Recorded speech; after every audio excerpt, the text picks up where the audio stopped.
Oh dear. It looks like streamer is not here. But wait. That's right. In the shadows. There's no shadows on the screen, but in the shadows. I'm here. And not on the correct window size, but I'm here. It's so dumb. Hello. I need to change my my thing to be 1080p again.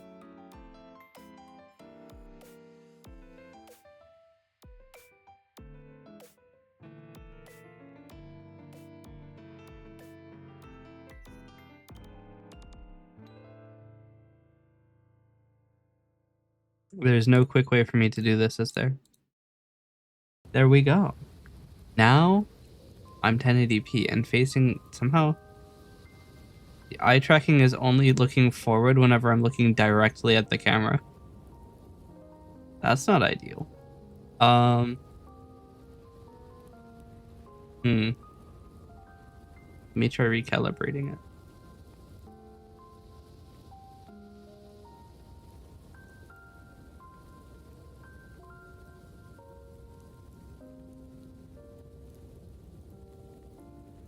I can't recalibrate it anymore.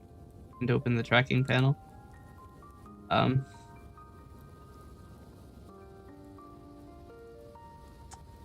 Well then, we do one of these.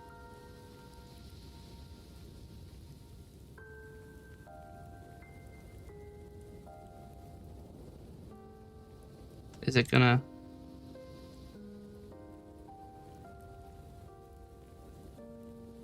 I've already broken it.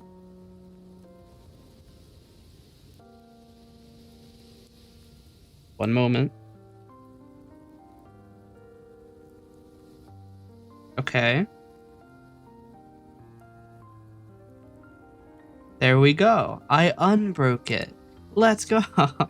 Now I'm not positioned right on the screen. It's weird because I am actually like all the way at the top of the thing. Is it not? Oh. It's not set to be the correct size on the screen. Or is this scene, hold on. Is this scene set up in a way such that, no, the model is full size. Okay, so there's an issue here. I found the issue. Okay, we're back. Nothing is ever going to work correctly, will it? That's okay. Everything will be fine. Except for when it won't be, which is a lot of the time. Okay.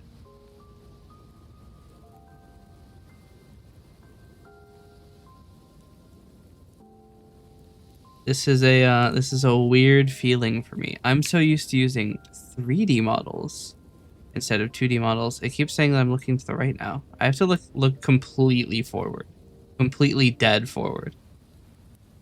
The eye tracking is a little bit enthusiastic. But that's okay. But yeah, I'm used to using 3D models. And then I thought, I still can. It's not impossible to use both at once. You know, I can I can bring her over here. Hey. Now we have two guys. And they're both purple.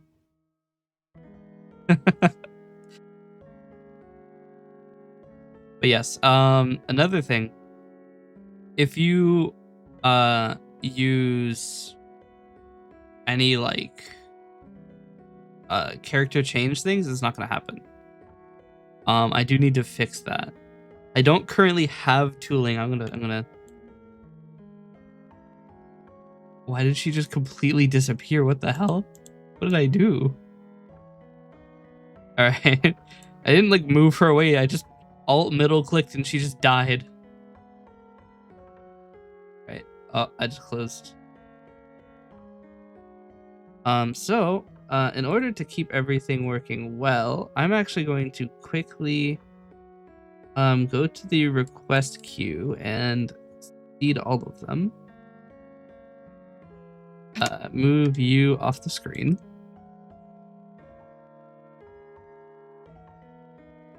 Because what I'm thinking is I don't have a good way. Hold on. I don't have a good way to kind of reset everything and like go back to using like I don't know how to describe it.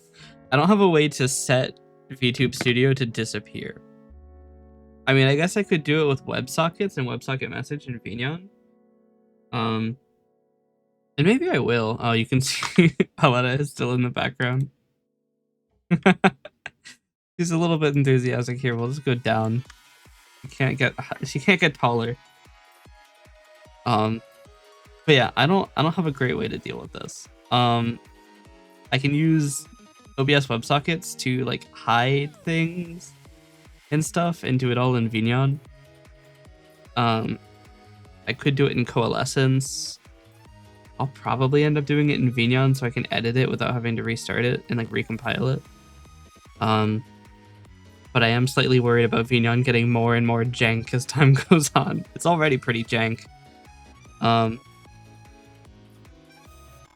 then another thing is I can't actually discard the model video when I'm using a live 2D model because I can't do anything about it. So that's another problem. I might put a filter to capture just the model for live 2D because it should compress very well if there isn't one. And do the same for Vignon. I don't think I can do that right now though because I'm already recording. There's also the issue that I can't. So I don't think source record will record our like RGBA sources. They have to be just RGB. I could test this. Not outside of my ability to test this.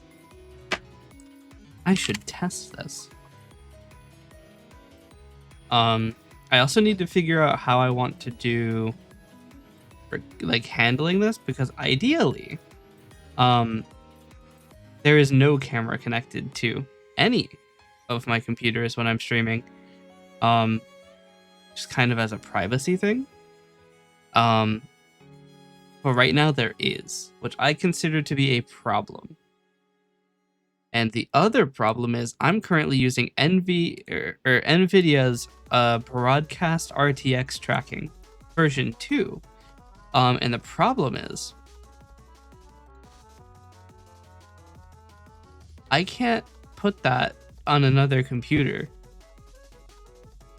I can't like make it a thing I just have on a different PC, because none of the other PCs have RTX cards, and I don't want to up a fourth PC. Right now I have the. Oh yeah, that's right. You can't see me if I like move around. If I do one of these, you can't see that. I turned off the position tracking thing because it's really annoying, because it'll just like suddenly make me really tiny. I just tried to move to animate that, and that just doesn't happen.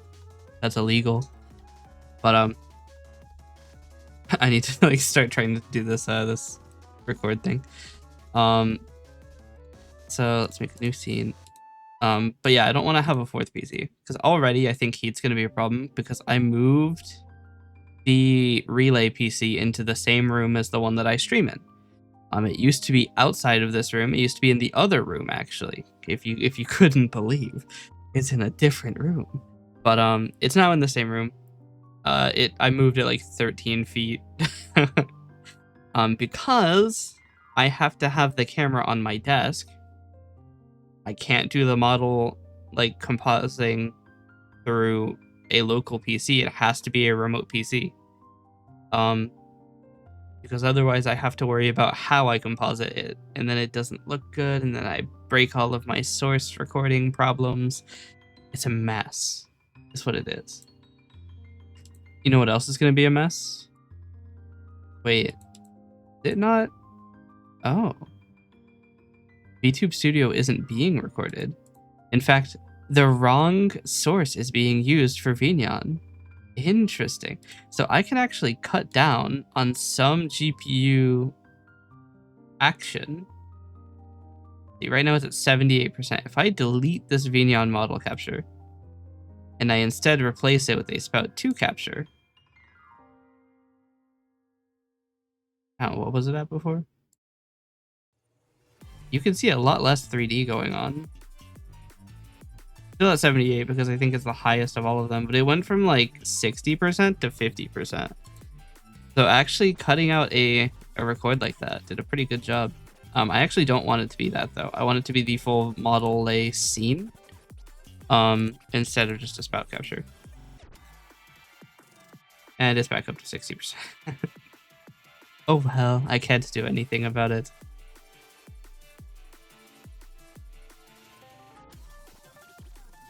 Not sensitive. Weird. Maybe I'll make it slightly more enthusiastic, we'll say.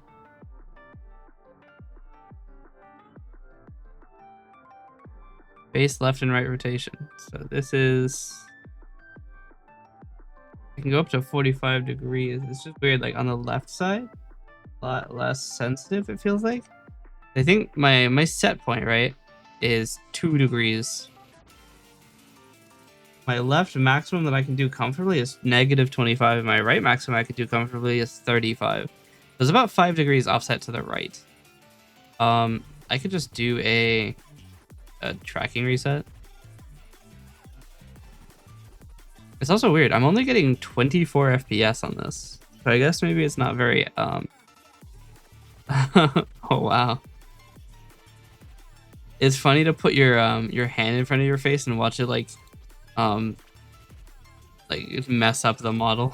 Like the tracking gets all like wavy. Funny.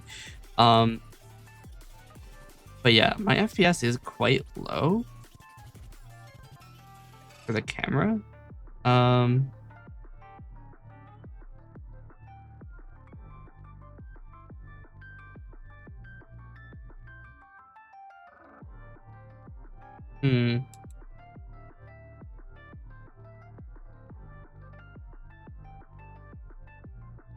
Oh, it has everything to do with the exposure, does it? So now I'm getting 60 FPS tracking, even if it is a little freaky. What's the highest exposure I can do?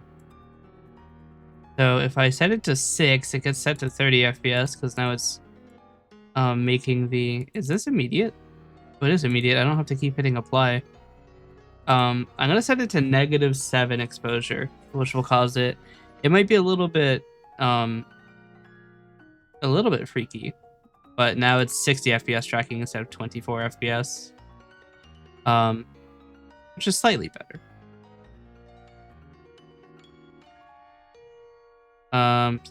Calibrate.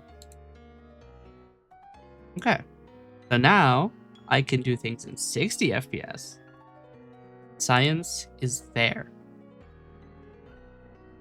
But yes, I've never used a live 2D model before. I have considered using VTube Studio before.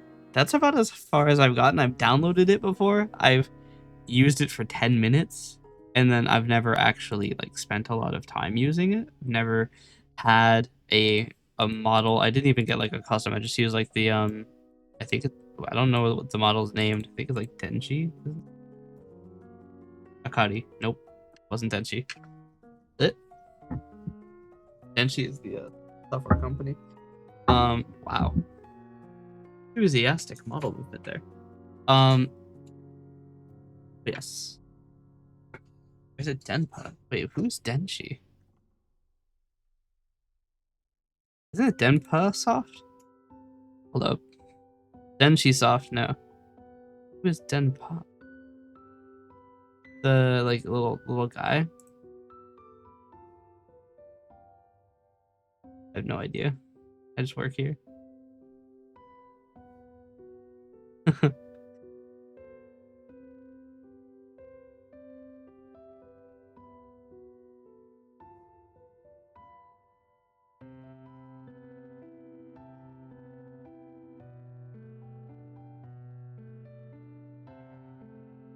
Oh dear. Found, while I was looking to see what the model is named, I found an app which is, it looks to be a imagine Bonzi Buddy but with VRM.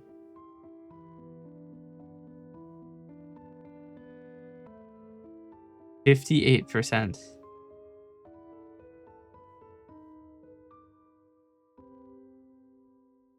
Oh.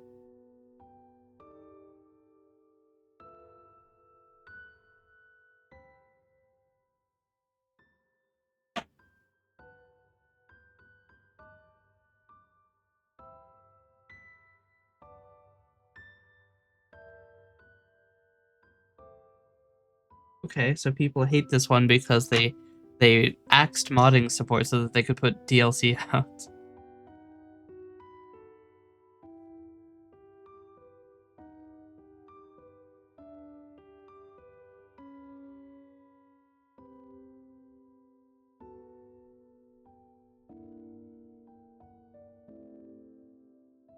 They're gonna be putting Reimu in it though. Wild.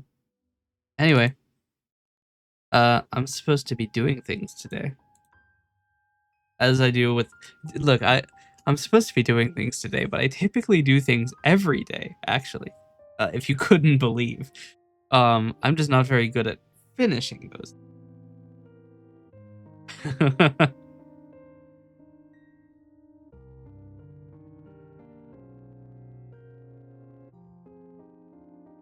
Oh, another thing that I was looking at. It's difficult for me to look angry. Like I can hold on. One moment. Am I able to look angry now? Casually goes to the expression editor, scrolls all the way down.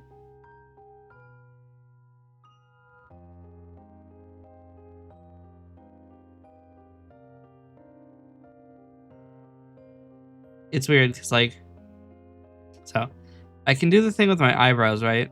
And that does it. But I can't actually, so there's a parameter called mouth smile, right? And I can smile, I can look super happy. But I can't look angry. I can do it with my eyebrows, but you might notice I'm still doing the cat face. There is an actual frown in the model.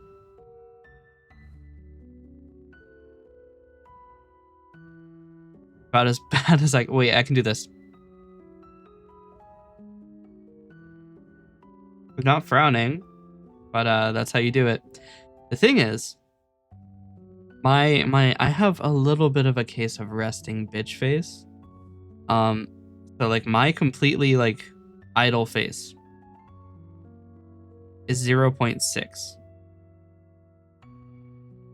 The typical range is 0 to 1.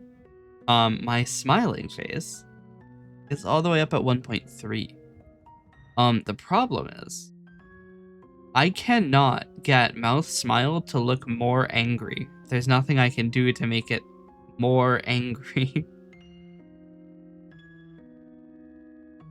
I can do this, but then I can't speak.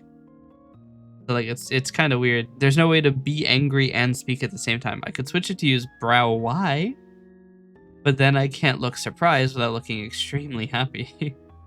That's the problem. Like if I set it to brow left Y right now, I can look really happy, independent of what I'm doing. Weirdly enough, now it doesn't open the mouth correctly. I have to like really go for it. Like my normal mouth open is only 30% of the range. Maybe I need to change that. It's weird. It like changes a lot. So if I set it to 78, so high. It's weird too because like I can't like I furrow my brow whenever I say something, and I can't do that because then I'll look happy or really angry. I have to keep reminding myself not to actually try to make my mouth look angry. So I'm gonna set this to be 0.7 at the maximum. So now I can actually speak.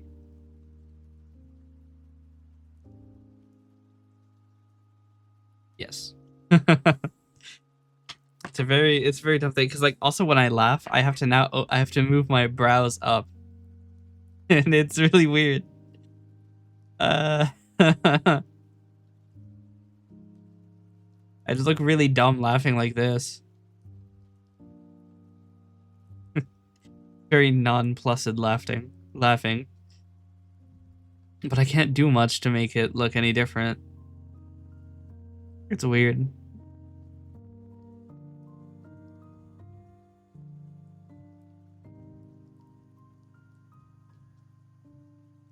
Sorry, I got distracted.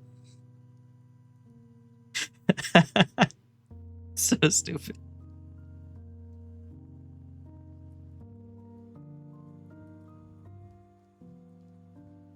All right. Yes. We have things to do. I have to like be so conscious of my like expression now. It's so weird because normally I don't have to consider it at all. But now I have to think, is my eyebrows too high? Are they too low? Am I looking pissed off right now? You know? It's weird. It's really weird. I don't think it's any fault of the model. I just have really weird tracking setup. I need to deal with the fact that I have 71 Firefox windows open. Who dares?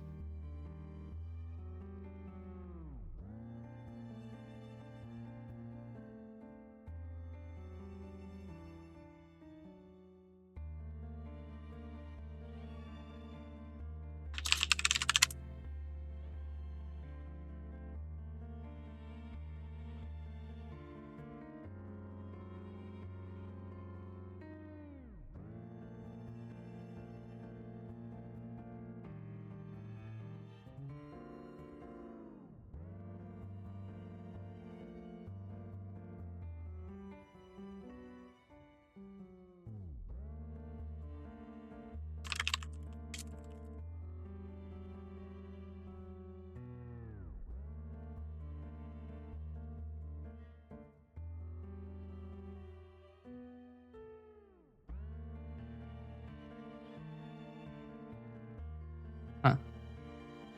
All right. Let's take this one and then let's just start blasting windows. You get blasted. Oh. Let's go. We have our first bot of the stream.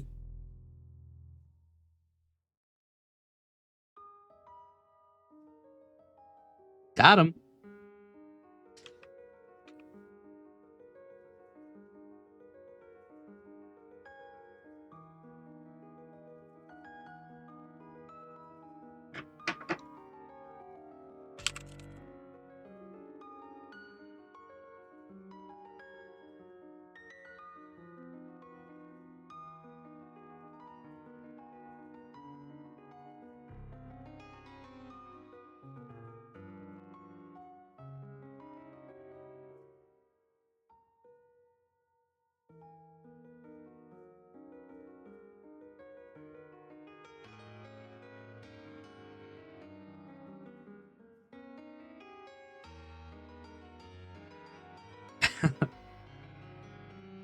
He did not confirm nor deny whether or not I was correct, which doesn't mean anything. It's just funny. Somebody said, somebody asked me if I could tell them what his Twitter account says his location is. And then he said, oh, so you'll never see where I'm shitposting from. And I guessed. And he didn't reply to tell me whether or not I was correct. I have about 0.25%. More like 10% if you consider that most countries are places you probably wouldn't be if you live in a specific country and you're possibly vacationing. I mean, you could vacation anywhere. I'm not saying that anywhere is an invalid location to vacation. It's just most people probably wouldn't go to, like, Switzerland. I'm sure it's a great place, but it's probably not on the top of anybody's list. I mean, it could be on the top of your list, but it's probably not the number one location. I'm not a Swiss hater. They have some good privacy laws. Okay. So I have two things to consider now. One, I can never close the VTube Studio. I have to restart my computer if I do, because for some reason Steam won't tell me that it doesn't see that it closed, which is a problem. But that's just how it is sometimes. And then I have to be very conscious of the brows. Be conscious of my unibrow. I definitely have one, and it's not just eyebrows. How cool would it be to have a unibrow? You could be like Squilliam. Does Squilliam have a unibrow? Squilliam. Yeah, he does.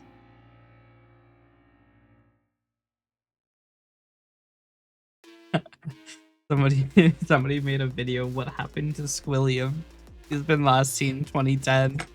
He's dead.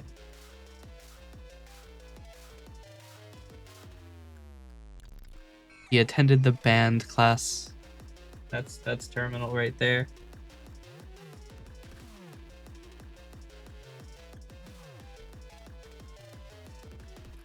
Oh yeah, that's right. I can't log into my phone. That's not the right account. Alright, I want to check my audio really quick. Good enough.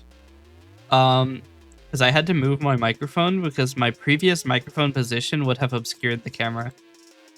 So I had to like move it overhead, which doesn't seem to have caused any issues. At least it looks okay. Alright, so now what I need to do is I want to test...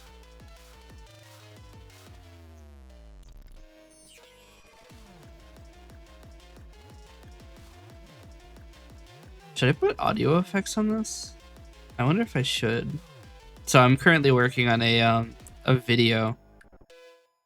I've packaged that song that I showed on stream a few days ago. Actually, it was like 2 weeks ago. Holy shit. I've packaged that song into a video, which I intend to release on YouTube. Hopefully today, in the next 3 hours, because that's as long as today exists. But I'm not sure if I should run any effects on the audio or if the audio is fine or not, because like it is a little loud. And also, like, it kind of goes around a lot. I haven't mastered the song at all, and I don't know how to master a song.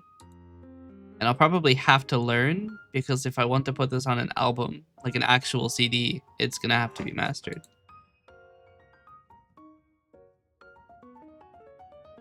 A little quiet, actually.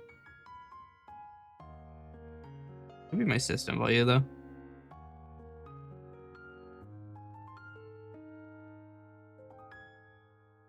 I could do, like, loudness equalization.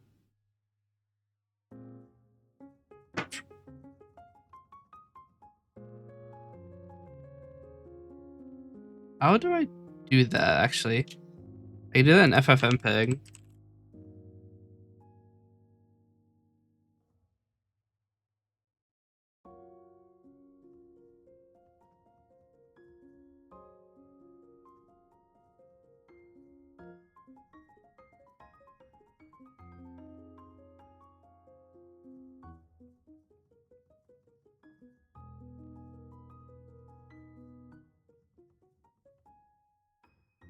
Okay.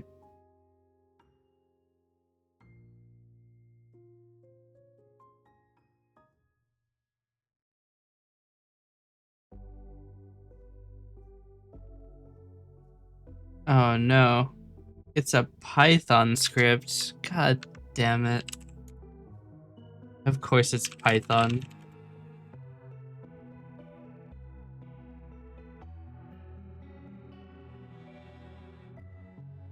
Huh? Do I already have it?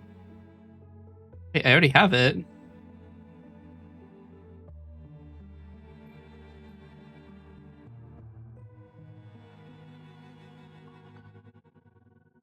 Okay. I need to go find it. It's here. Okay, so CD videos. How do I use this? FFmpeg normalized. Uh, Output.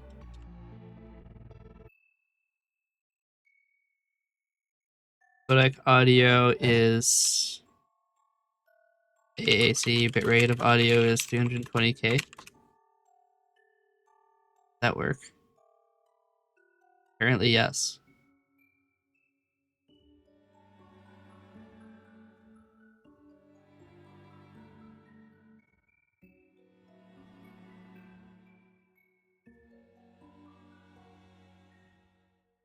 Sample rate will automatically be set to 192 kilohertz by the loud norm filter. Ooh. AR44100. Your sample rate.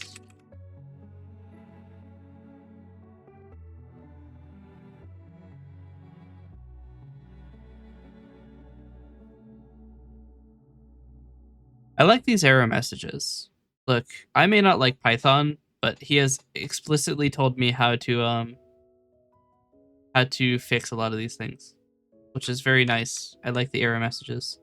All right, let's see if this normalized file sounds good or not. Might be a little loud. It's also going to be weird because now the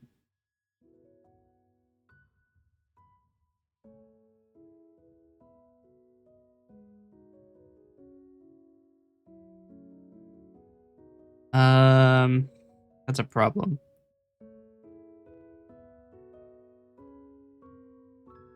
Okay, here's what I'm going to do.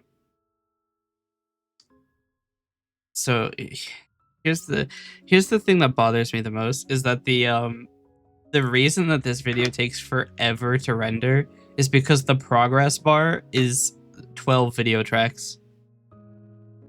So the progress bar makes it really hard to render.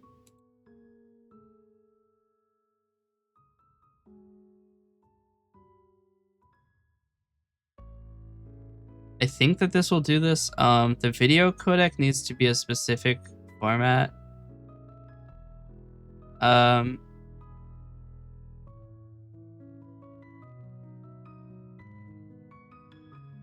need FFmpeg FFV1.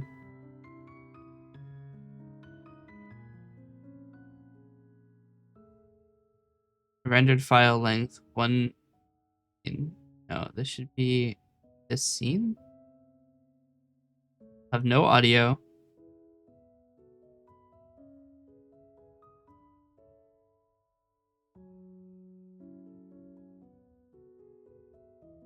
Think this will work?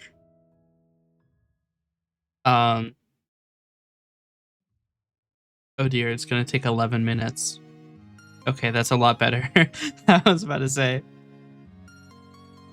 Actually, it probably is gonna take 30 minutes or so.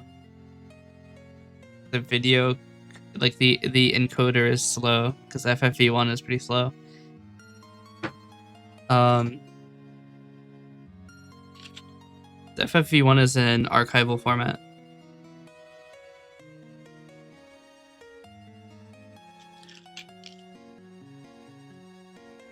It's weird too because it's like not very much data.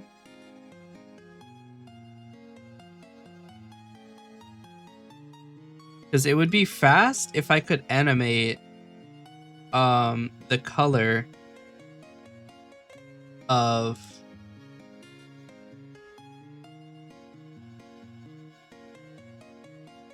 a specific title. And as far as I'm aware, you can't really do that. Or like a specific text object in a title. That would be nice, but I don't think you can.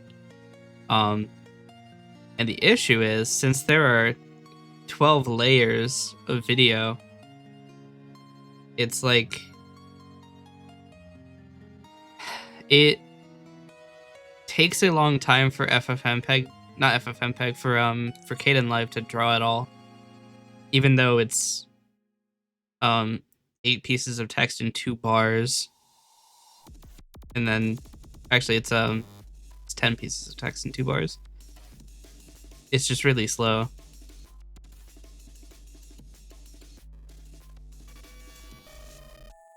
I've just realized that there's a problem. It doesn't have the time code on it from the master channel, which means I have to re-encode it anyway.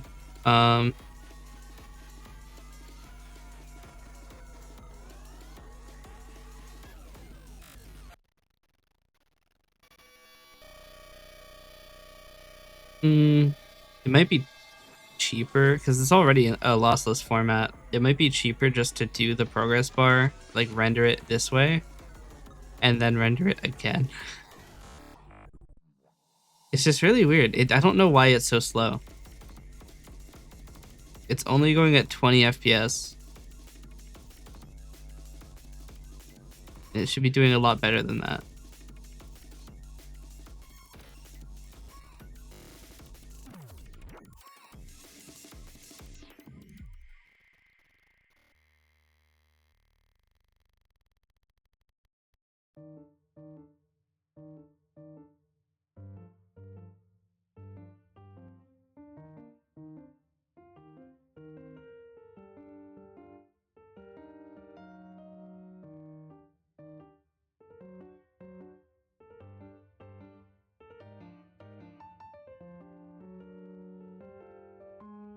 I don't know why it's so slow.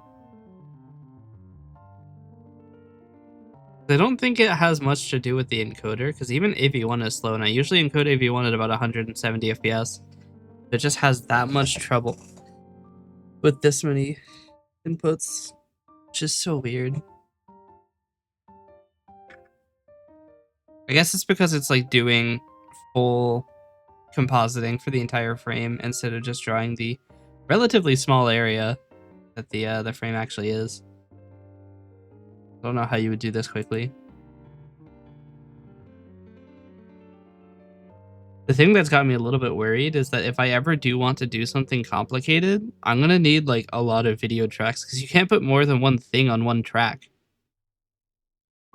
You can't overlay 2 sources, which means that you do need to have like 30 tracks. Unless you can. Kdenlive, put multiple sources at the same time on one track.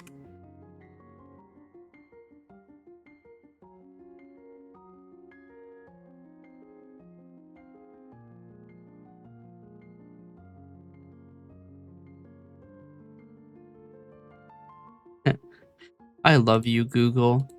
AI overview. To put multiple video sources on one track in Kdenlive, place them on different video tracks.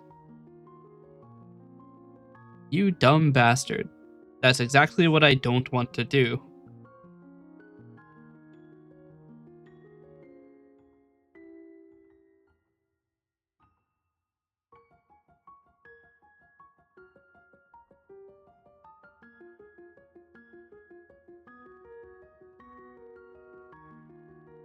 Yeah, this is a real problem. So I did want to do this type of thing for all of the videos, but if it's gonna export at like 1/6 of real time, that's a problem.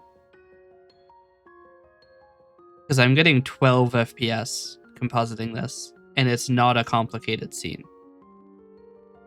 It's really not a complicated scene. Which is an issue.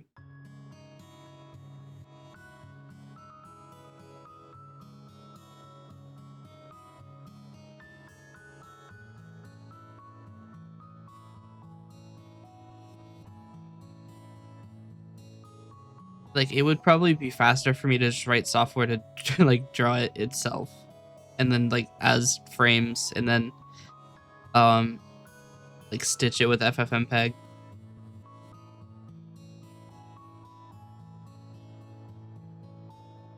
I mean, I might do that because it is actually going to be relatively common that I'm going to do things like this.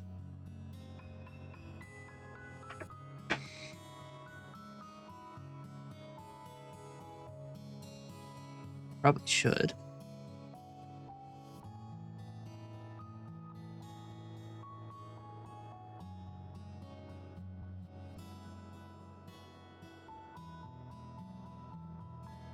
I can. Will I? Fuck it. We're at 11 FPS now. We might as well. It would be faster for me to do it in Windows Forms than it would be to do it in an entire video editing application, which is honestly to me very disappointing. But you know, whatever.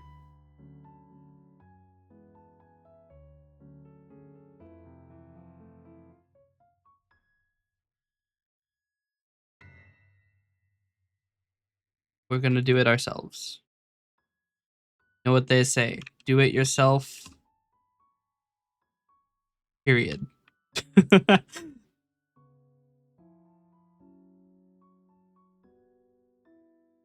Watch, the video is also going to be like fucking 300 gigabytes or something. What is the area of this? This isn't full screen.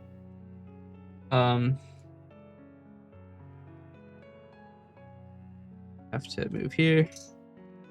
All right. It is 705 by 35 is the region.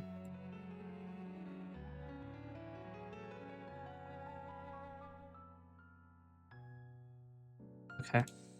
Going to make a, first off, we have to change the background color of the form to not be shit.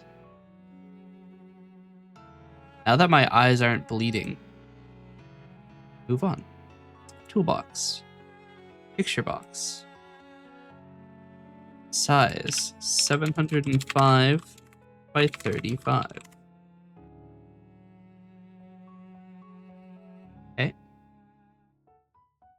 I need a track bar.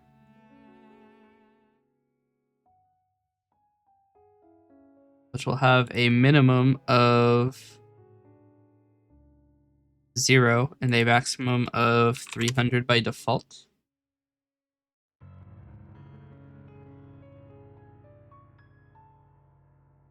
I need a numeric up down.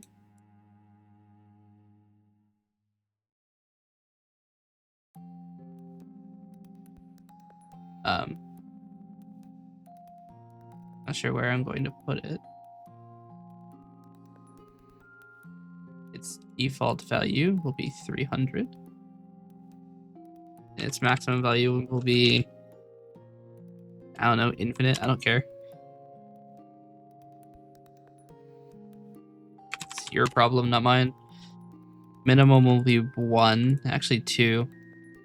Can't have a thing that is less than 2 seconds long. label. Name it recording length.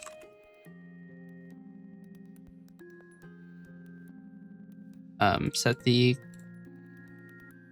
thing to be white. I'm actually gonna make it larger. It's 705 by 100.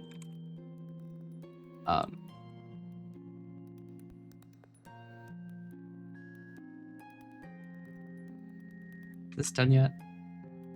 Am I actually beating it? Oh wow, we're at 8 FPS. There's still like 2,000 frames left. A toolbox. Here, I'll share this. Tool Studio. This. Simple. Start recording. Why is it still not visible? Being captured.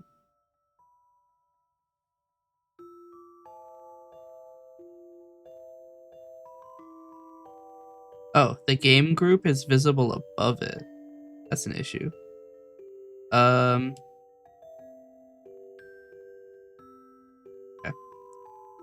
Now we come over to the remote PC. Why is simple back? Die. Heh. That's weird. Why is the model composition done? The model composition done at the level of the source.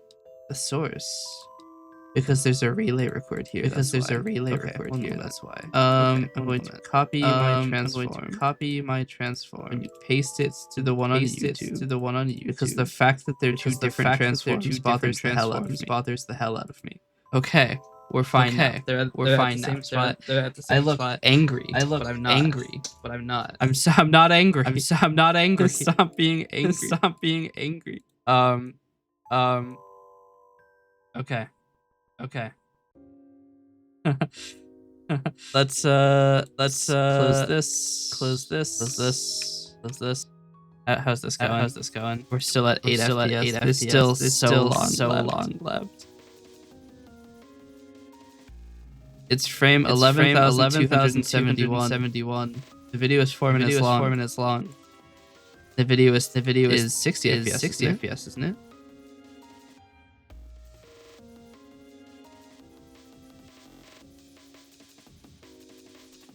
Can't be the case. It must be 30 FPS, which means I'm gonna have to re-record it anyway. It's supposed to be 60 FPS. And if it's not the right FPS, then it's not good. So that's a problem.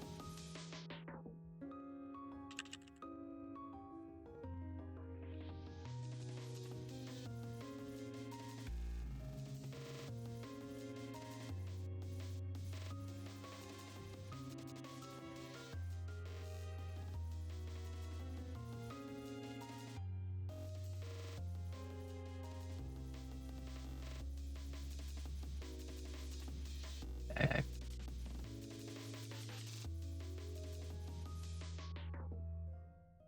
Toolbox. You can see seats, right? Actually check to make sure. Yes, you. I want a text box. Actually, is there a font dialog? There is. We'll take this.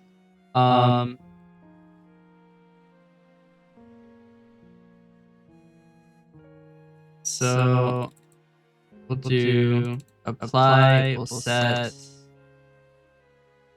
this text.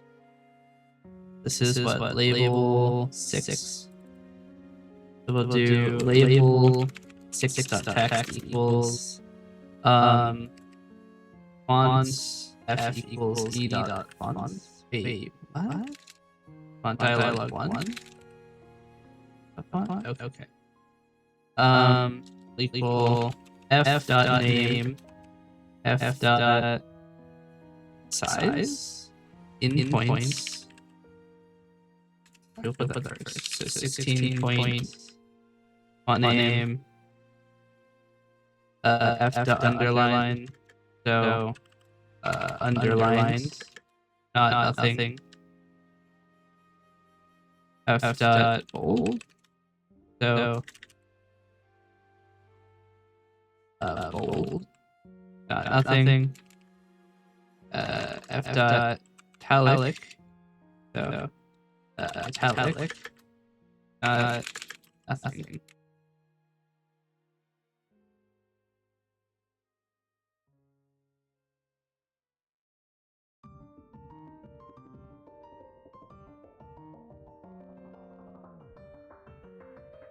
Have to be put into parentheses. Oh, I don't have that. These have to be put in parentheses because colon and then a string is the argument is two string.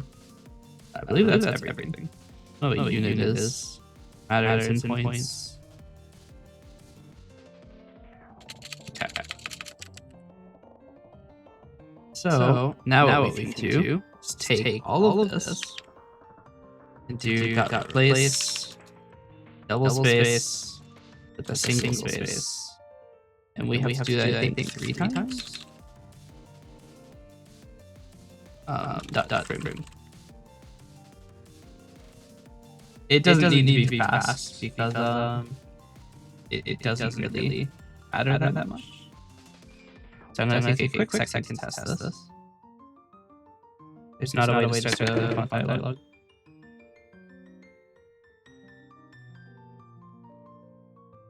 So we'll make this a blue label.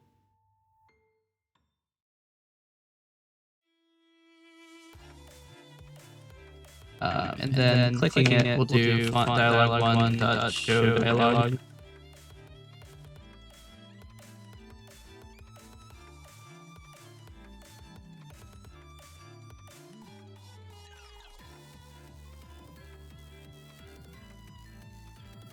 Font dialog 1 applied didn't do anything. So if wow, I pressed delete once and it deleted 6 times.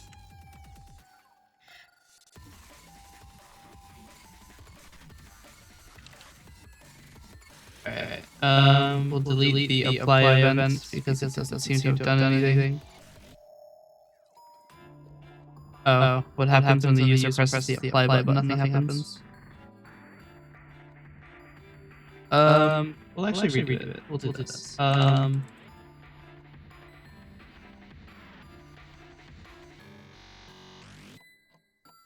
new. This is new. It's fine. Not quite right, but doesn't really matter. I set show apply and it didn't work. Not showing the apply button.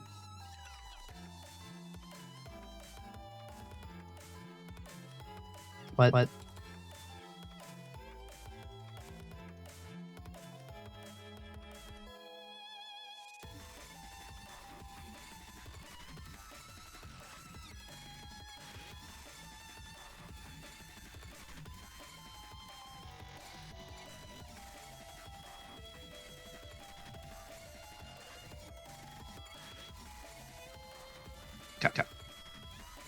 We do also need to include the color.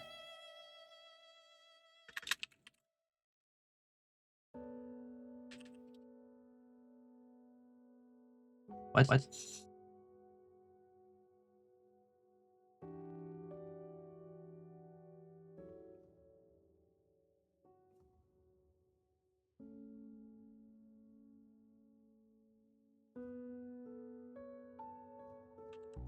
Wait, what?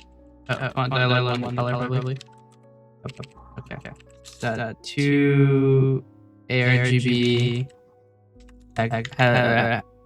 as hex.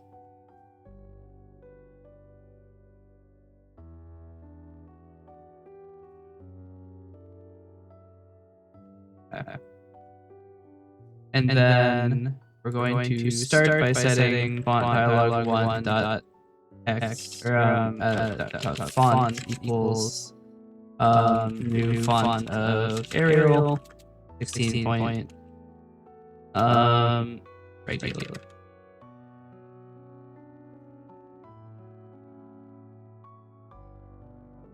font dialog 1, apply.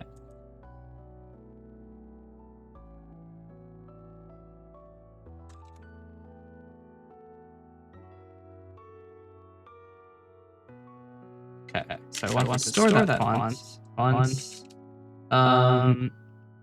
Call it section font equals new font of Arial. I also want to store color section font color equals color dot weight.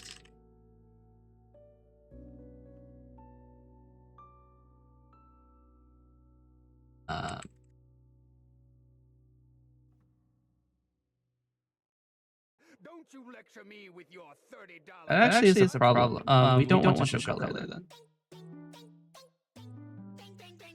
In the font dialog, because color will not be something we can set.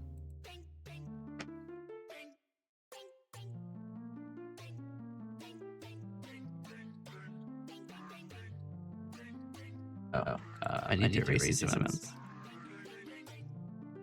Copying it by holding Control actually keeps the event specification, whereas copy and pasting doesn't. Inactive, that's not worried with that.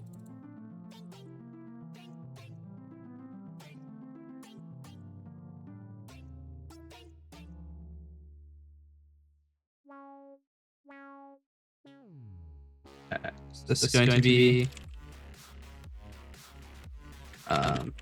this inactive color is going to default to white. Active color is going to default to magenta. And clicking on these will open the color dialog, which I have not put. Color dialog.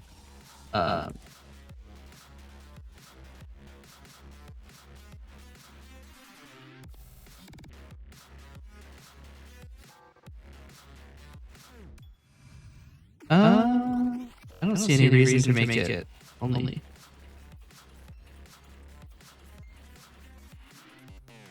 Okay. So these we'll call if color dialog 1 dot show dialog is dialog result dot okay, then label 9.4 color equals color dialog 1 dot color. Do the exact same thing with label 10.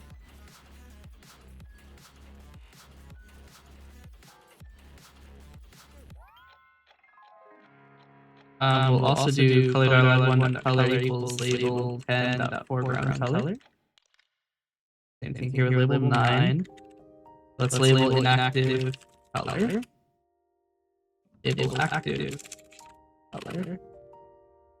Label font description. Then we'll do section font equals F.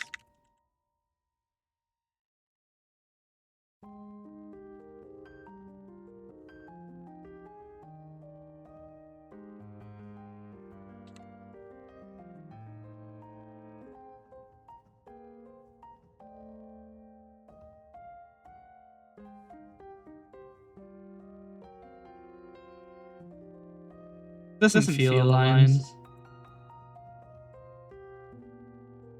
Weird.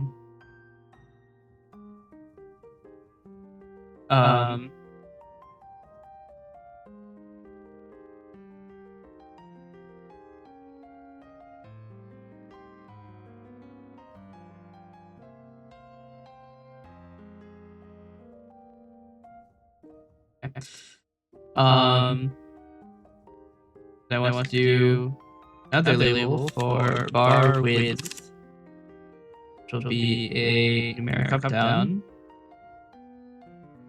Bar width will be 3 pixels by default.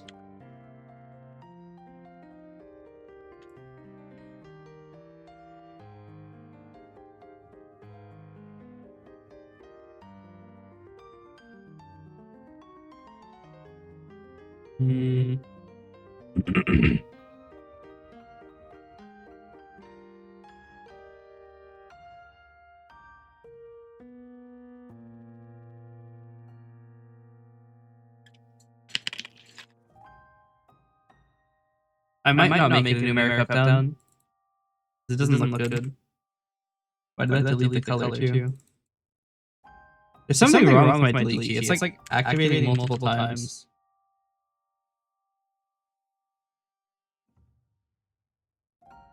Here's what I'm gonna do. I'm gonna set it to 3. I'm gonna make it a red.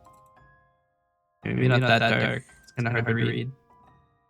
We're gonna make it a red label. We're gonna set it to not auto size. I need it to have a specific width. Now if I write 999 or something, I get a 9. Another 9 in there? No, okay, so it's a maximum of 3 digits. So we'll write 3. And we'll subscribe to the mouse wheel events.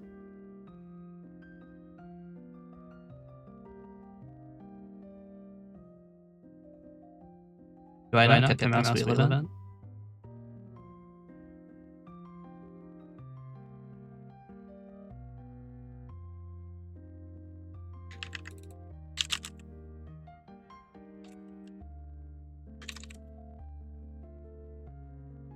That's annoying.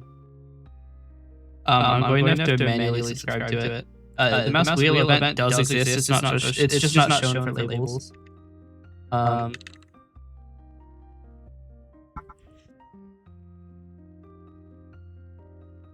That's okay though. Okay, so int dtense equals e dot delta over environment dot wheel. Where? System variables. Some information. That wheel delta. Do it. If okay, so int value equals label 14.text into int.parse. If okay, so value plus equals dtense.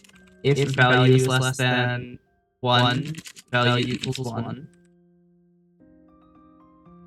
And then label 14.text equals value.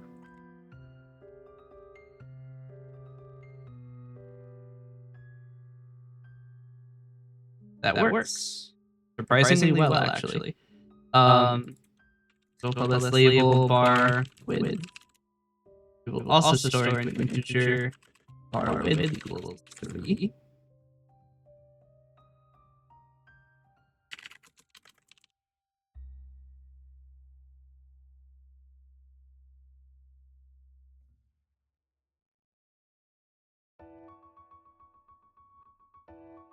Okay. We want to set click events for inactive color here and active color. Which we may just break out into a private void set color dialog. Actually, we'll return a color. It'll be a control C.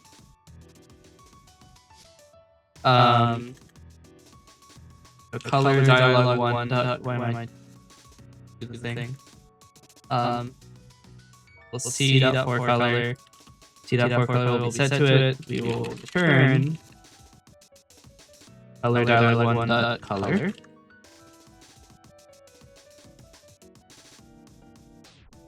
Now what we can do is just do set color dialog for label inactive color. Which I will rename to label section inactive color.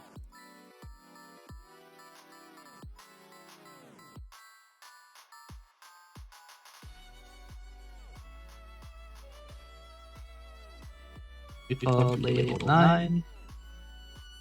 Label 6. We'll rename to label bar active color. Or inactive color. And label bar active color. Check really quick to make sure that those are assigned correctly. And they are. Okay. Then we want to change. We want to do the same thing here.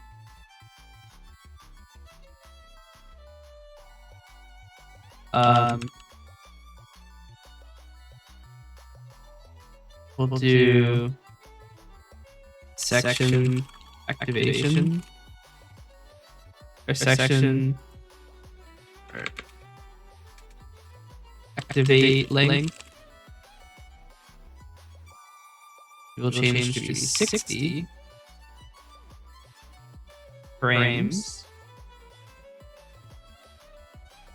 So now when we mouse wheel over, which one is this? Label 9. Label 9.mouse wheel. This equals same thing. So we're going to break this out into a function as well.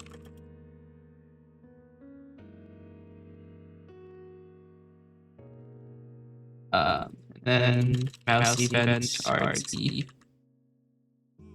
Change this to L. This is also static because it does not read any value. Now this is bar width equals label mouse wheel of label bar width, and then E.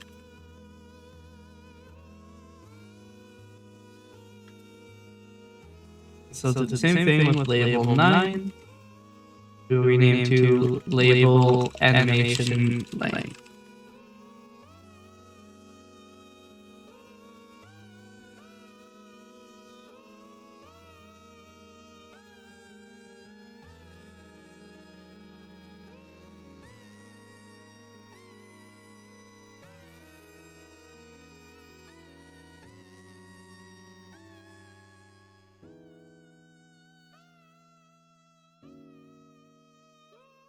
Alright, really quick one to see if this works.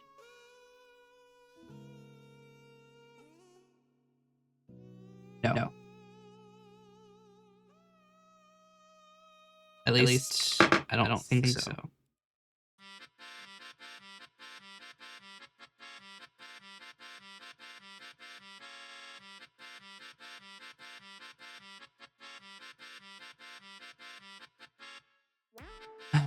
Moment. The render finish, but despite rendering with FFE1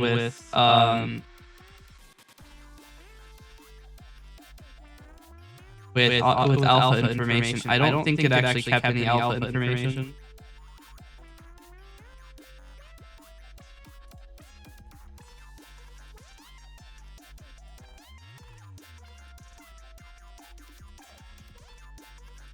Wow. It did keep alpha information, and VLC just isn't actually capable of rendering that. That's crazy. Okay. I've never seen VLC fail to do something before.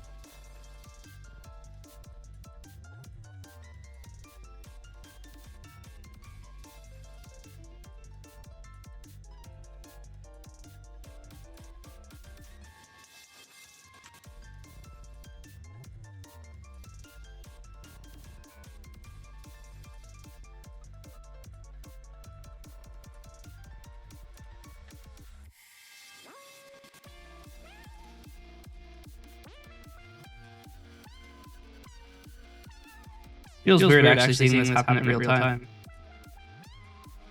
So used to it being so slow.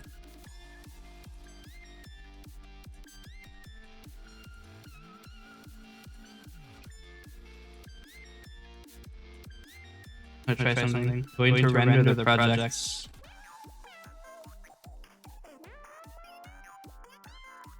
See if it's fast. Oh, I'm rendering it without audio. I need that. I also need it to not be FFE1, it needs to be AV1. Alright, try this again. Getting 74 FPS, it is 6 times faster.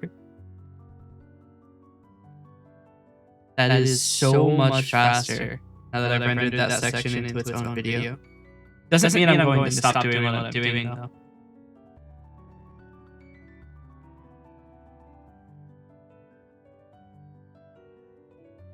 So I'm going to make a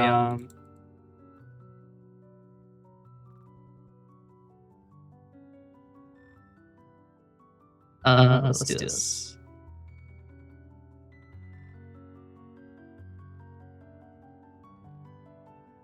No, let's do this. We're gonna make a header called animations.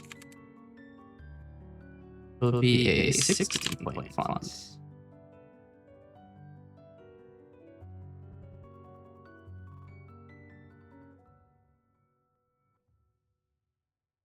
Okay.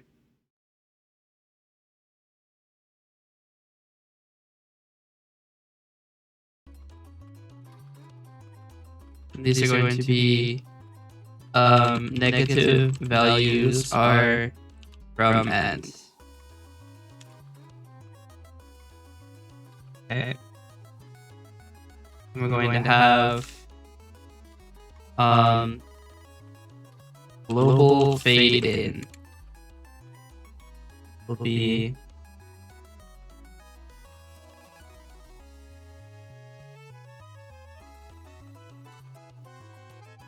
60 frames or 60 frames.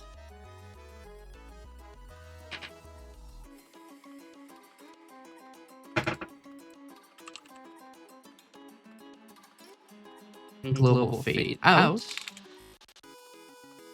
will be 60 frames, or from 60 frames. This is actually going to be negative 60 frames, or 60 frames.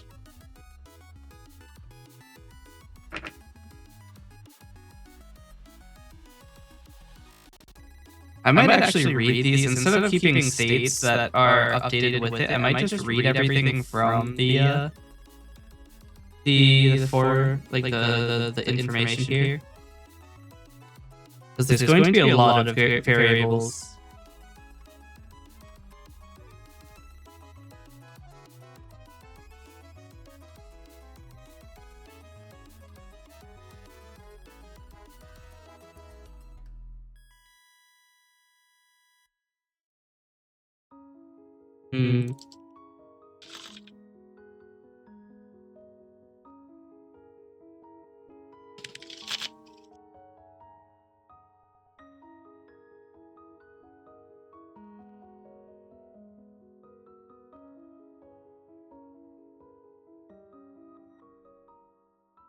Okay, here's what we're going to do.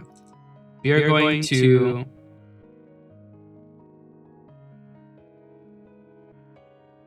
let's eliminate these variables.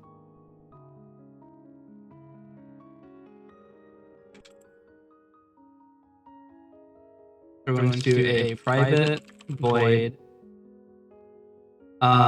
label mouse wheel to object maybe sender mouse event RZ. And we're going to do if sender is null, return. Actually, if sender is not label L, return. And then if dtense is 0, return. We don't return a value. So once we have the label, we want to do bool is negative allowed equals false. If l.tag is string s, return, or not return, is negative allowed equals s.contains a singular lowercase n.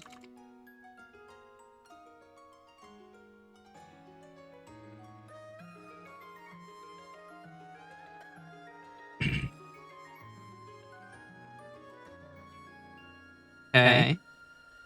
Then if value equals 1, or value, okay, hold on. Let's do bool is 0 allowed as well.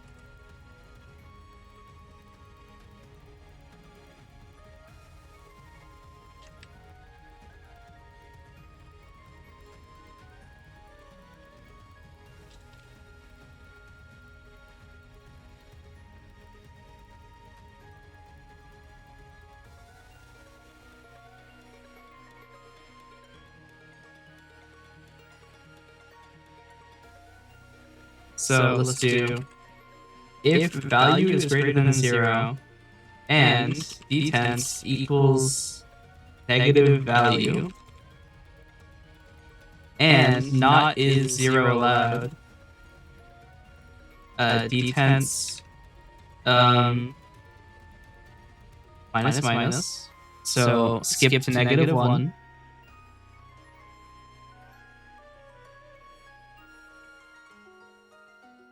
Also, if value is less than 0 and d10 equals value, and not a 0 allowed, we want to skip over to positive 1.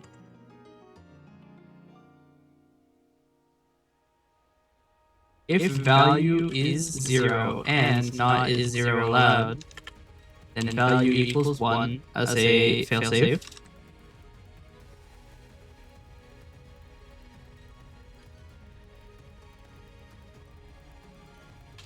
If value is less than 0 and not is negative allowed, let's do this first actually. That value equals to 0. And then we also check to see if 0 is allowed, and if not, then we set it to 1. Get rid of this, like, catch-all clause. So we will do this. If d tends to 0, nothing changes, so we just blast it. So now what we can do is take this, describe it to label mouse wheel 2. Oh, we have to do that through here, don't we? So label 17, 22, 18, and 21.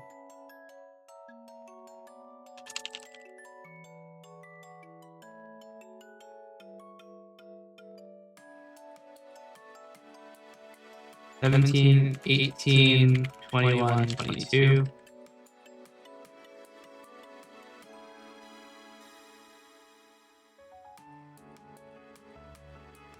This sets it to 1 because it doesn't have the tag for it. So activate length cannot be 0. It can be a minimum 1. Bar width cannot be 0, can't be negative, and activate length can be negative. The offsets are allowed to be negative, and they are allowed to be 0. So they need to have a tag of NZ.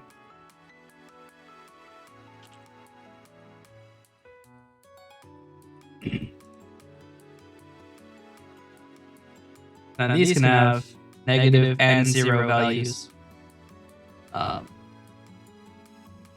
do want to try just n and see if that works as well. How many things open? I probably shouldn't close the error list. Oopsies. Alright, I want to see if the skip over 0 works correctly.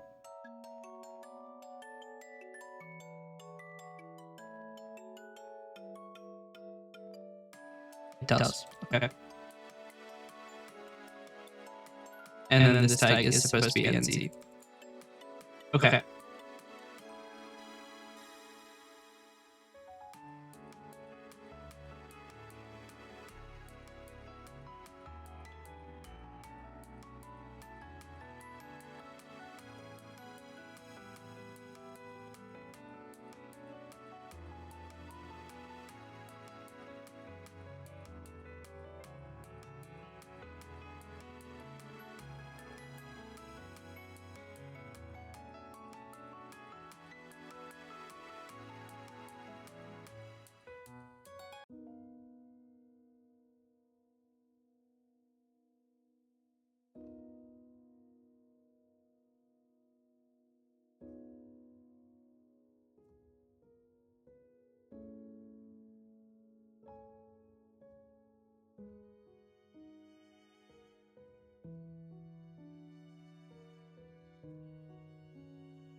Hold on.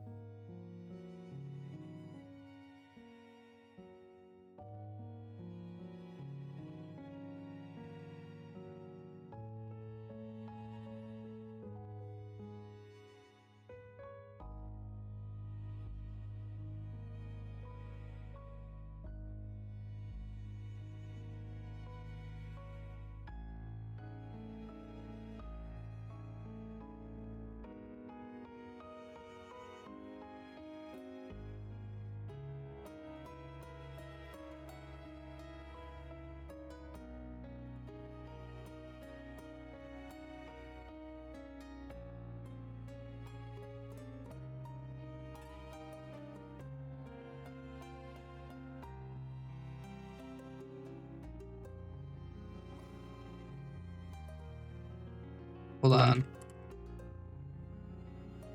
I've just noticed something that I've never seen before.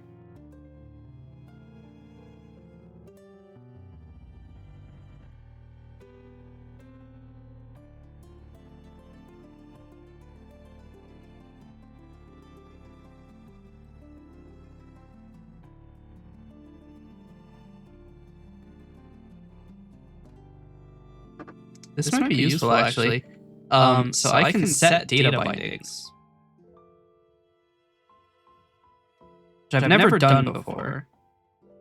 But it very well could be exactly what I need.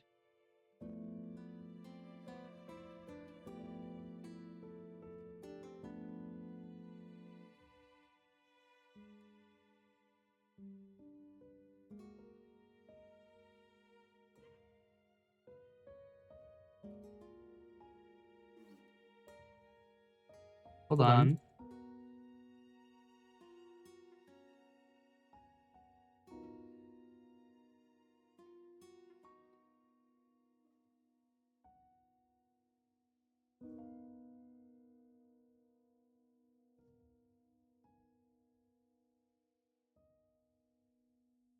Try this.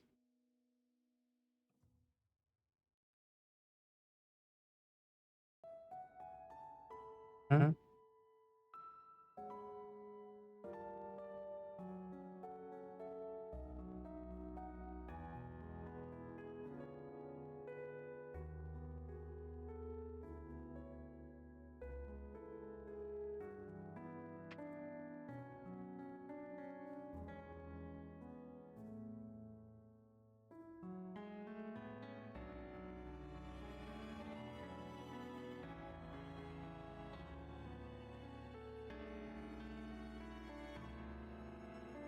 Didn't like that.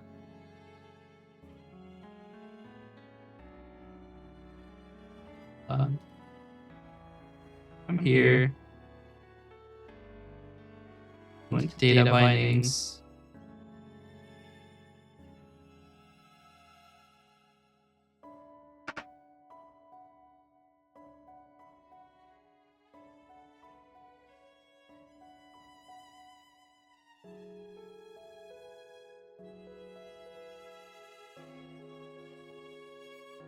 Huh? Data source data set.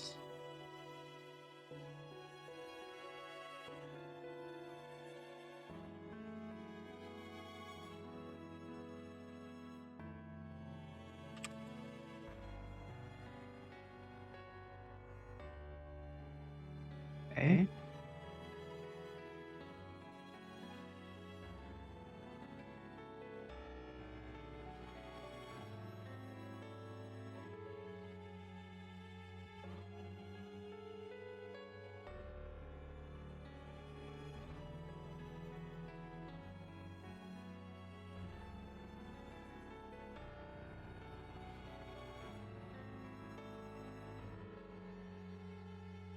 How do I do that?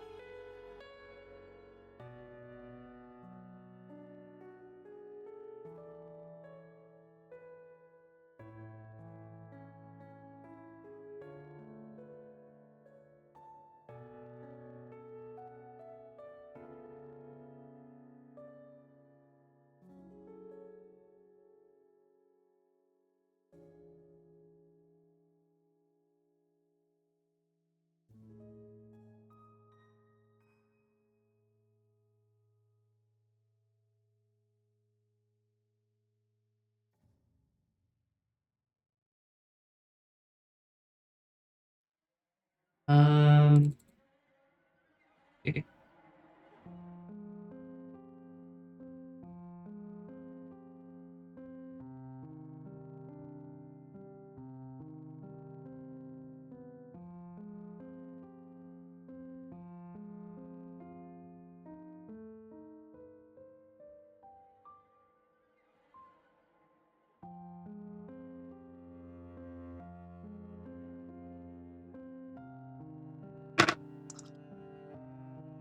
No idea what I'm doing.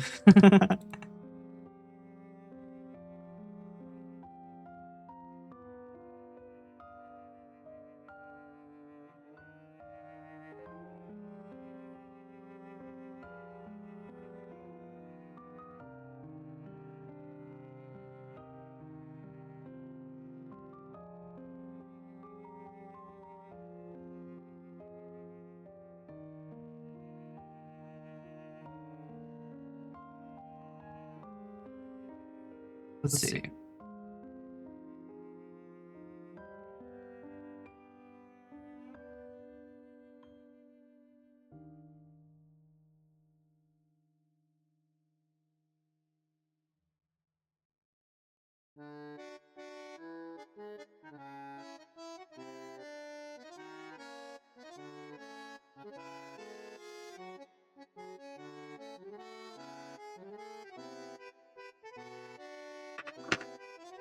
So it looks like doing this is going to be a real pain.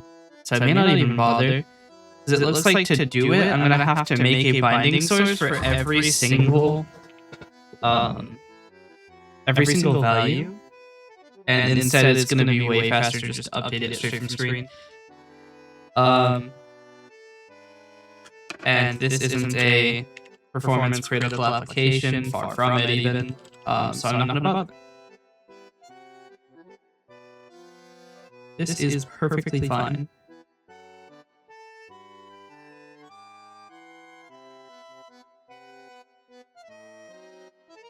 So I'm going to set this to be set color dialog 2, which will take an object, sender, control, actually can't be control C, event RT. So if sender is control C, we don't return a value, doesn't help us. I want to set these to be set color dialog 2.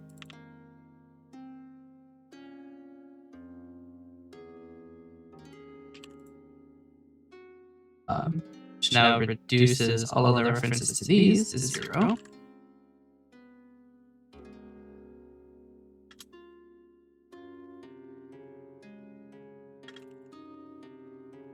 Okay.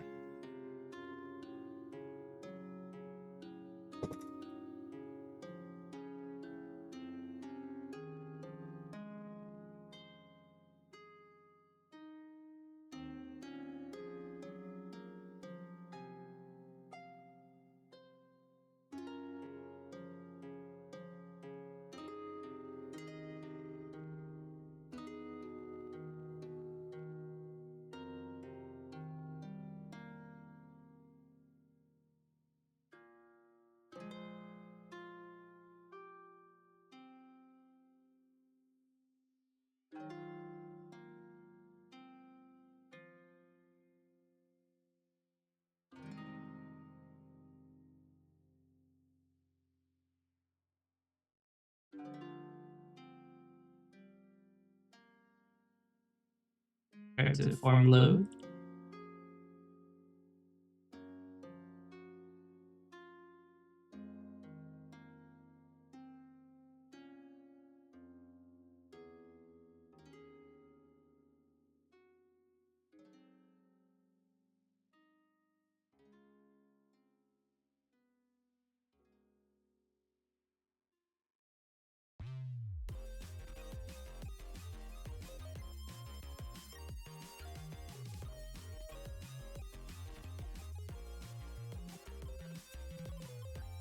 Set both of these fonts to be italic.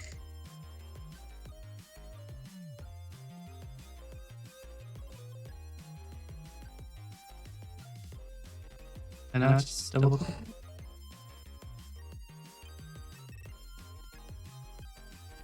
Set all of these to be a foreground color of gray. So they're very clearly not part of the data.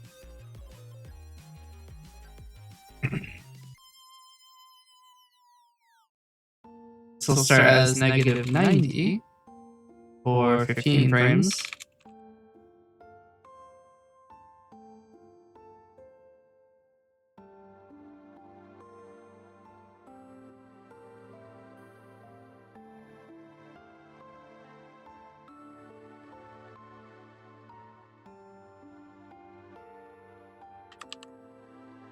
I'm going to make a new animation called hold in. Hold out.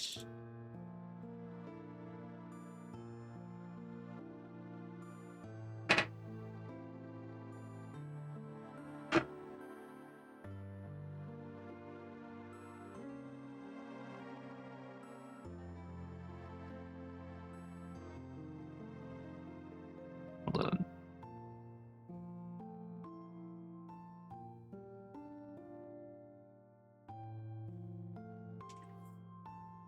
This is going to be the amount of time that no progress is done.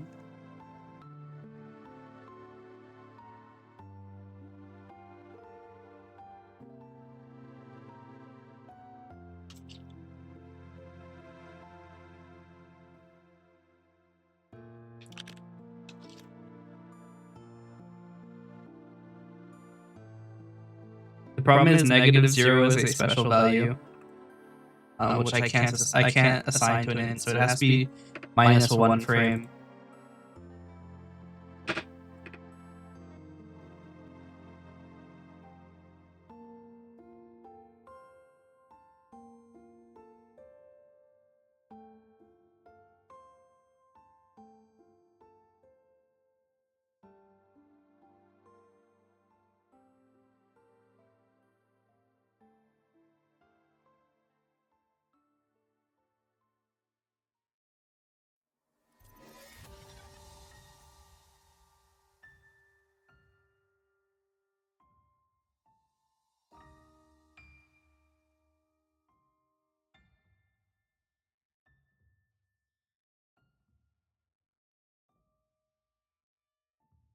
Hmm.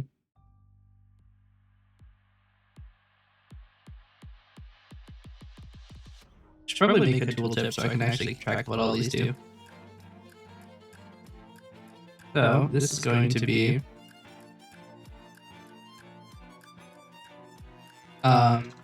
the amounts, the offset and amount of time to fade in the entire UI. This will obviously be the same thing, but the word out instead of in. Hold in be the amount of frames not to count time against the progress.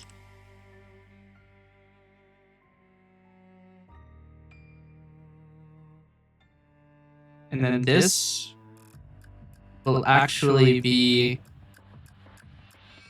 0, and it'll be gray because it cannot be set.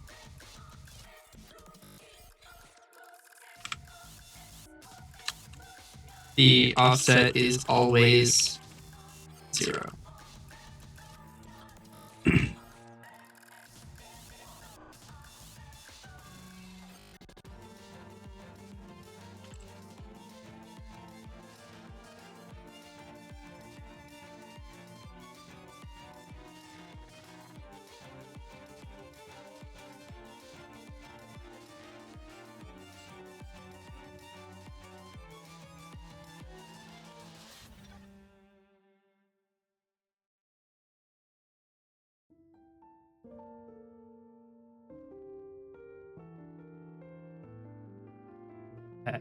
The holdout is also going to have a special value of 0, which means it is always from the end of the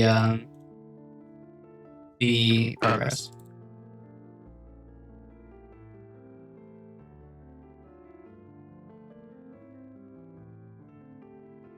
The inactive bar fade in is the offset and amount of frames to fade the white or the unfilled portion of the bar. The bar is white and then filled with magenta.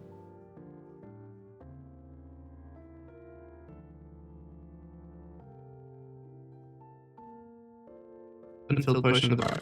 This should finish before the active bar fade begins, or else you will have two fading bars, and it will look bad.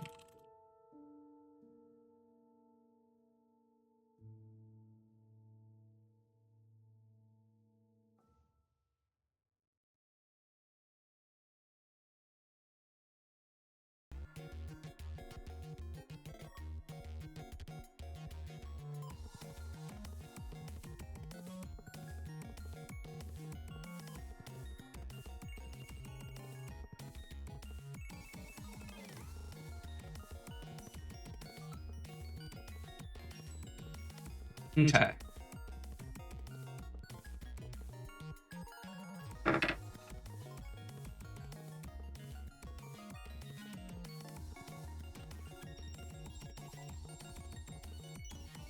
Then we'll do marker color crossfade.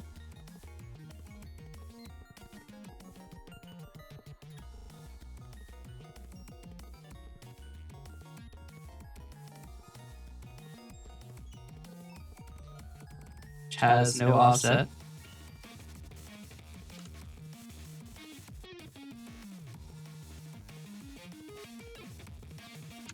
The amount of frames to interpolate the color of a marker.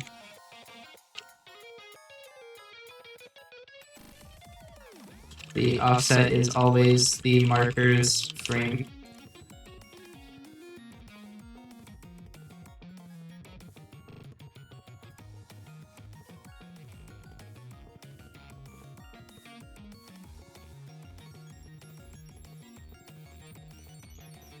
And we will have a label here,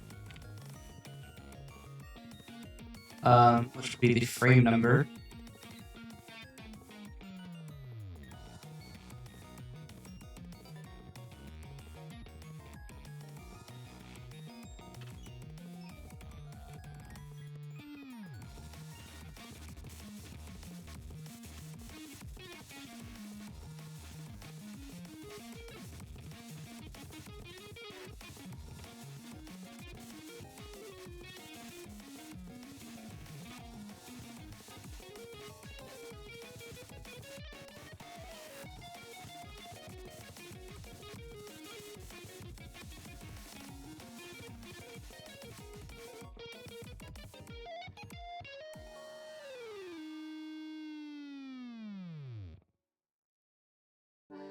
Want the text align to be center.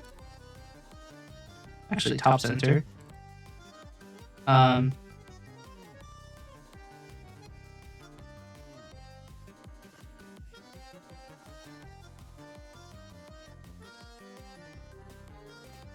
Okay. Then we want there to be a nudge frame button.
Okay, so all of these tags are going to be NZ.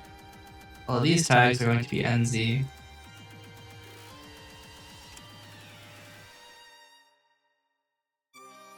All of these tags are actually just going to be empty because they can't be negative or zero.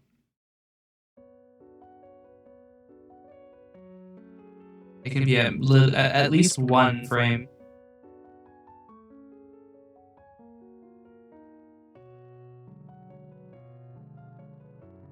I can't move that many controls at once.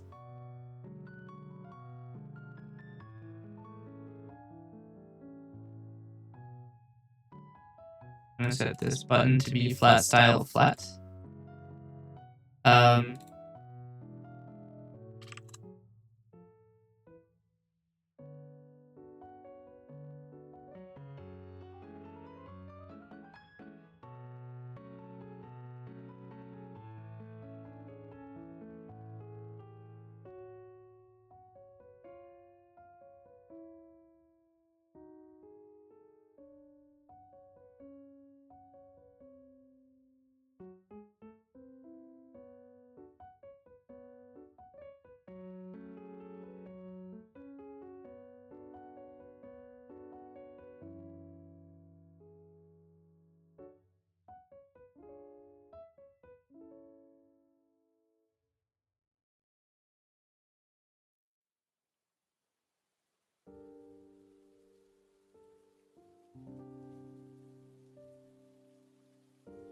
Okay.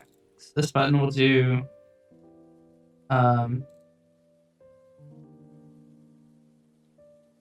int current frame equals 0. We'll do current frame equals 60.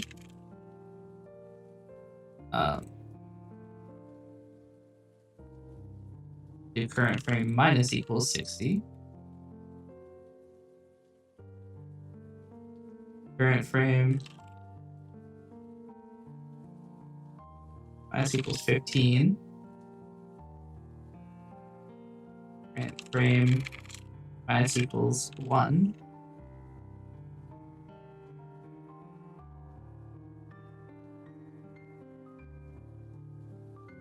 Plus equals 1. Plus equals 15.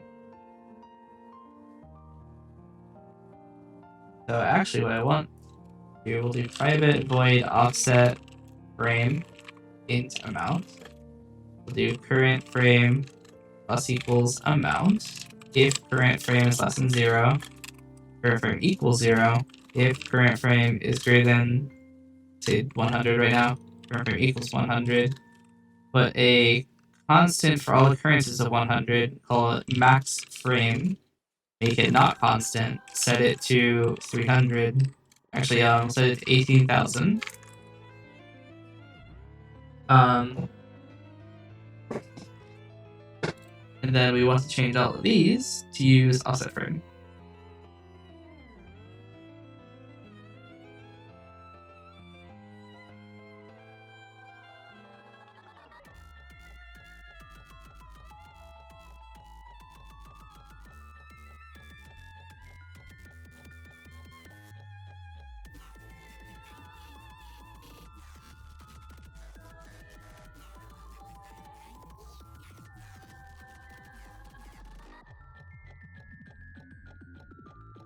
Then what I want to do is this label 73. There are apparently 73 of them. Shit. Private int fps is label 73.text into int.parse. So this is actually going to be FPS. These will be FPS over 4. This will move 1/4 of a second, and then these will stay at 1 frame. Then when offset frame is changed, we want to change label 62 equals current frame. Label 61.text equals current frame divided by FPS.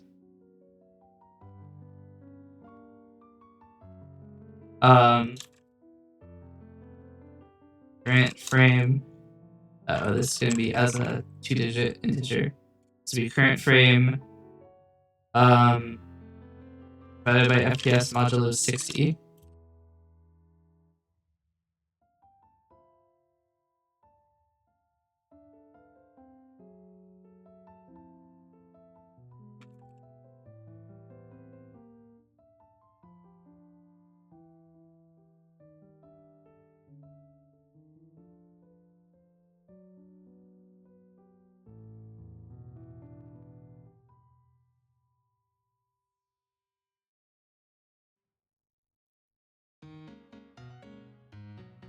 It was not label 61. It is label 64 actually.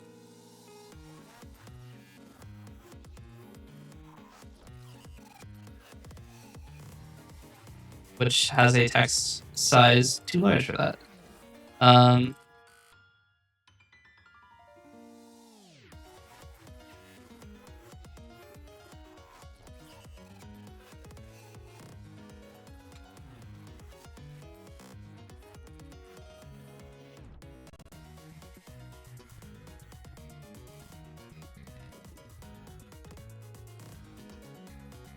Both the seconds and minutes are both set to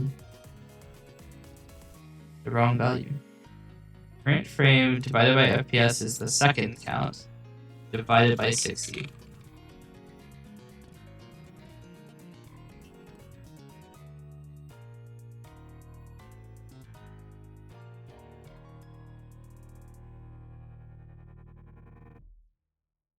If I lower the frame rate, is not something I can do because I didn't find the event.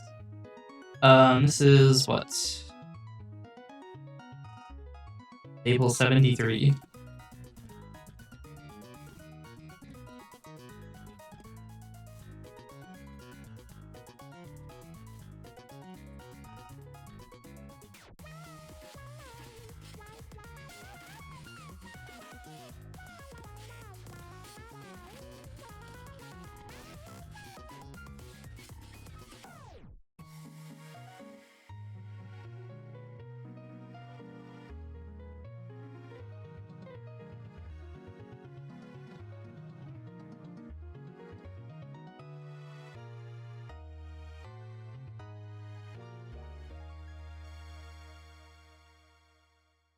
What am I working on? I'm working on an application to generate a progress bar because I'm making an album and I want to have all of the songs are gonna have videos. They're not gonna be like super crazy videos, but essentially, can I open this in FL Studio? Not FL Studio, Visual Studio. Oh, I can't show it with Visual Studio. Let me do this. Come in here. It's not gonna be visible on stream, but that's fine. It won't be visible on the recording of the stream, rather, but that's okay. That's not the right one. Essentially, I'm trying to make an app. I have to reopen. I'm trying to make an app to generate this. Wait, you can't see it. Windows 10 capture. Okay. So you see that little thing on the bottom there? It's kind of small, but that's what I'm trying to generate. So I'm currently writing a bunch of settings and stuff to control what those will all look like.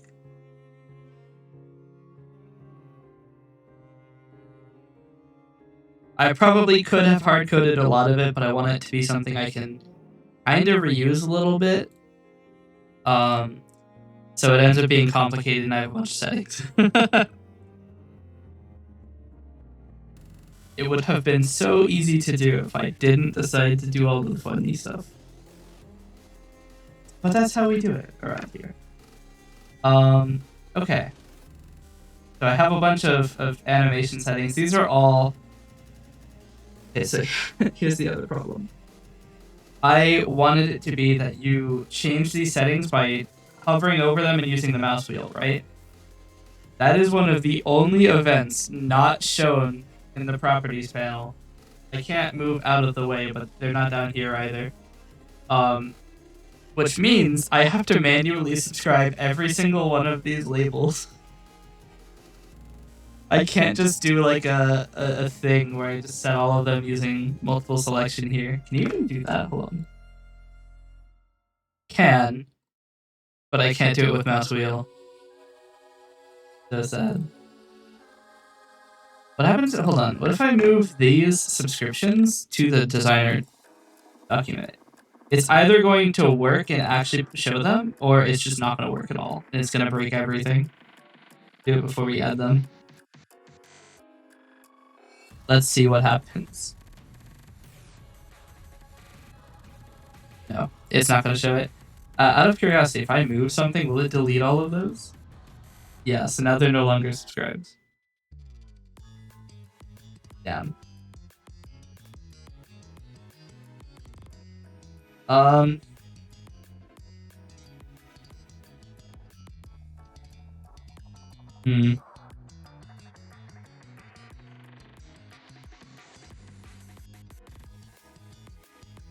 do I want to do this? If I can put a tag, and then subscribe it by tag.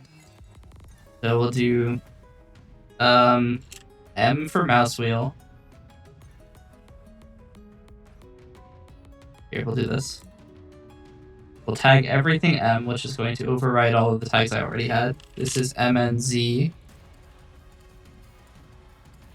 It's mouse wheel subscription, negative allowed, but not, or actually it can't be Z. Wait, it can be Z. Some of them can't be Z. And then these can't have tags at all. Cannot be changed.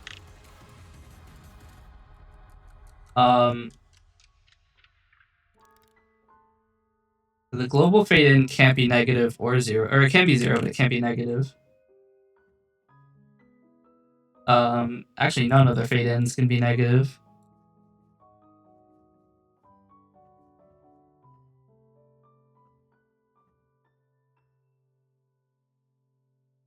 None of these can be negative. They can't be 0 either. This is for streaming? No, this is for, it's for a music video. I can show you a little bit of it. I'm planning to release this today, so I don't think it's gonna happen today, but that was the hope. Allow me to once again create my VLC capture. So here is the here you can't see it. There we go. But yeah, so here is the project. I have to redo the normalization a little bit. Might be a little loud. Oh, you can't hear it, can you? One moment. Capture audio. Turn it down by 9 decibels. But you still can't hear it. Oh, it's just too quiet.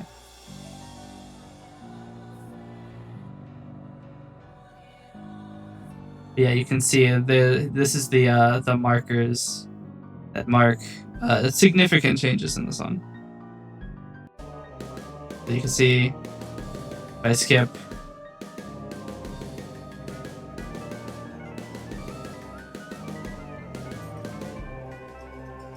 that's kind of what we're looking for. It's not actually that hard to do.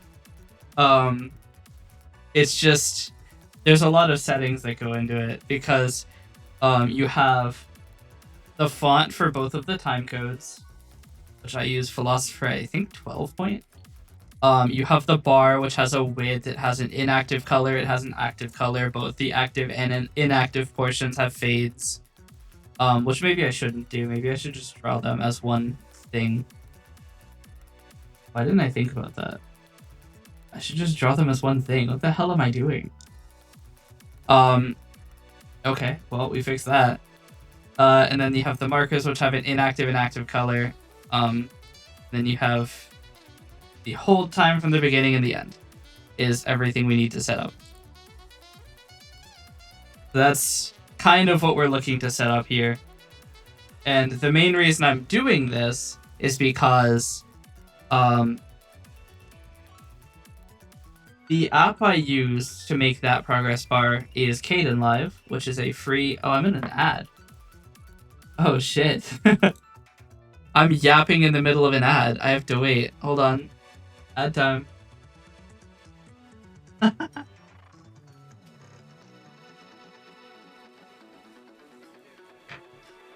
Oh, you can still hear me. Okay, cool. That was the main thing I was worried about, because I mean the recordings won't have the ad, obviously. Ads over? Oh, okay. Yeah, for me it says that ads are still going for 90 seconds. Which is the weird bit. It doesn't seem to match, but I don't want to get too far off of what I was talking about. The video editing software I'm using is called Kdenlive, and it is not built for this. Like, creating those markers, it requires 11 video tracks. Another ad? Oh no. We'll just wait until the ads are over. That's fine. There's only 50 seconds left.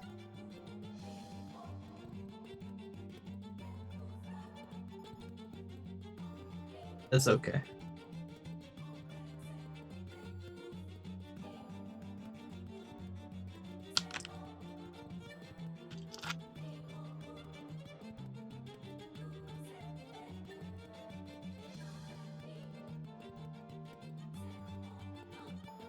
Down to 25 seconds.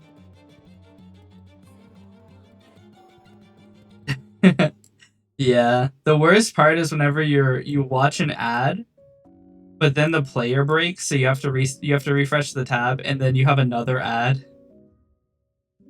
It's like, great. In that situation, I don't stay. I just leave. I'm like, sorry, streamer, but Twitch doesn't want me to watch you today.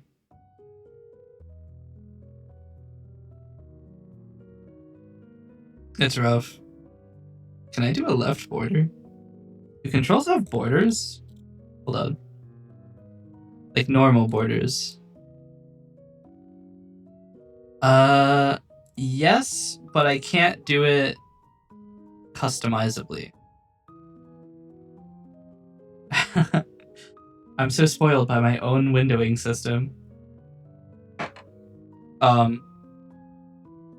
Anyway, before we get too super far away, Kdenlive is it's not built for making things like this. So the progress bar sequence has 11 channels, and it renders these extremely slowly. So if I show you Kdenlive, you can see here's the channels.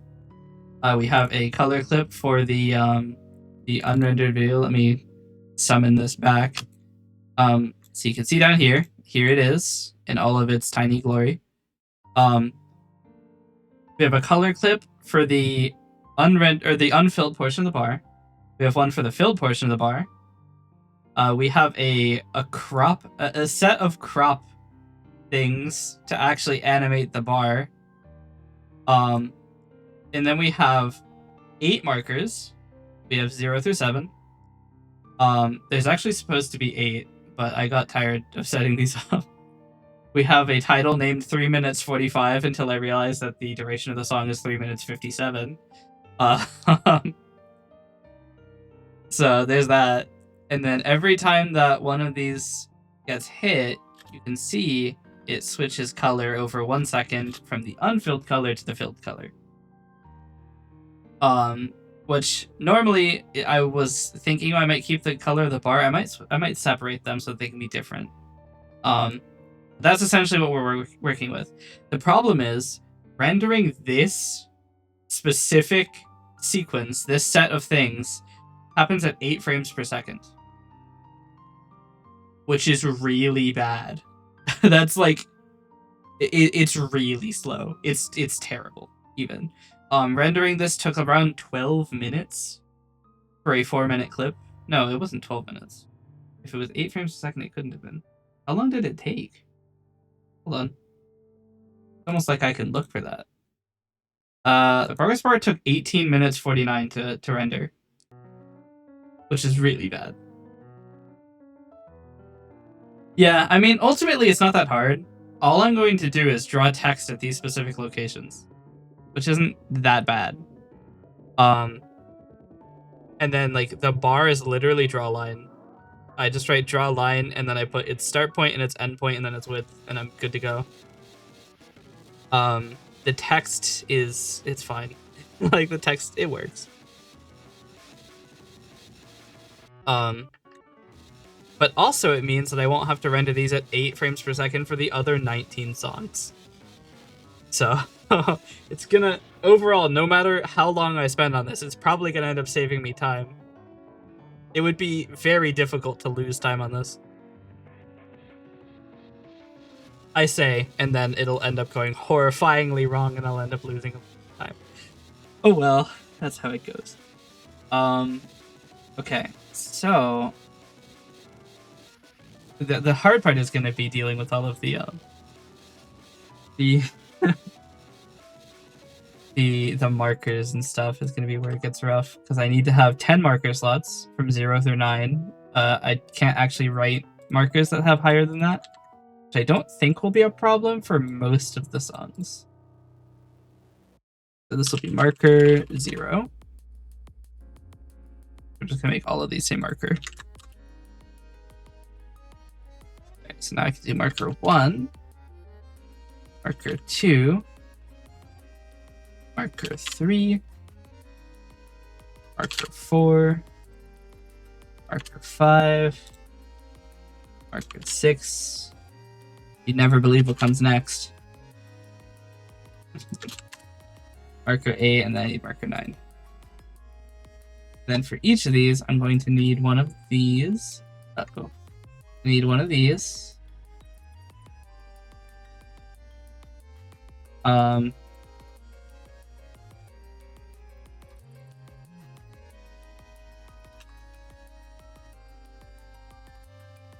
Actually, I don't want it to be per second. So it's going to be offset in frames with the special value 0 representing no marker.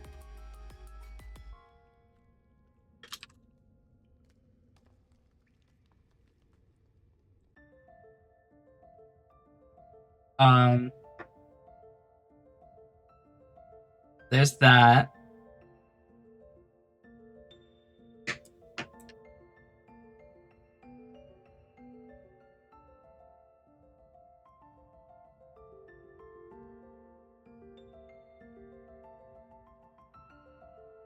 All right, this will be markers.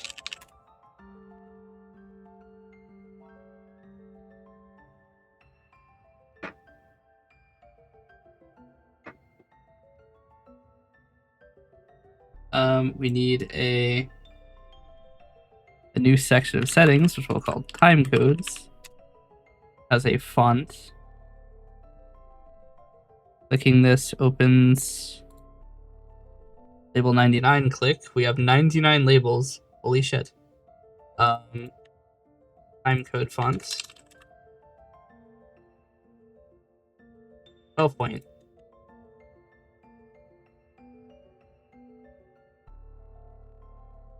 Actually, we'll do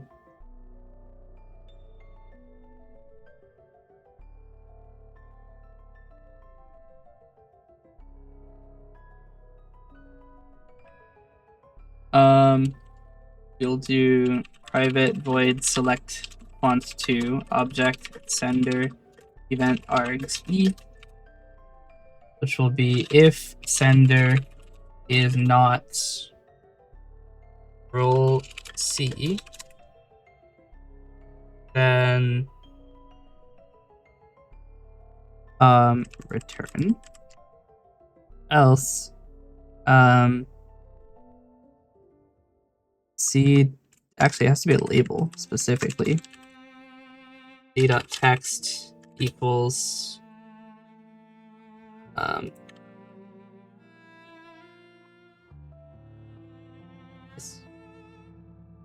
and then we need to change the fonts. We could do C.tag equals F because tag is object. Which should work.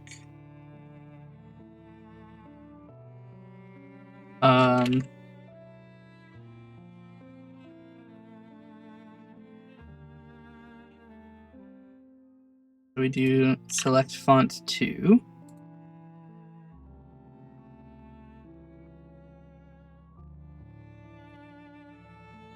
That means that this selection font and timecode font no longer exist. Font dialog apply no longer exists. Label 99 click no longer exists. Font dialog 1 apply. This why is it referenced twice? Here. Reference once, and that's here, which will unassign. Actually do anything. Okay. We will unsubscribe from form load. I'm just trying to keep like the trying to keep the code nice on the back end here. Alright, so now theoretically, if I click this. Oh, I never show the font dialog.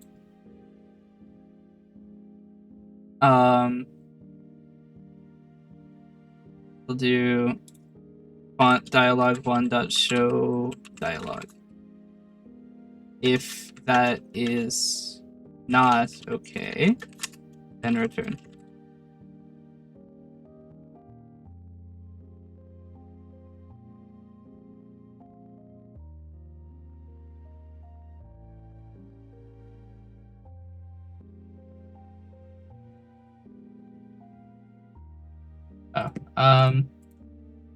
If c.tag is font f, then or font f2, then font dialog 1.font equals f2. So that it keeps the information that was previously stored in it. That also means we can use this to determine if it is actually storing data.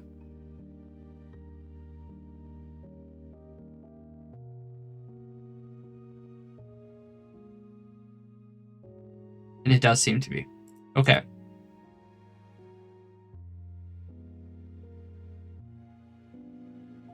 Excellent.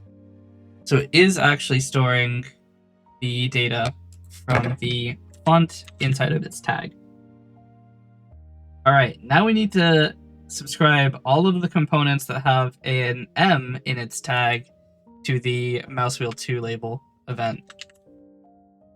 So for each control C in controls, if c.tag is string s, if s.contains an m, then c.mousewheel plus equals label mousewheel2.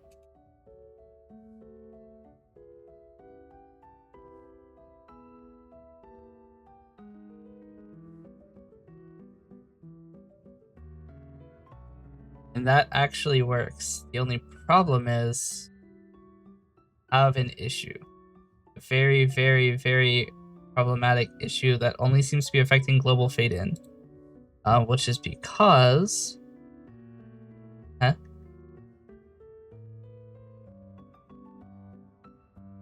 Global fade-in is being double subscribed.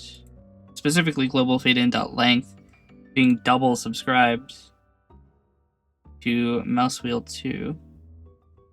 Oh. I thought that these mousewheel assignments were destroyed, but they're not. They just got moved to their respective controls. It's not going to be anything past label 45. Okay,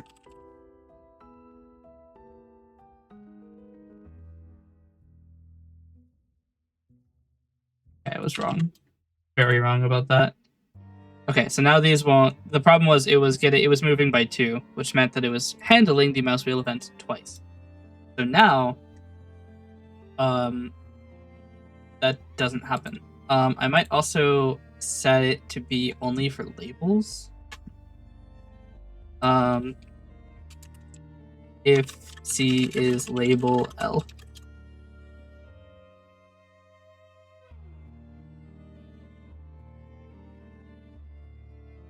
Okay. This is a slightly weird way to do it, but that's fine. It doesn't need to look good. The progress bar is what we're trying to make look good. Also, this only happens on application startup, so I don't care if it's slow. Okay. That's done. We now have all of our settings. We need to make the recording length actually do a thing. This isn't how these happen anymore, so I need to delete these controls. Which also means I could probably move markers. Yeah, the main thing is it has to look, it has to be relatively okay.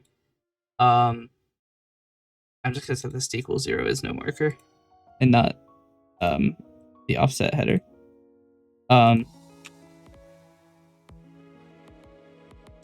The main problem is maintainability. Because down the line, whenever I have to use this for my next album project, I want it to be good.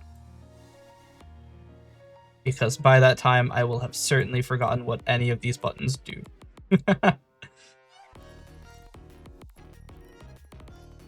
I'll be losing my mind, like, how do I set the values? Just scroll. Lucko. Technically, I'm supposed to have an F after every single one of these. Not enough space. Oh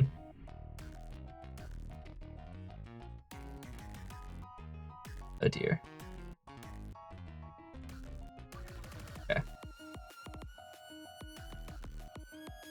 Just back over. Maybe a little bit further away. Okay.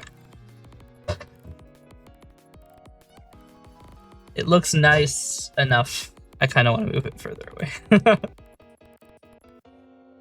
Okay.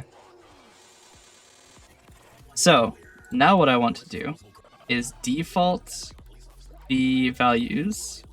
Can I check if a font exists? Yes.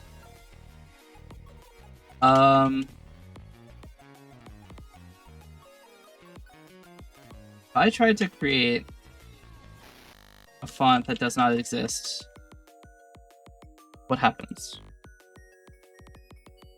It just works.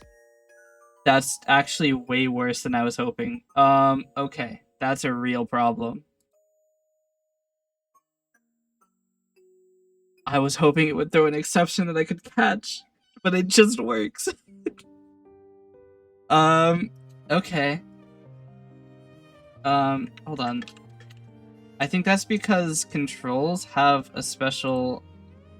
Nope, the font just works. What family does it end up being? Okay. So, it does keep the original font name. Is that accessible? It is. Okay. So, it has a tool. So, okay, I get why they do this. If you specify a font that doesn't exist, you would probably prefer that it defaults to a font that does exist instead of just displaying nothing. I get it. It makes sense. The problem is I'm attempting to detect if a font exists, so it not failing is a problem. But what I can do is font Eden maybe equals new font of Edenic 2 12 point. If Eden maybe dot original font name equals Eden maybe dot font name or font family. I'll need to check that. If it does exist, then label font description, which is not what that should be called. Dot font or dot tag equals Eden maybe. Dot name. So the idea is to identify if this font is installed, and if it is, then we want to set that as the tag to the font description.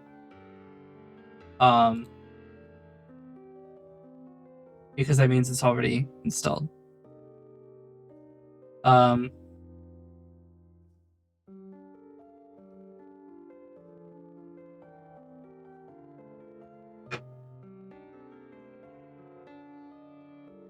We'll do private void update font tag. label C. And then font F equals, or if C.tag is font F. And we'll call update font tag. So now I can also call update font tag here. Okay. And then we also want to check to see if philosopher is installed. If that's the case, we want label 99 to be set to that.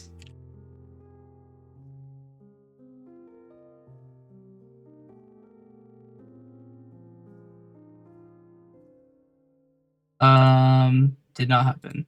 It's because I put the wrong font, that's why. Okay. And then if I put something that doesn't exist, it will not set. Okay.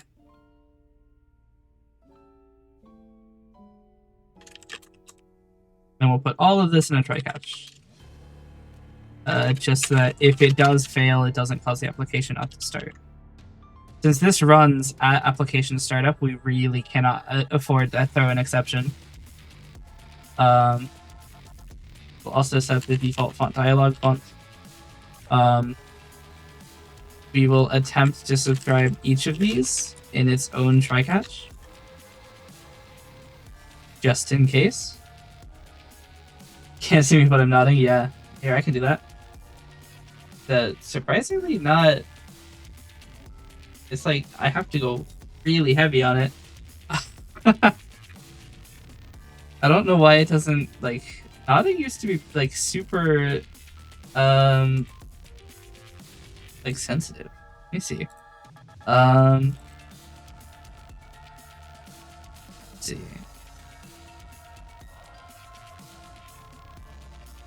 Can I like make it less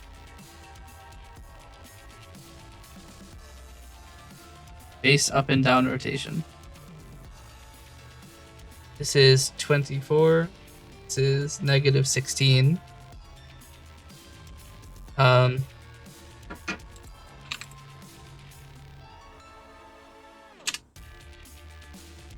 we go.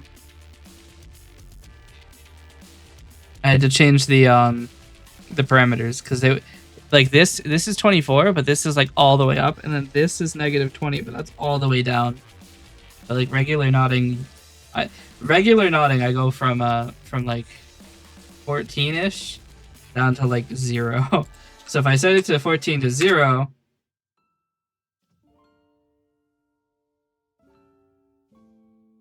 but I set it to 14 to negative 14. Okay. The window is the wrong size now. Why did you do this to me, Vignon? Not Vignon, VTube Studio this time. Where do I set the thing? It is.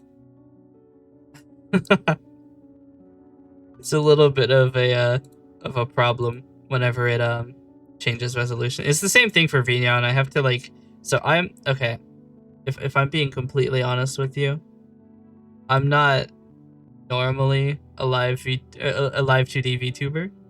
I actually have another model who's currently sitting in the dungeon, but I can. Hey, I've got two. I've got two of us. I could be two people at once. They both have slightly different tracking. I mean, they're gonna have a lot of different tracking, but yeah, we look in different directions, which is kind of funny. But yes. Maybe back to the dungeon with you. I mainly just have both of them on to see what the system usage is going to be. Looks like 72%, but it's still mainly just encoding video. Look, I have a lot of weird things that I do. I record everything separately. This model, I keep like putting my hand in the air like you're gonna be able to see it. I can't do hand tracking with Live 2D. But this model, the chat, the timer, the music player, and the background are all being recorded separately, as well as the output stream.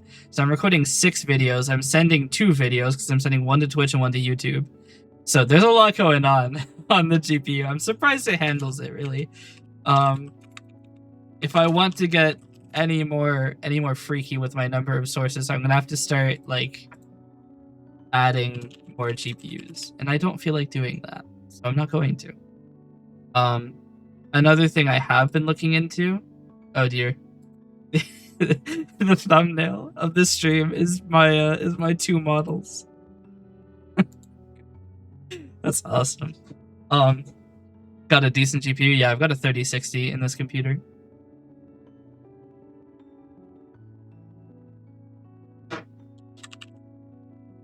Because it's not really doing all that much, if I'm being honest. Because even though I am recording a lot of videos, the music player in the chat barely ever update. Like, the music player updates once a second, and the chat updates whenever somebody sends a message, but not ever after that. There's not actually a lot to do. The timer updates once a second. Actually, the timer updates 10 times a second. The actual JavaScript is every 10th of a second. So the echo you get at times is when you lean back, or there's an echo. There's an echo? Is the beam receiver audible? It is. Oh. About that. There is most of the time? Well then. That should be fixed now, hopefully. Yes. So I have 2. Yeah, okay. Remember what I told you? I have a lot of freaky stuff. I've got a lot of freaky stuff. I have 2 ways to get my microphone audio to the streaming relay. And one of them is, okay, so what you see behind me, I keep gesturing. What you see behind me is a live feed from another computer. It doesn't look live because I haven't actually done anything for a few minutes, but it's live. And that computer also sends audio through that live feed. It sends the video of the screen and the audio. I have a second way to send audio to the relay PC, specifically so that whenever I have our good old friend Alada here, she doesn't use face cam tracking. She uses audio-based tracking for the mouth. So you can see her yapping behind me. She uses audio-based tracking. The problem is the way that I send video to OBS cannot also be used to send it to tracking. So I have to send it through another program called VB Audio Matrix, where I take the microphone input from my main computer and send it in a different method to the stream relay. I also can take that audio from VB Audio Matrix and put that into OBS, so I do that as well. When the network is fine, that's grand. There's no echo. But if the network ever has any like slowness, or if it's not fully up to date, there will be echo. So that's one of the things that I did not realize. So yeah, I need to figure out how I want to fix that. The problem is, if VB Audio Matrix is on, it's a higher quality stream than Beam. But if it's off, and Beam is also off, which is sometimes what I do when I'm just chatting, there won't be any audio at all. Maybe. I really don't know how I would do it.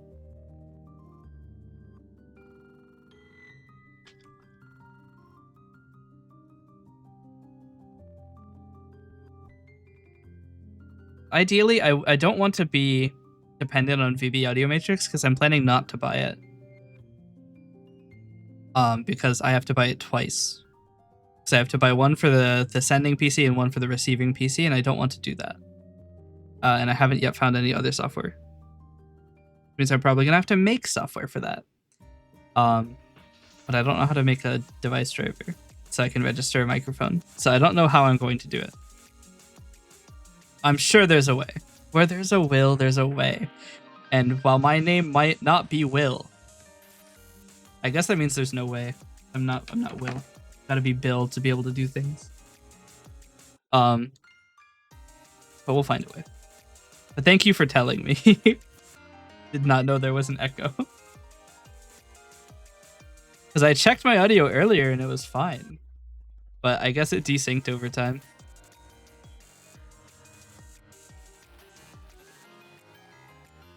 Anyway, where were we? We were setting up the markers. Okay. So, how do we want to do? So, this is gonna be the weird bit, because we need to know what frame things happen on, which we're gonna have to do in Kdenlive, which is fine. But what's the best way to put that information here? So I thought it was part of your character, then you got really clear a few times. I was like, yeah, no, my character doesn't have any freaky audio effects. None of them do, actually. But that is a cool idea. Maybe I'll do that one day. That sounds fun. Route all the audio through FL Studio. I could totally do that. I have FL Studio open right now, actually. I could put all of my audio through Soundgoodizer and blow up everybody's ears.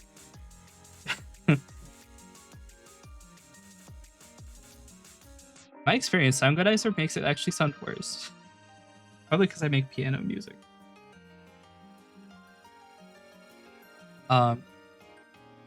Yes. The hardest part that I need to figure out is how do I want to do this? Because the markers being by frame is really bad. It's gonna be really like it's gonna be weird. Whenever you try to change it, it's gonna go up by 1. And you're gonna have to get to like frame 18,000. It's gonna take a while. Also, these markers specifically, these values need to have long values.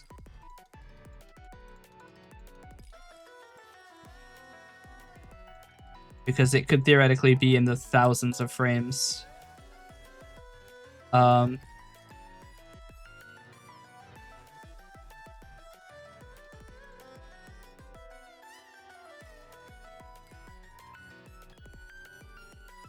do I want to do this?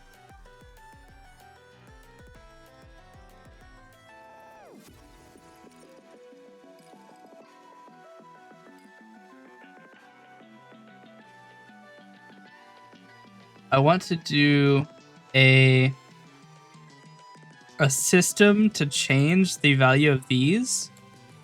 But I don't know how I'm going to do that. Because I can write in the tag, I can write like remote 1, which will take label 1 and change its text. But that means if I ever rename this from label 1, it'll fail.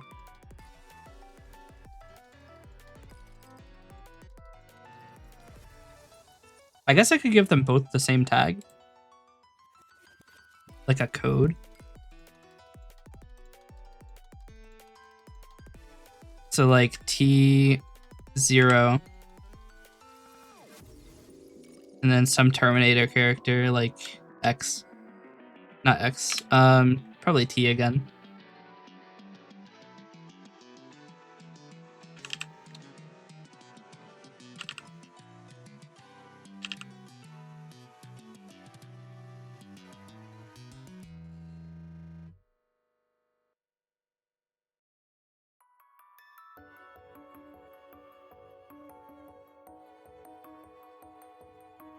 So the idea now is that in update or label mouse wheel 2, we can do if l.tag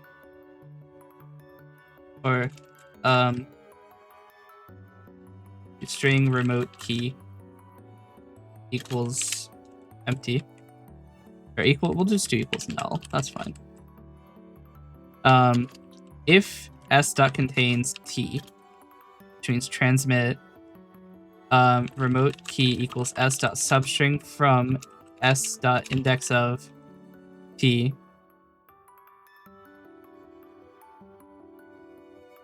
then remote key, this is gonna be +1 actually.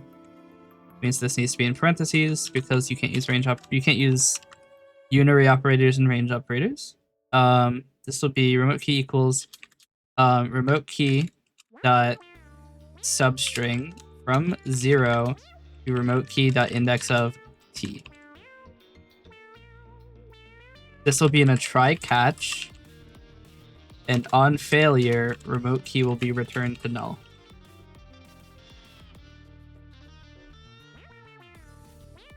Which means that a key wasn't found. So now that we have a remote key, which will be the value in between the two t's, if remote key is not null, then we need to search all of the controls to find one that has a remote key in the form of r, then the key, and then r again. So for each control C in controls, if c.tag is string s to if s2 dot or contains r remote key r, then c.text equals value.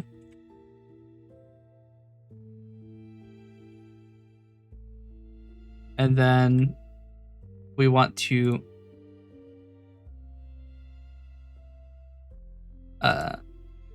set, so these are all going to be like r0r and r1r, r2r, r3r, r4r, r5r, 6r, r7r, r8r, and r9r, which I'm going to use a special thing. So these are each going to be given a capital F in their tag. This is like a weird way to do this, but honestly, there are so many controls that making the tags a little freaky is probably the easiest way to do this. Plus, it doesn't have to be good. An internal tool. So if not s2 dot contains a capital F, we just set it to the value.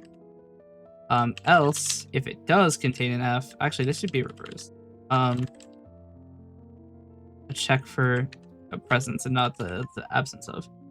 So now we do F and then value and then value over FPS modulo 60. Nope, divided by 60 as a honestly, hold on.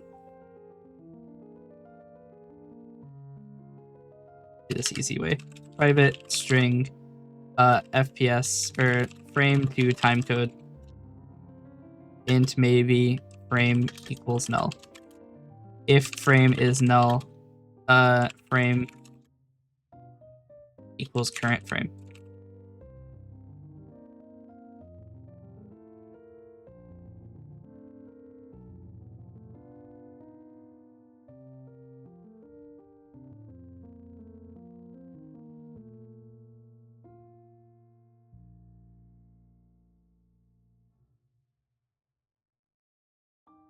Okay.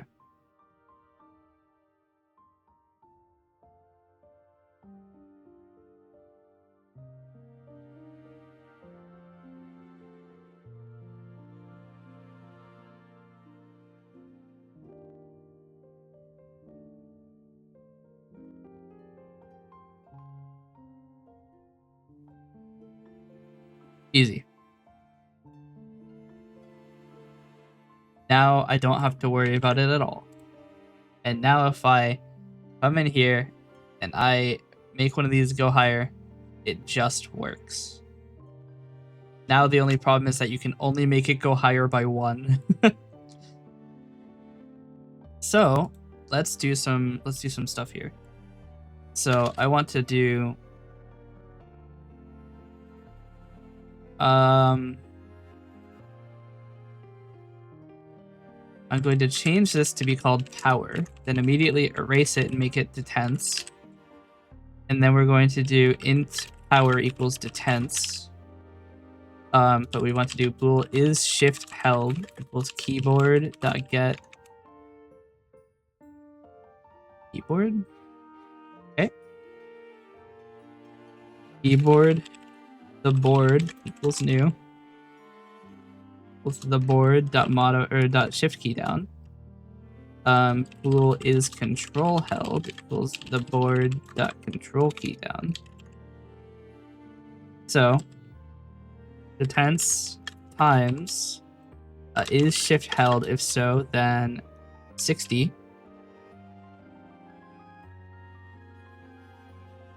No, shift will be 15. Times is control held. If so, that will be 60. Otherwise, 1. So now we have the ability to shift by several frames at once.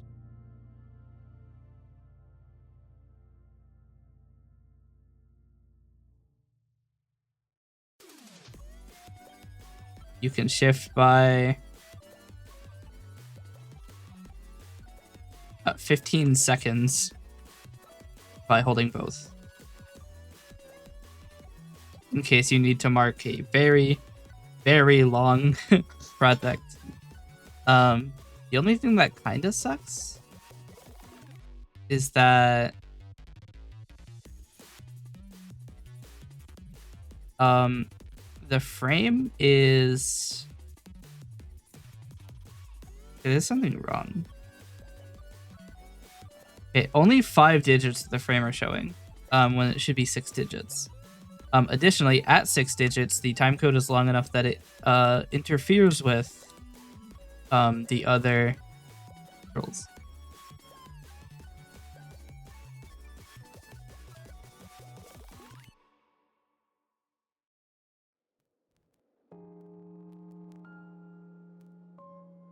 We'll just make this value.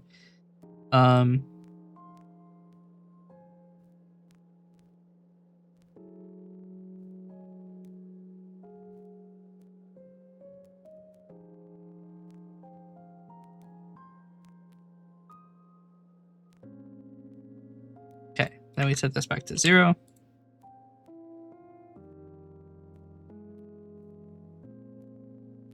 I guess we don't need to set it to the value as well, actually, come to think of it. Because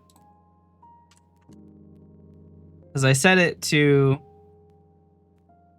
frame value and then the time code, but we don't need to send the value again because it's visible literally like 2 pixels to the left. Alright, quickly get over to that. Okay. We're also going to check if Alt is held.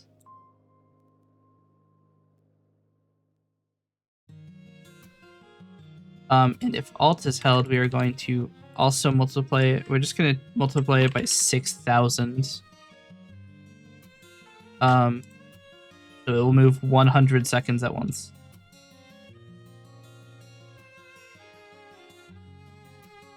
Which makes the maximum shift 1,500 minutes. Which is 25 hours. So that should be more than enough. You can even do VODs with that. Maybe I'll make it 3,600 frames. Is 1 minute.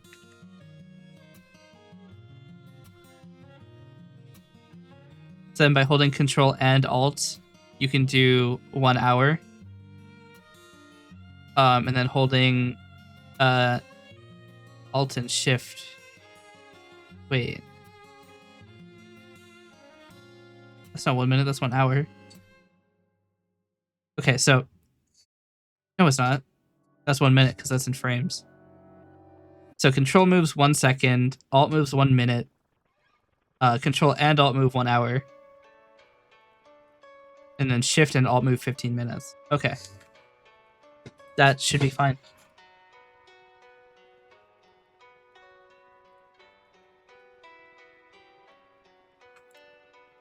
Let's try that really quick. Shift and Alt move 15 minutes at a time. Just Alt moves 1 minute. Just Shift moves 15 frames.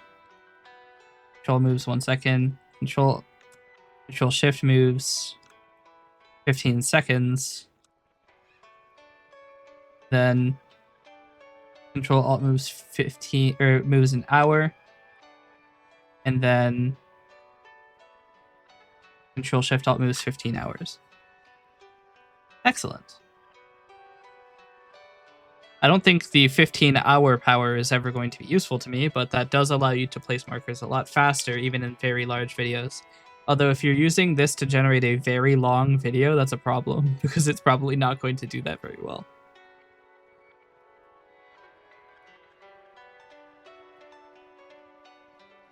The general idea for this was to make a PNG sequence and then stitch it using FFmpeg. But your file system is probably not going to hold a folder of, 100,000 frames without complaints. I think there's a limit to how many files can be in a folder. Limit to folder files in folder Windows 11. I think it's isn't it 1 million? There's no practical limit. The theoretical limit is over 4.2 billion files. Okay, then yes.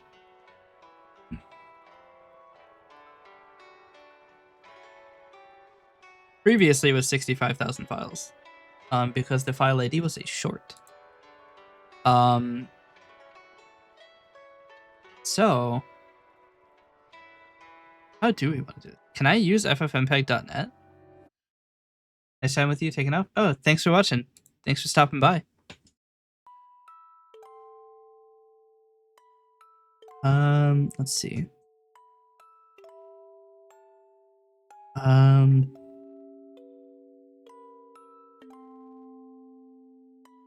I also just realized I'm on the wrong scene. I can't hear it like alerts or anything. Let's see. ffmpeg.net. Common ffmpeg tasks. Can I write a video using this?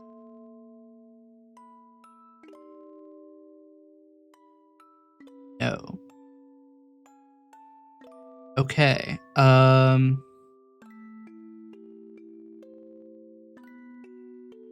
very specific type of video too.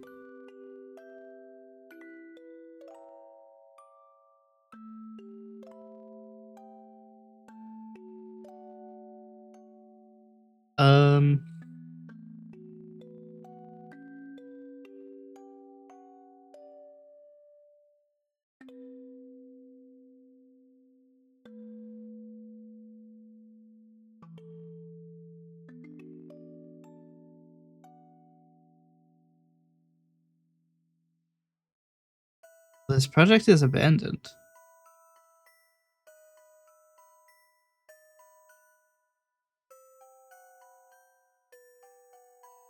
That's a problem.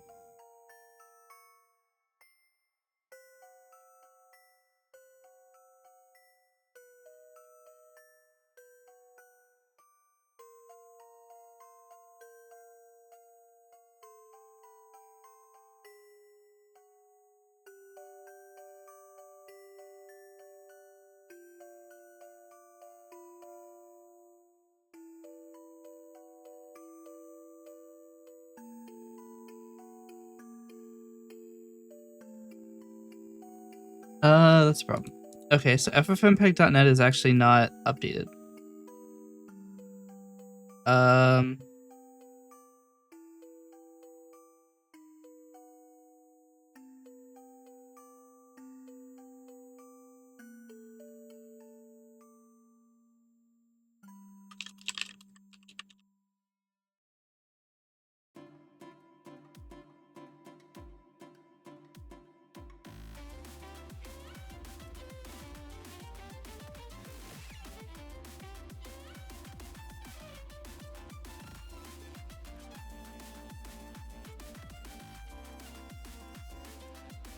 Hmm.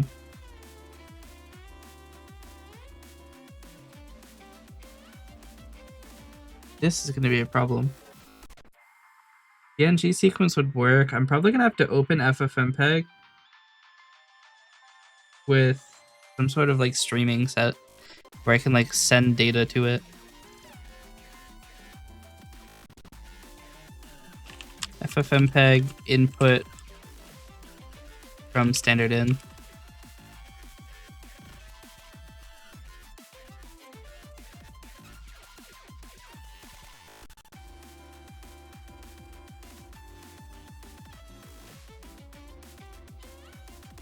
If FFmpeg image sequence from standard in.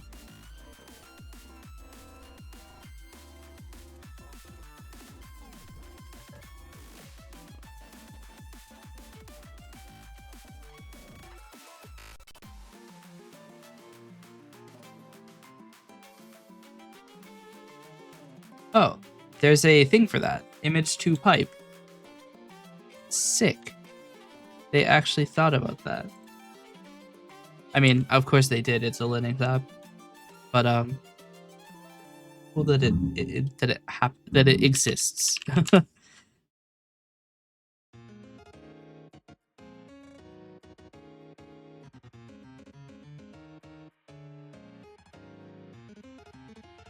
Okay. Concatenated stream of image data. Excellent.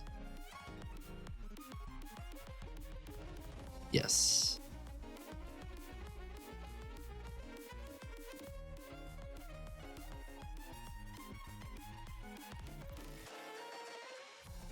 Okay. So we're gonna start by opening FFmpeg with an image pipe. How do I cancel it? How do I close it?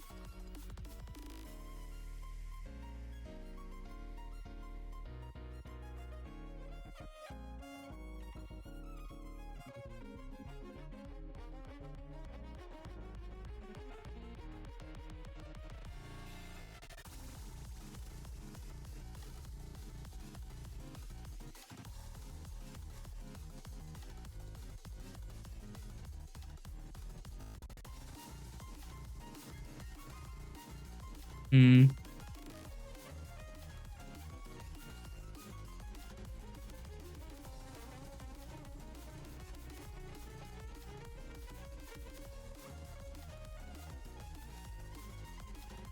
Hmm.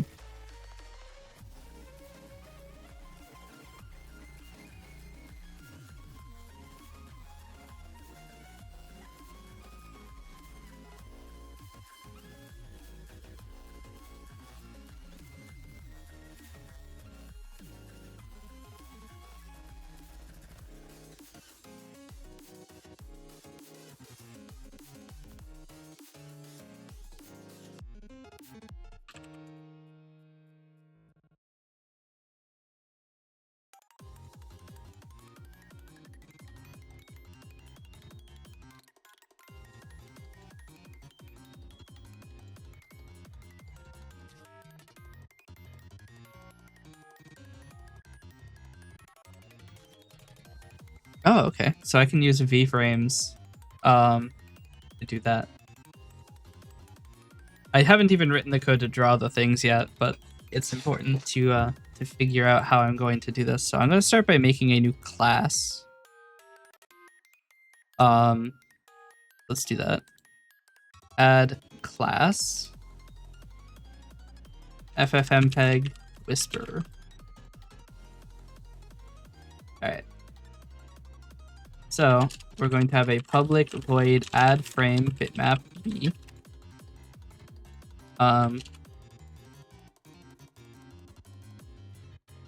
Private stream maybe. FFmpeg standard in.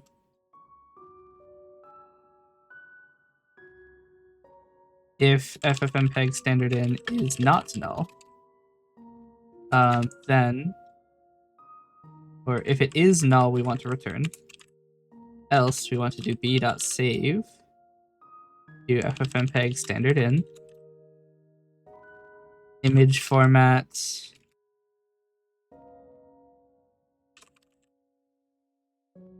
.png, and we do not care about the encoder params. Does not matter if it is compressed or not, because FFmpeg will handle all of that for us. Public void terminate early, which we'll call FFmpeg standardin.close. No, we'll call it just terminate, which will close the standard input.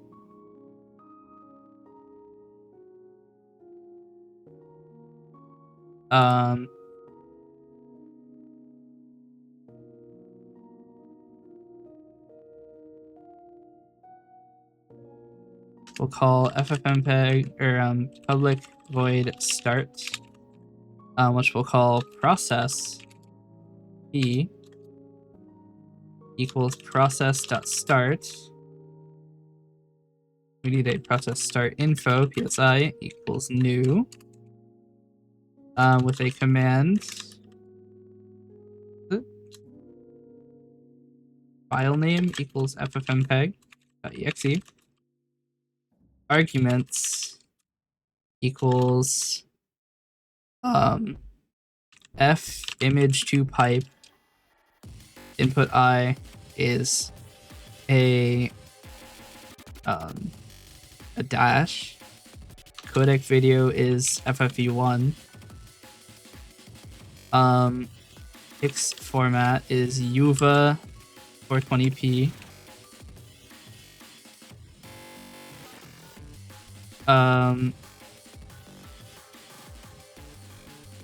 Is it UVA 420p LE? I might just use RGBA actually. Oh, we also need a frame rate. Frame rate.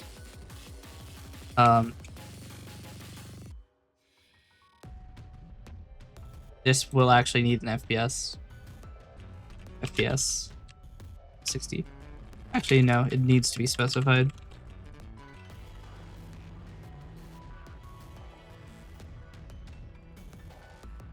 X format RGBA. Output to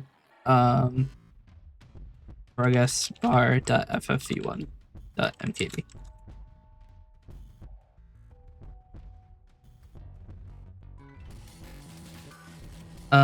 ffmpeg ffv1 encode.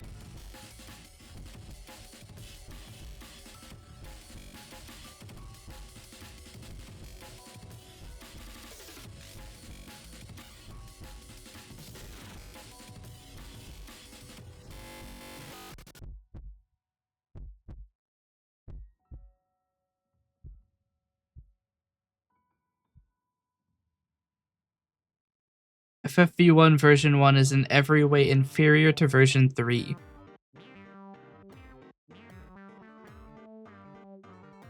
What?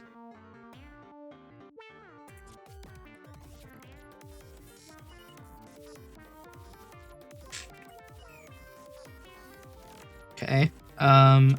Level 3.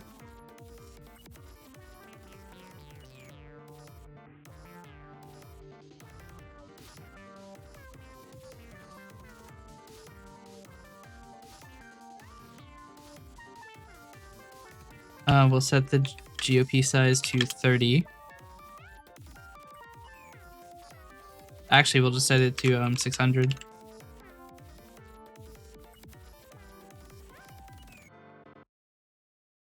Actually, we'll set it to a value of FPS times 10.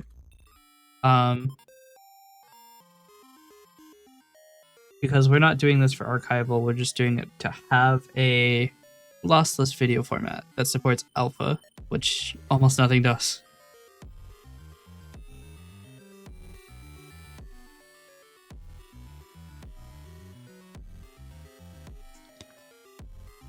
We'll set slices is 4.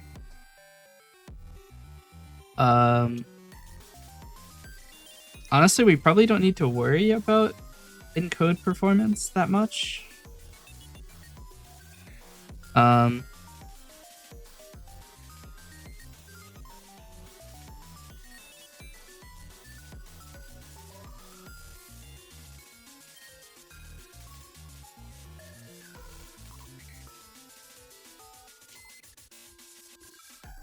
I don't think I can do multipass encoding because we don't have access to the data again. It's gonna be streamed, so we won't have access to the. I mean, we could render it again, but then we have to do everything twice. And I can't imagine this is going to be that fast to begin with.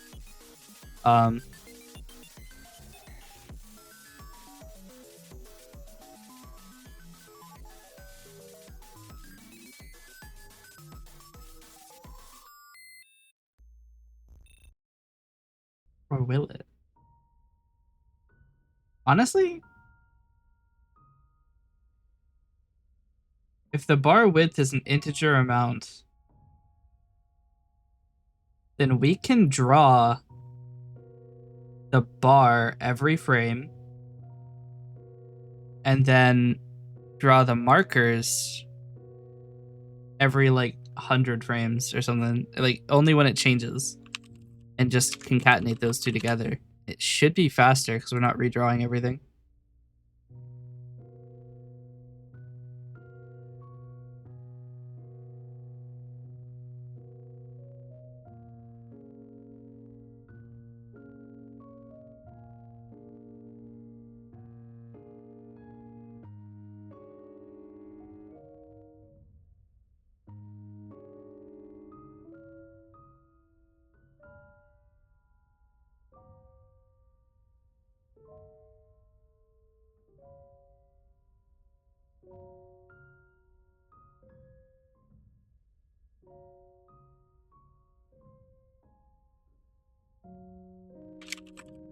Um,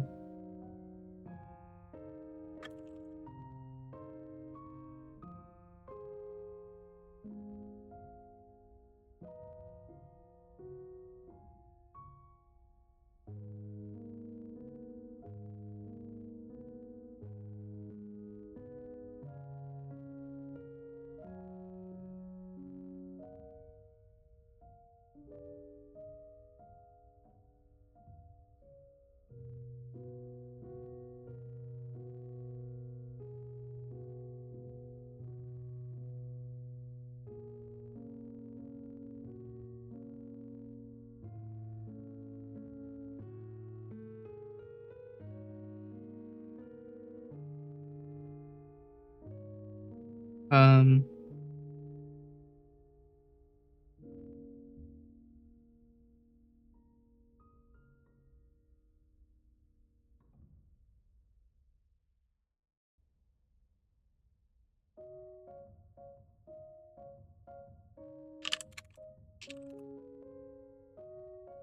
the thing.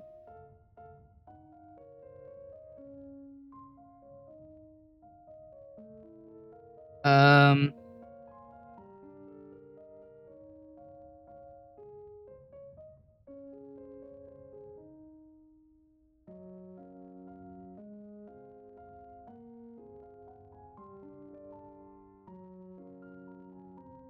one moment.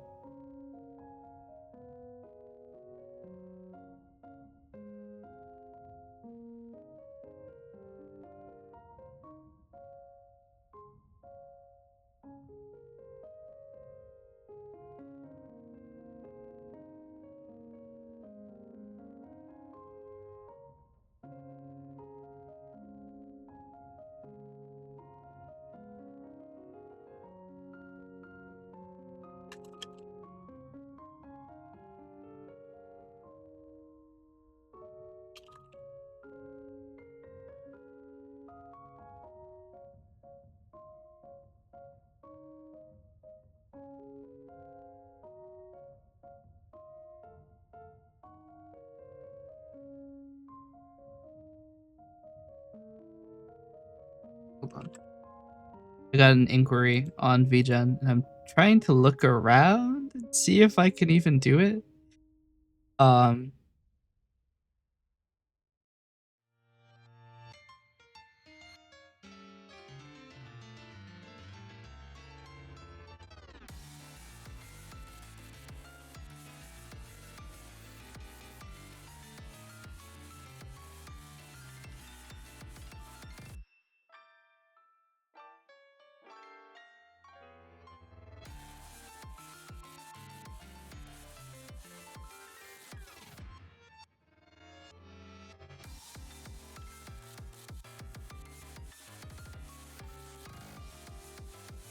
Okay. That works.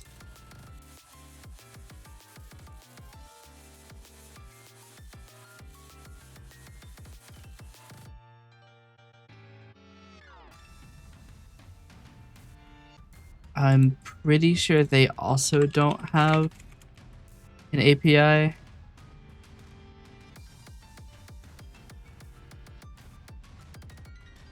They don't.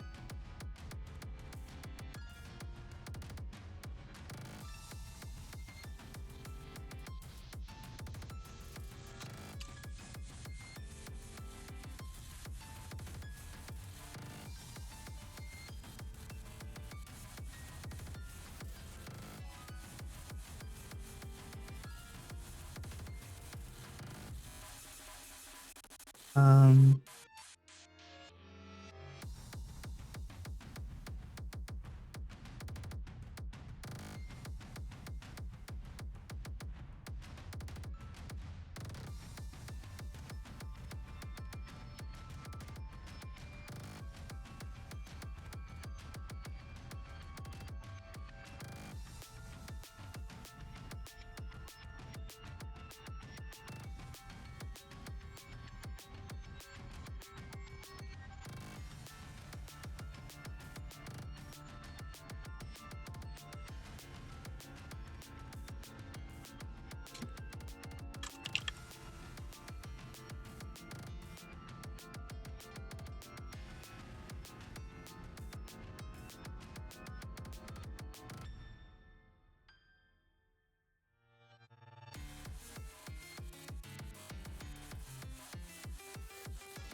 mm, not a good idea.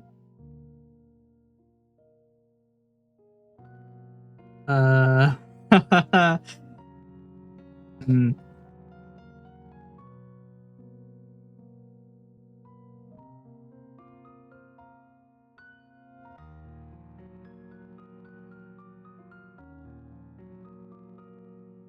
I don't want to. I don't want to be weird. I think that might be weird.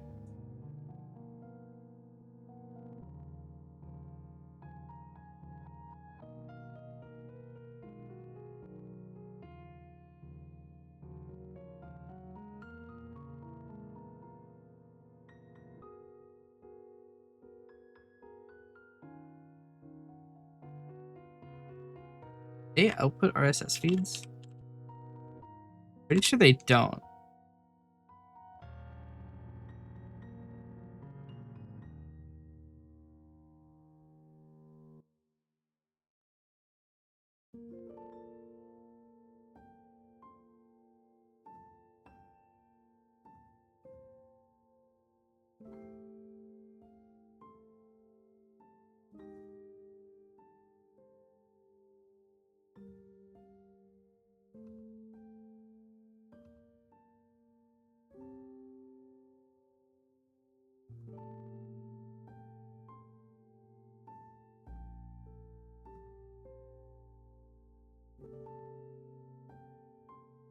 I love applications and like services online that do not tell you what the pricing is. I love it when they do that. Makes me so happy. 7-day free trial. How much does it cost? They don't tell me. Because why would you want to know? Just build your application with our thing and then we'll tell you how much money you owe us.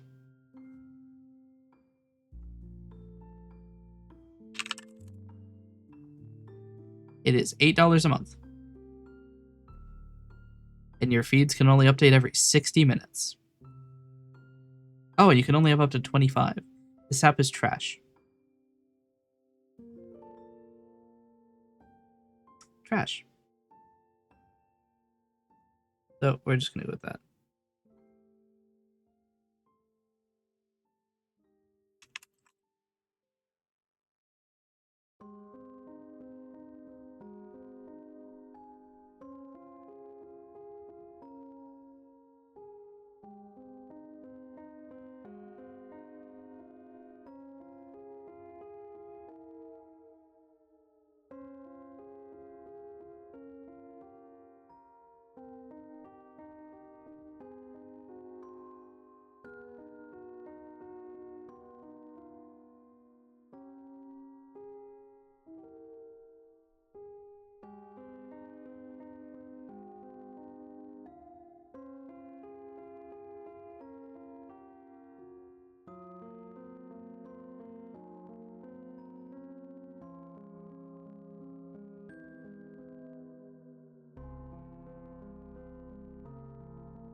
Okay.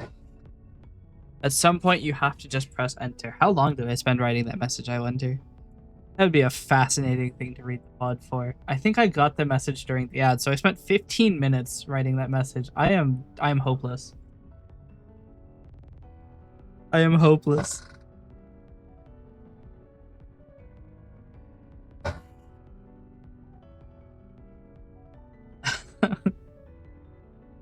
Absolutely hopeless I am. Yeah. Oh wow, they're already back. That's honestly that's more scary when somebody responds to your message immediately. After an hour. It had been an hour. I really hope they were not waiting for me to send a message for an hour and 10 minutes. Oh no.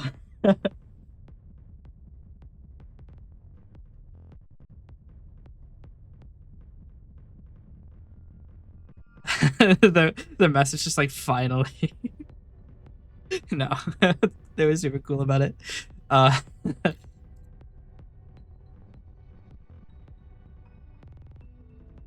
um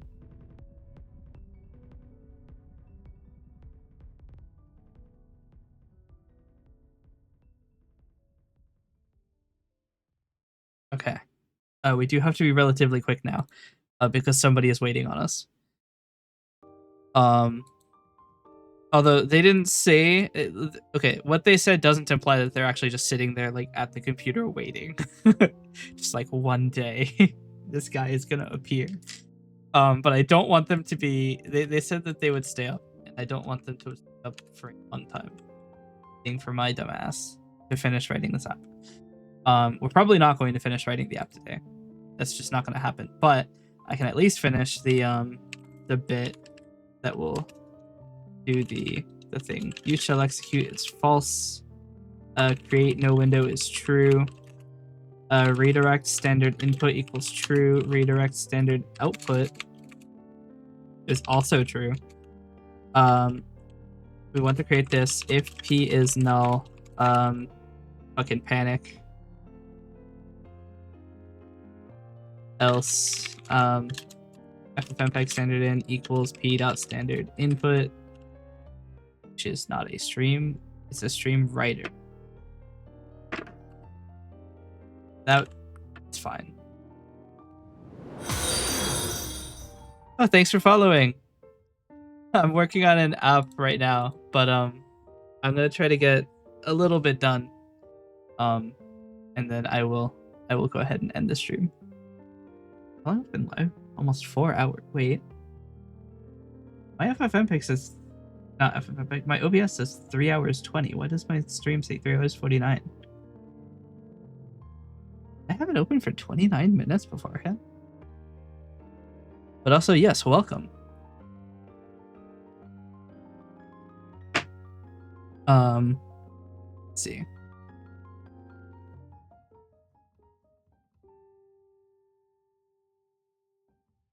Or should I do the stream writer? It's a binary writer or a stream writer? Hold on. Binary writer. C#.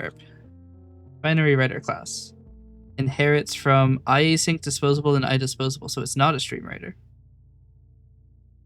Interesting. But I could save directly to a stream, so I don't think it matters. We'll see what happens. That's what we'll go with. If it blows up, that's normal. I'm going to delete the picture box. I don't plan on actually making it visible. Which also means that these don't matter. These don't matter. It's just this and then a button that says go. Alright, toolbox, button, properties, flat style is flat, and text is do the thing TM.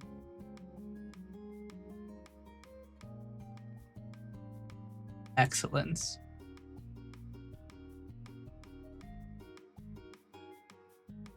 You know what? We'll make it large.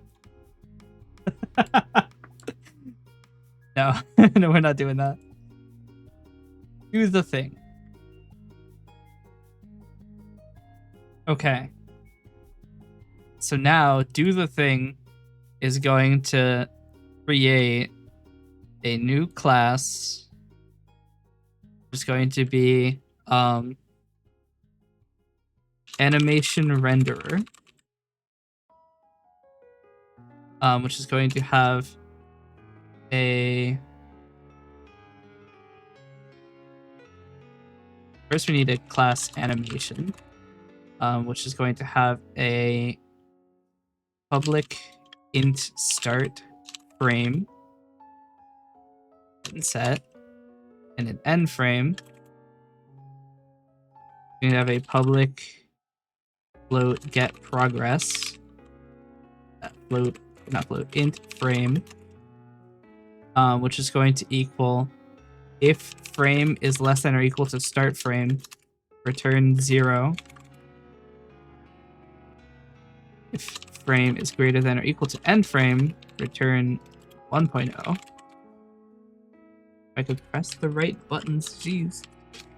All right, and then else it's going to equal return frame minus start frame divided by end frame minus start frame as a float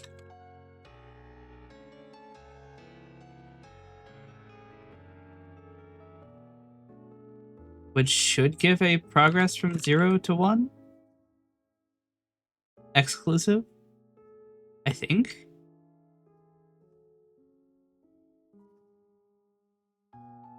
I think that works.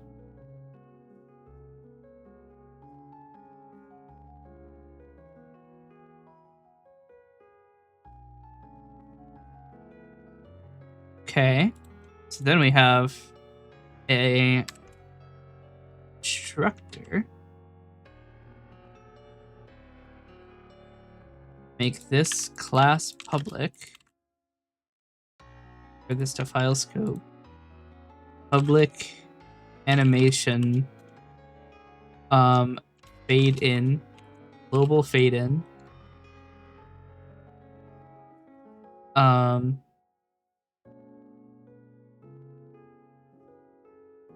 I'm trying to think of how I want to do this. I would like to use a primary constructor. Can I use it? Hold on. Int test equals new of test. It does. Okay. So global fade in start is always 0. Actually, global fade in duration. This is going to equal 0. And and then global fade in duration. Global fade out is going to equal, it's negative 60, isn't it? That's a problem.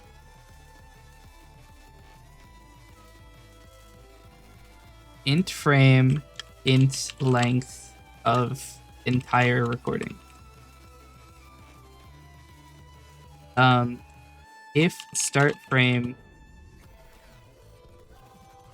is less than 0, then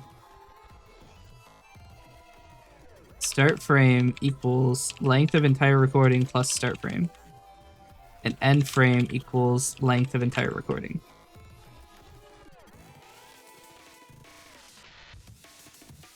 So we will start by aliasing start frame and end frame, and replace all instances of start frame with the aliased version, same with end frame. So it won't like edit the animation itself. So global fade out is negative 60. Int global fade out duration. It's actually gonna be negative global fade out duration. And the end frame doesn't matter because it'll be set to whatever.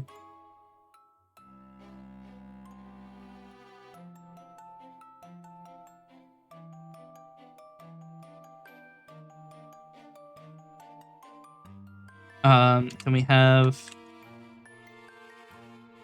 bar fade in and bar fade out. Would be int bar fade in offset, int bar fade in length. Same two things, but fades out.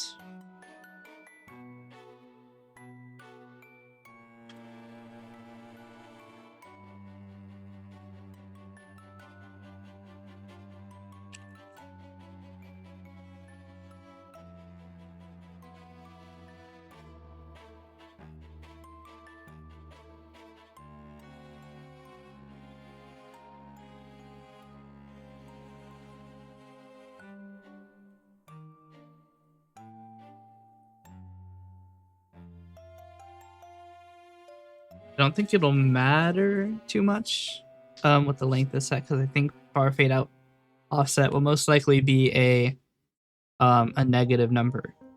So it will be, actually come to think of it, these are set to 0, aren't they?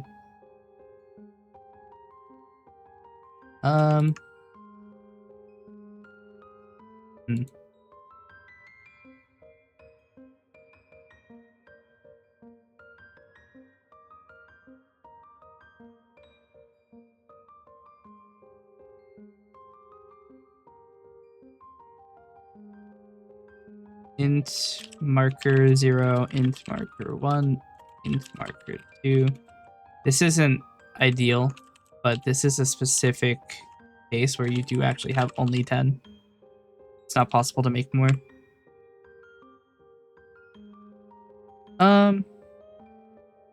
Also, if I want it to be a primary constructor, I can't do this without doing a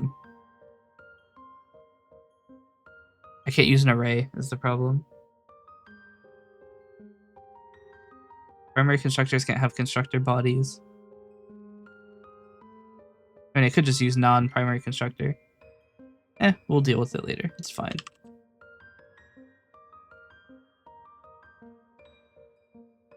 We'll see what happens. Marker 0, 1, 2, 3, 4, 5, 6, 7, 8, 9. Which will be a new from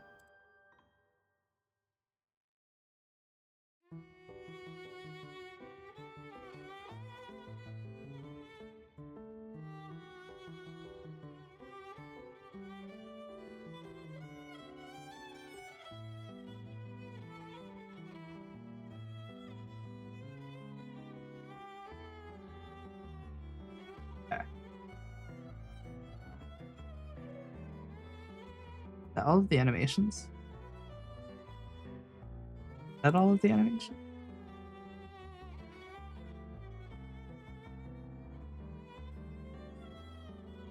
It is it?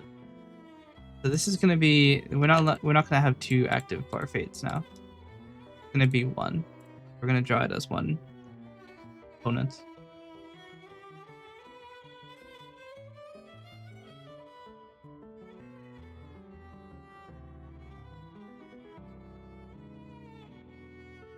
Huh? Oh, that's right. I deleted these. Offset frame doesn't actually matter. Actually, none of the buttons that reference it exist anymore, do they? Right.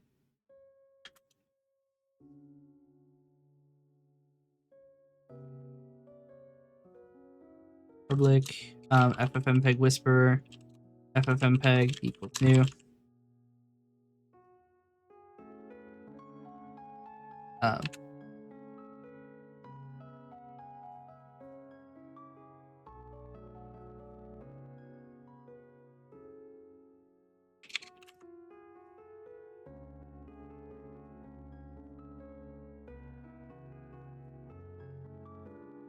oh, it has to also be made public.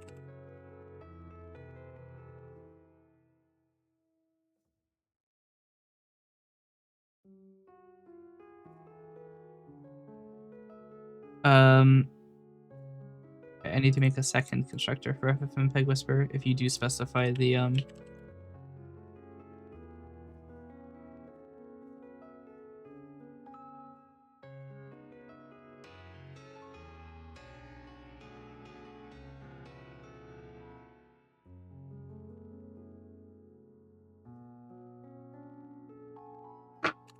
All right, public void draw frame int frame. This is gonna be where it gets really weird. We're gonna need a private brush, inactive bar brush, this new solid brush of color. So we need font, timecode font, marker fonts, color, inactive bar color, color inactive or active bar color, color inactive marker color, color active marker color. Problem is that there are a lot of variables.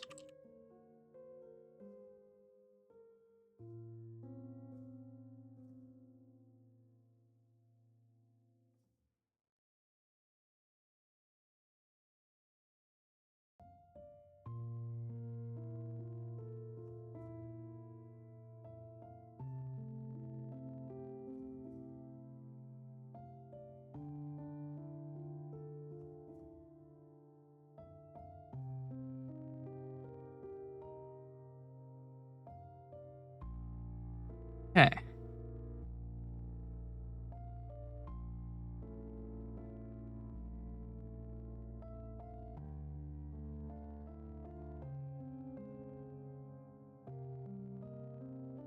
We have private float global opacity is global fade in dot get progress times global fade out dot get progress. Oh,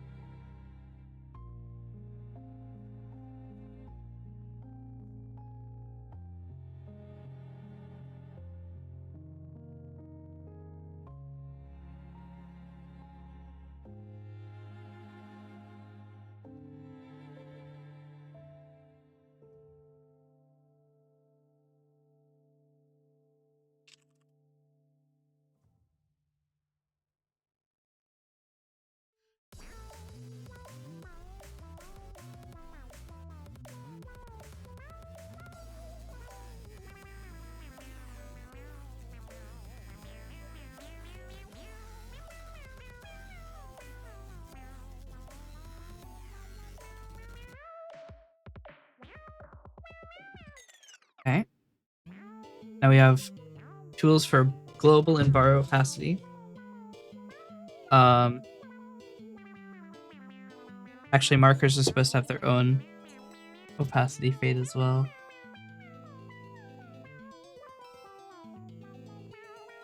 Problem.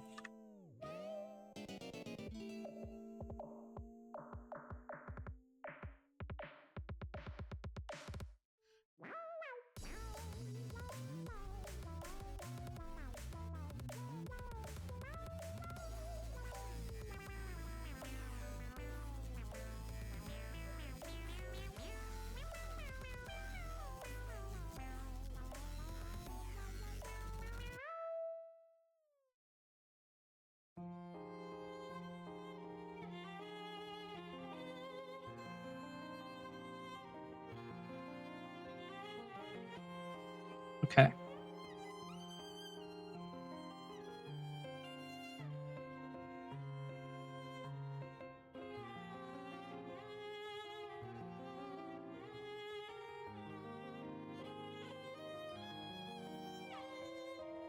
Does it matter that this is going to be slow? Because it's going to do all of this calculation several times a frame. It may not matter.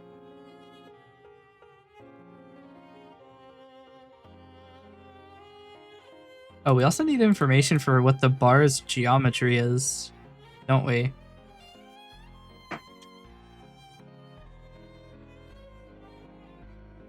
We do.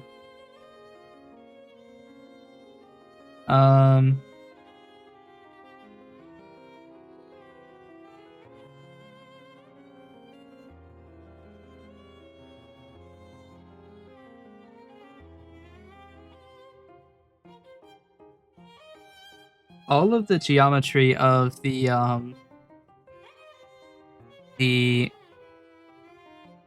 entire window is dependent on where the bar is.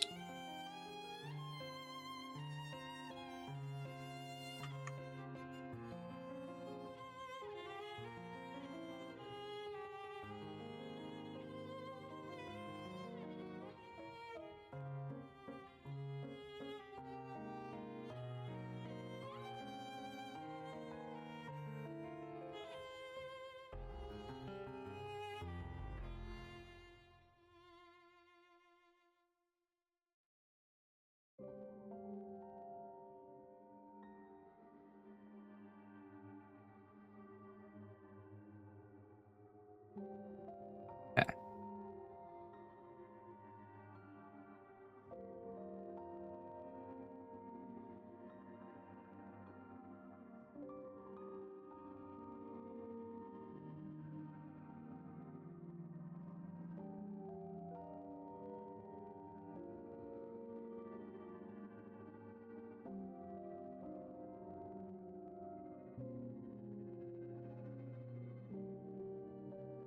Hmm.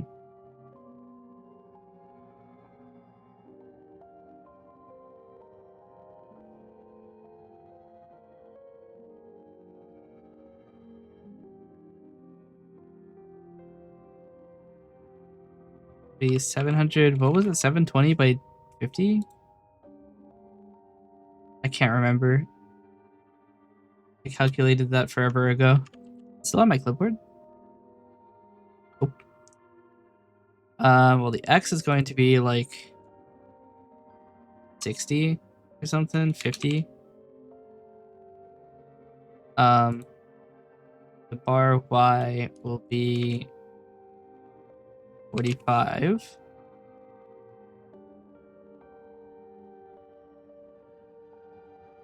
Have the bar length, which we will call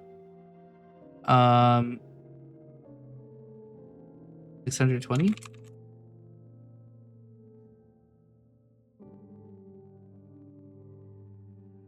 Move bar width down here.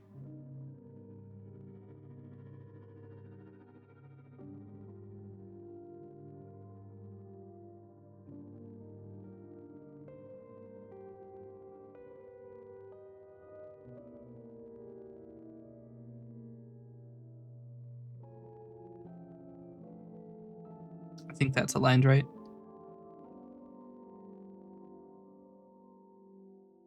Okay.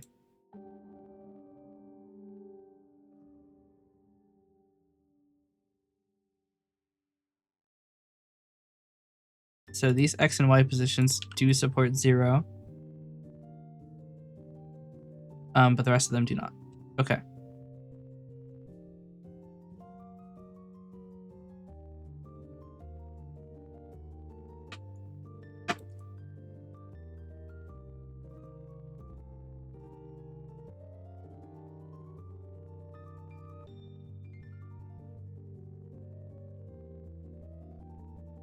Size X and size Y.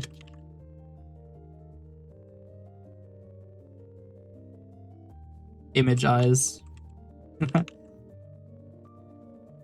And we have bar location.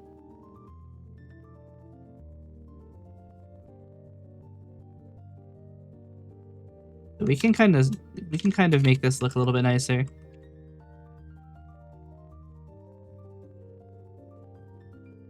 So we have size X, size Y, duration, FPS. We have the global fade. We have the bar fade. We have the marker fade.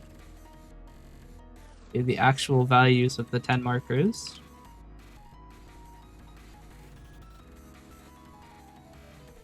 We have the crossfade animation length. We have the marker font. We have the inactive and active marker colors. We have the timecode font, bar colors.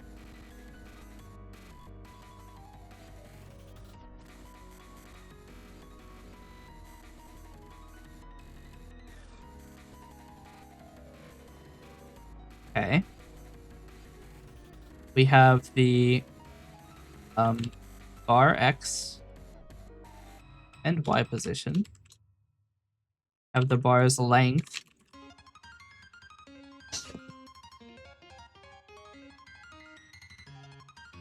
So bar location 1 going to be a point of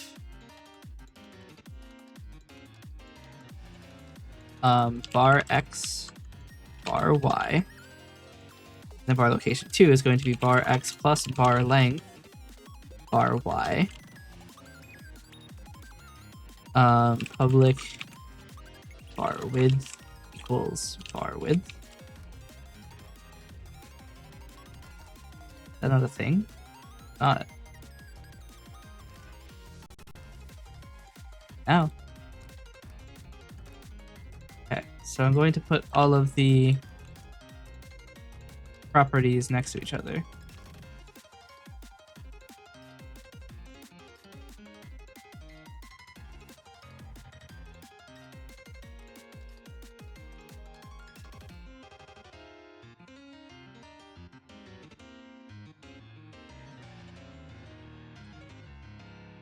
Okay, we're going to have int hold out, int hold in, which means that there will be an animation bar animation, which will start from hold in to duration minus hold out.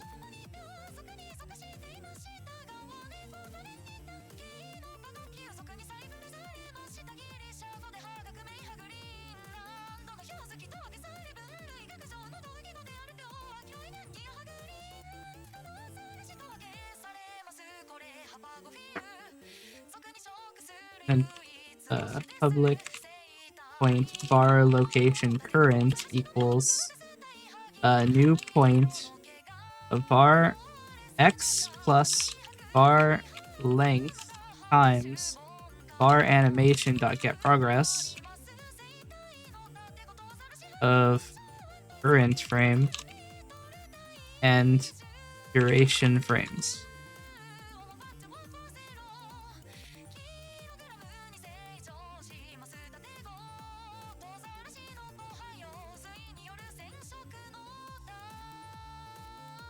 And then bar Y.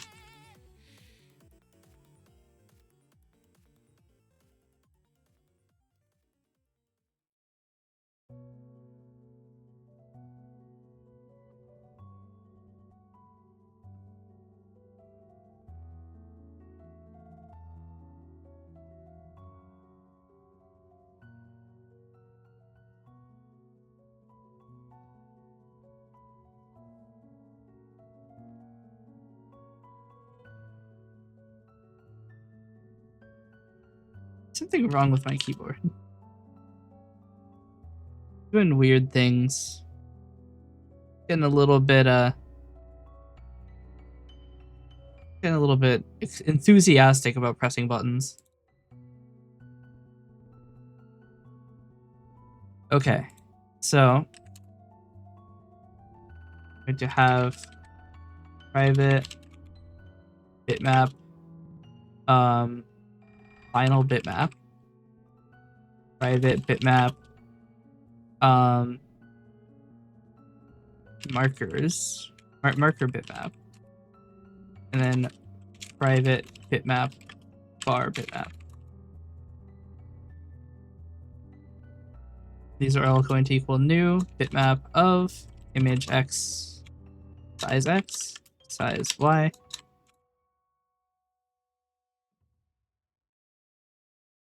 Don't you lecture me with your $30. Okay, so draw frame. We'll check. The bar will change every frame, so the bar will always have to be redrawn.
Okay, so draw frame will do bar graphics dot clear color dot transparent,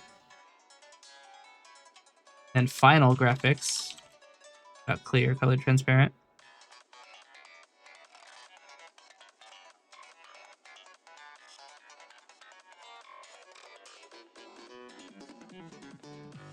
And then we need to detect if this frame requires us to redraw the markers, because it may not. And if it doesn't, then it's going to be a lot faster not to redraw it, because drawing 11 things of text is going to be slow no matter what. If we don't do that, it'll be fast. So redrawing the bar is something we can handle.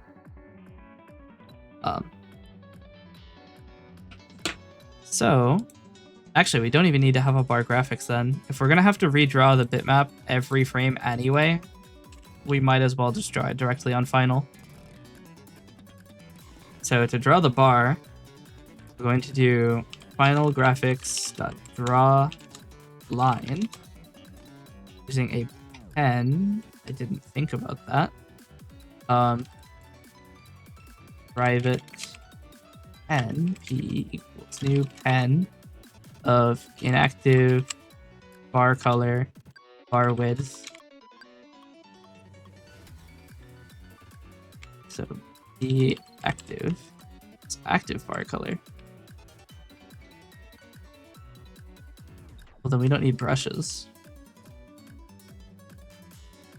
P inactive bar. We'll do P inactive bar from bar location 1 to bar location 2. Oh, thank you. It's a customizable model by Koi Jellyfish. I think it's called customizable model blonde, I think. Yes, customizable VTuber model blonde. And then I just changed the hair color and a few of the settings. Ironically, not blonde anymore. Now we're purple. Which seems to be a pattern. We got a lot of purple going on. Oh, you can't see her. We got a lot of purple going on.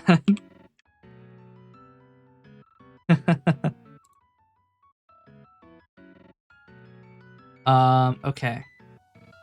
Purple is nice. Is the free one? It's only $6. Here, I'll send the link. I guess I just copy it. Here's the model.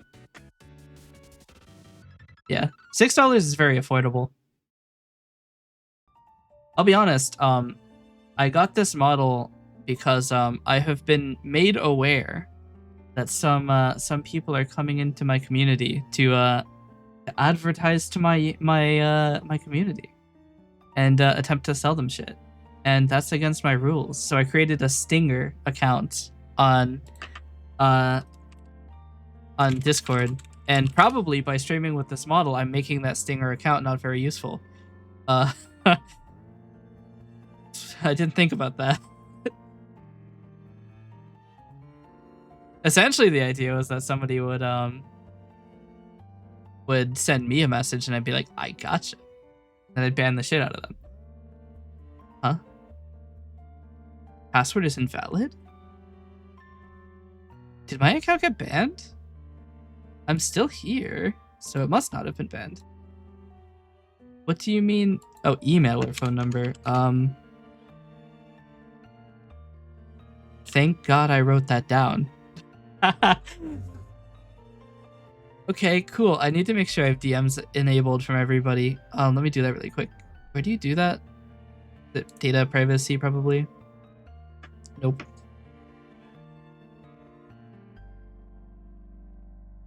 Okay, let's see. Oh, do not filter. I want to see everything.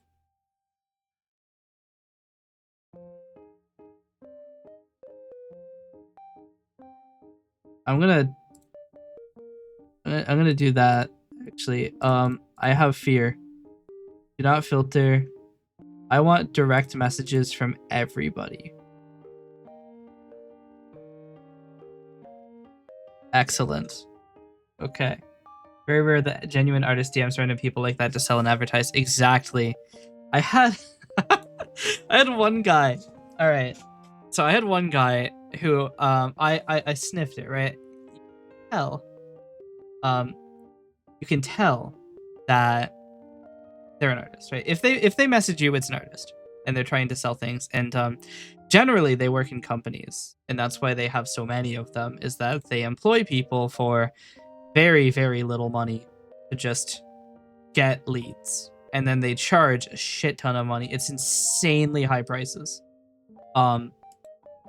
And I have been aware of this for a long time. I've actually been burned by it before, and not as this identity, but I have been burned before. And I have now taken to doing a kind of funny thing. If you reach out to me and you're trying to sell me something, there is a way to do it. If you look in the panels below, there is actually a page you have to read, and that page, that's not the one. Yeah, it is this page. It is selling.html on my website, which I understand you can't see. Just window capture Firefox here really quick. Which one? This one? No, that's YouTube. Is it this one? It is this one. Okay. Look, if you ever receive any message, surprisingly nobody sends. They read it, they don't do it. It's actually a genuine thing. If you send me an email and I like what I see in your email and your email doesn't do any of these things in red, I will consider you. But nobody's ever done it. They've told me they'll do it. They don't. Last email I got was in August. Because it's bots, right? They can't read this. Which also means I'm filtering the hell out of it. And my thing is, if you do not follow this process, I will ignore you or purposefully waste your time. I am immensely petty. I am immensely petty. I waste people's time all the time. It's not hard to send me an email. The only thing in this email that is difficult is that you have to make sure that your message isn't 35 megabytes or more, because my server won't accept it. and you can't send me an email with a link in it. And you have to include an attachment. Unless it doesn't make sense. Literally, you just send me an email that includes your prices, what you do, and some examples of your work. That's all I'm asking for. I don't want to go through a long, what are you looking for? If I know what I'm looking for, I'll reach out. So that's the thing, because like okay, after people send me messages, what I get is if I need something done, I have the ability to go into my email client and search vtuber model. And then I can search through all of the people who have sent me advertisements for vtuber model, and then I pick the one I like the most, and then I send them a message back and I say, hey, it's probably been a few months, but you still do this? So I build a list of people I can reach out to. And the best part is, I know they're not scammers because none of them will ever send me one, because none of them even make it to this page. They say, oh, effort? That's too hard. Literally all I want is the prices and what you do. Jeremy last name. I forgot I wrote that. I'm Jimmy first name. But yeah, it's not hard. It's really not hard. We have an ad in 3 minutes. Why is the ads UI not on screen? What's the threshold set to? Hey, ads UI system settings. There isn't a threshold. What?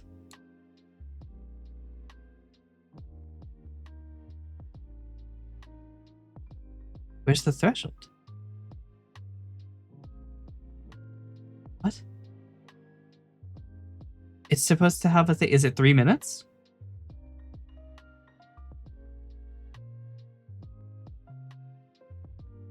What? It's not working.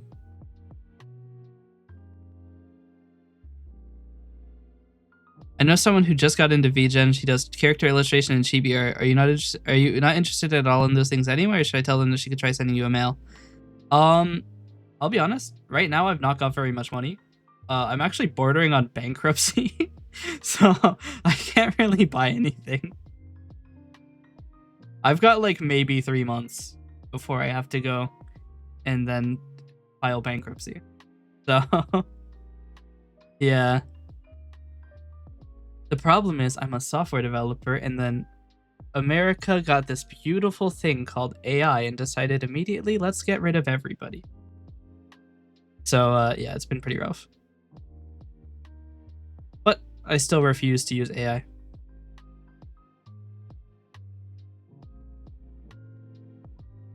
Two months into, unless I get, yeah, same here. My ads UI isn't working. I don't know why. It's currently set with the container to be invisible, but it shouldn't be. So I have to fix that. We'll probably do that tomorrow, maybe. It is tomorrow. Well, shit, I guess we'll do it today. But yeah. I can't really say that I'm surprised that AI took over a lot of software development jobs, but it does open the way for something very funny to happen. Very, very funny to happen. And I've said this once before, and I'll say it again. Facebook is attempting to replace all of their software engineers with AI. Which means, if we can get on the inside of that, hackers are going to be our guys for this. We can make Facebook do anything. Because the AI is going to do whatever we tell it to do. So I think it's going to be a thing where they have AI doing a bunch of stuff for a while, and then people start exploiting it, and they go, hey, wait a minute, we're losing billions of dollars. Oopsies. Anyway, there's an ad. So we got to run an ad break. But yes. AI it's a problem.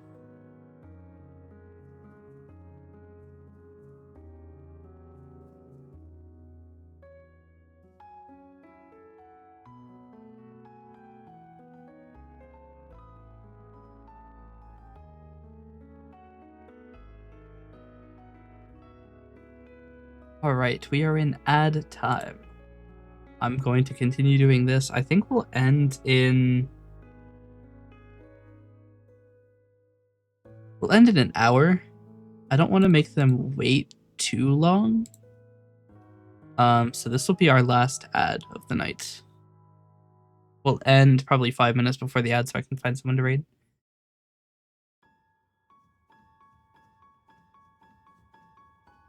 Okay. We draw the inactive bar line, and then we draw the active bar line. From bar location to bar location current. We set current frame equals frame.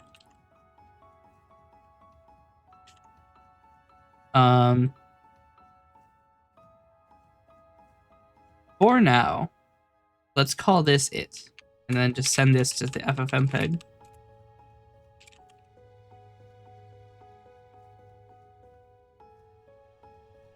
I'm curious to see how this will handle. It should be fine and fast and hopefully good, even. Now the problem is I have to create one of these things with all of its parameters, which is going to take some time. So I need to split the... Actually, I can't split the designer. Oh, this is gonna suck. Well, animation renderer. arend equals new. All right, size X, size Y, duration FPS. Hold in, hold out. Fade in, markers. Take quite a while to write. I'm actually gonna open a second instance of Visual Studio. We may have to lose the chat for a bit, because I'm gonna have to write down every single one of the label names.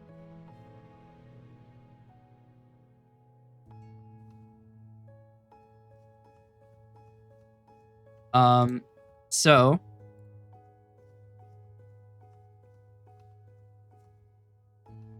it will be OP later, probably, in my opinion. Now it's not good enough to actually replace. The problem is it's gotten very quick in its improvement. AI is actually relatively good at drawing things. The issue is we're gonna end up with an extreme amount of just random shit drawn by one guy with a computer. And that one guy with a computer is going to... the problem is AI uses a shit ton of power and a shit ton of water, which I actually wasn't aware of until I was talking to Fuki, actually, and she mentioned it, and I was like, that doesn't make any sense. So I looked it up, and yeah, no, they use a shit ton of water.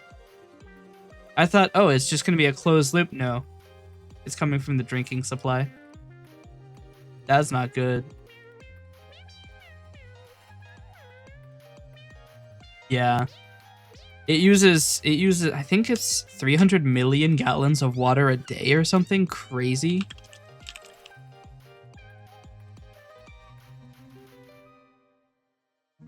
Estimates predicting trillions of gallons per year. Holy shit.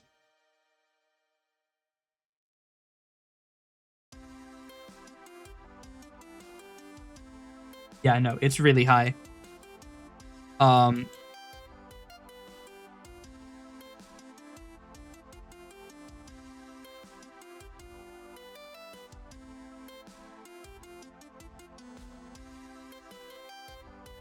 But yeah, I was relatively neutral to a lot of AI until I learned about the water usage. The water usage it's pretty bad. Essentially my stance on AI is you shouldn't use it in things that cost money. But like I think it does have a place. Like if you're doing just a D&D campaign with friends and you don't have money, you can't pay artists to draw anything. But you shouldn't be using it for like content that you put online to make money. You shouldn't be using it in games that cost money. You shouldn't use it as a replacement for labor. But like if you have throwaway Bob who you're going to kill off in the next session of your campaign, probably doesn't make sense to pay $70 to have somebody draw him. You could do it yourself, but you're already strained for time as a DM, and you presumably have a life too. Oh, I forgot I can't furrow my brow when I say things or else I look angry. Because I don't have a way to... I don't have a... Okay, so I can make mouth smile makes me look happy, right? But I can't make myself look angry. I have to use the brow for that. So I look angry whenever I'm like thinking. I have thinking angry face. But yeah, my general AI stance is not for things that cost money.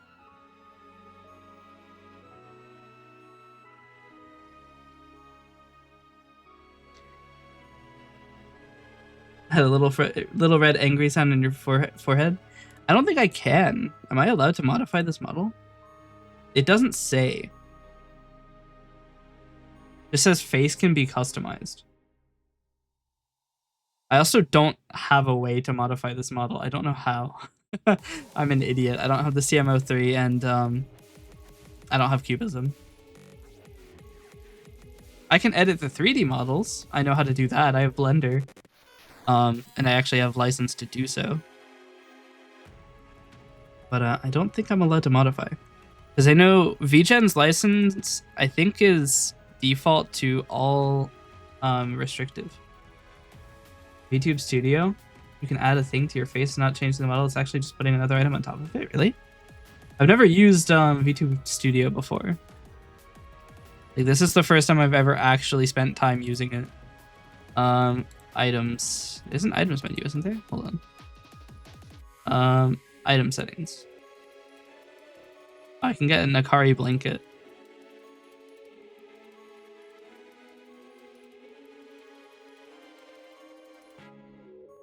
There. Now I have a blanket. Oh, it's gone. Oh, it's back. How do I get rid of it? I don't actually know.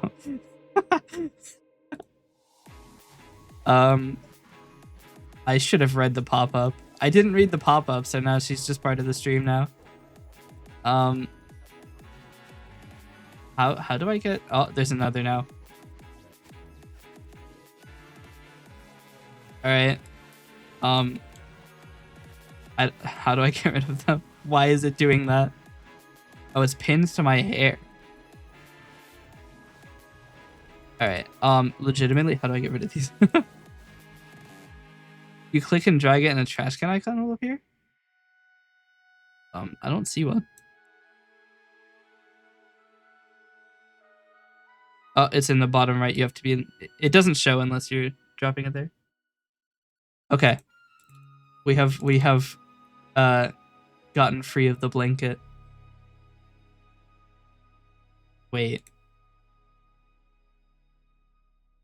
Excellent. There. It's perfect. Okay.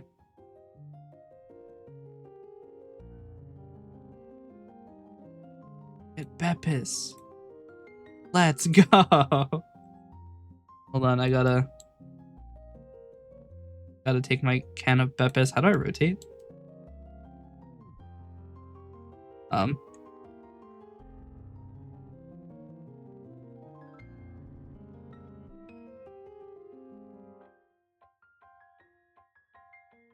Uh-oh. I've locked it. I can't unlock it. Yeah. Oh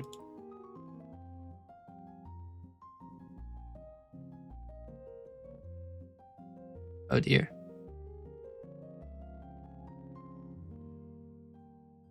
So unlock it.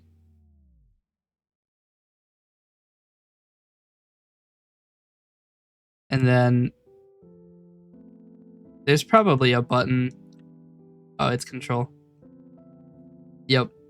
We're gonna hold the Bepis.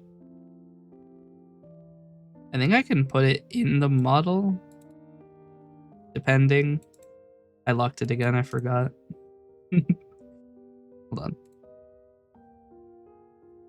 Put item in model under no,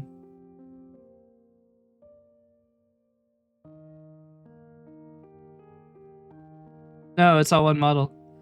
It's all one art mesh. I can't do anything about that. Unfortunate. Alright, then we'll turn off put item in model because it's probably going to confuse the hell out of VTube Studio.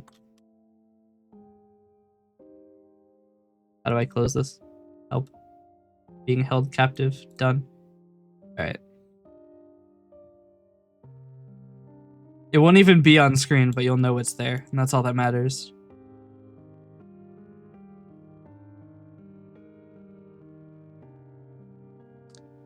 All that matters is that we know it's there. Oh, you can kind of see it. Oh, I have to fix the size of VTube Studio again. I really do need to just... I can probably set up a screen key that... hotkey action. Can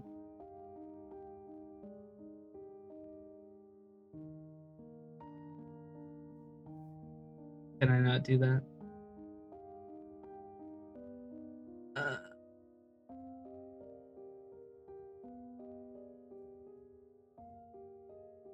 I can't do that to set the size of the window, which is the number one thing that bothers me.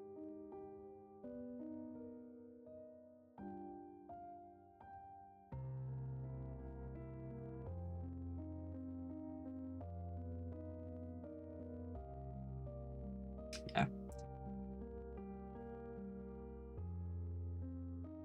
Because the problem is I can't make it full screen or else I won't be able to see like the OBS. And I can hit... Oh, I'm able to actually just tab away from it anyway. Okay. So then it's borderless windowed at its default full screen. Alright. What was I writing? I forgot. I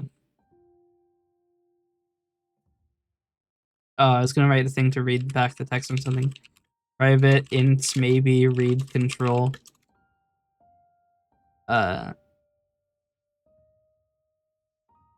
Control.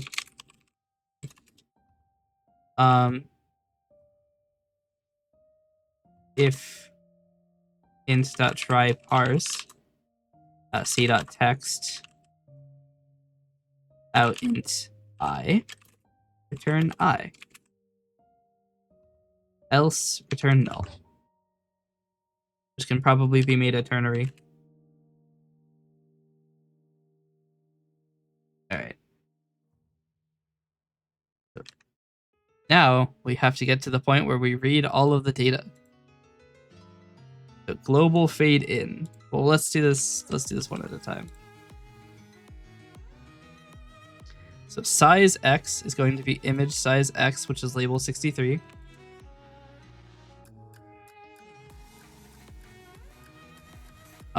Size Y is going to be label 64. Duration is label 69 times read control of label 73. The FPS is label 73. Hold in is label 53. Hold out is label 48. The global fade in duration is label 18.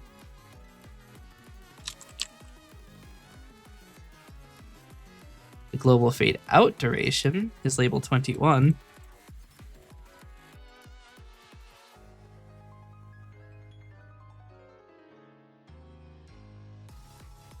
the bar's X location is label 28.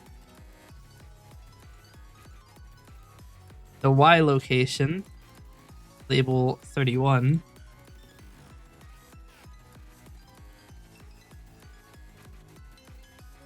The bar length, label 111. The bar width is label bar width.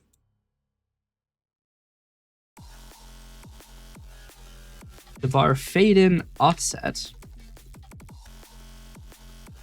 is label 42.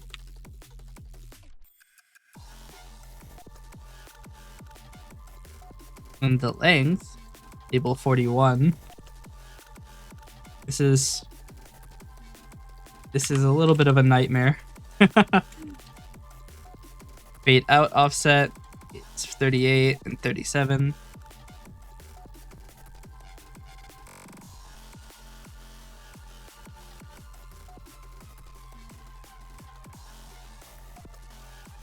Inactive bar color is I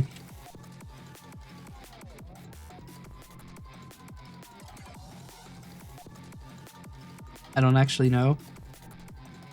Okay, so it's the foreground color. This label bar inactive color dot for color.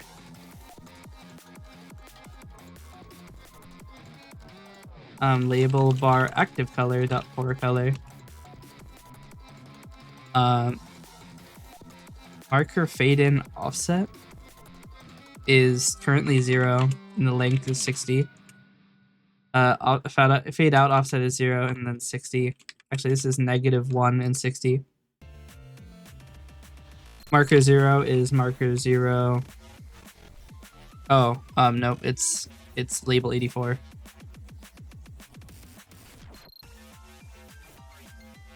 '84, '85, '90, '91.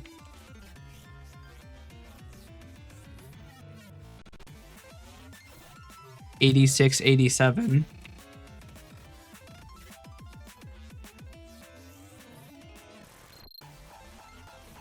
'88, '89, '92, '93.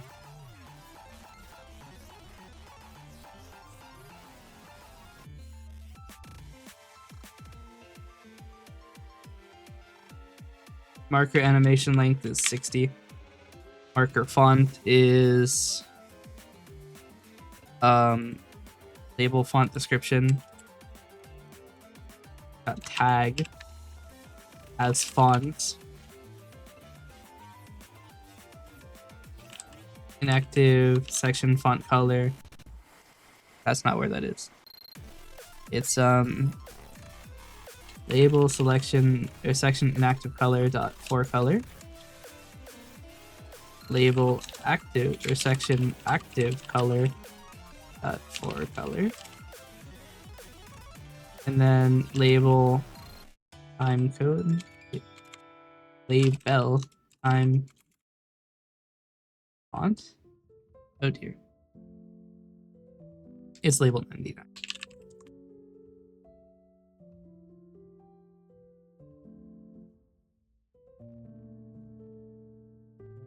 Okay. Now we need to go back through this and rename all of these. This is going to be label section. Right? Yeah. Label font time code.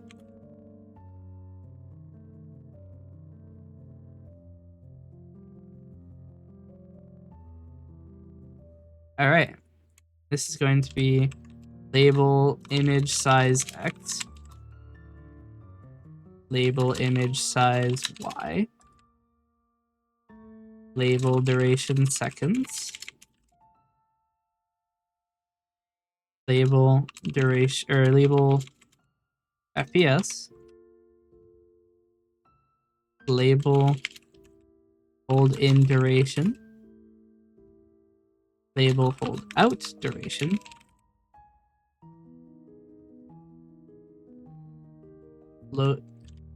Is it? Label global fade in duration. Table fade out direction.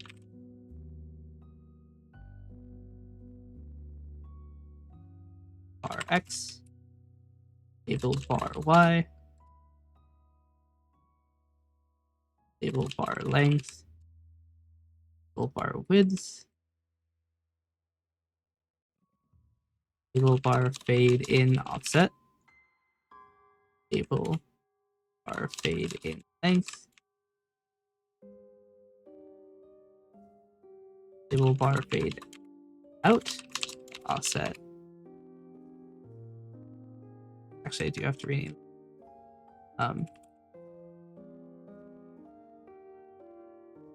Table bar fade out length.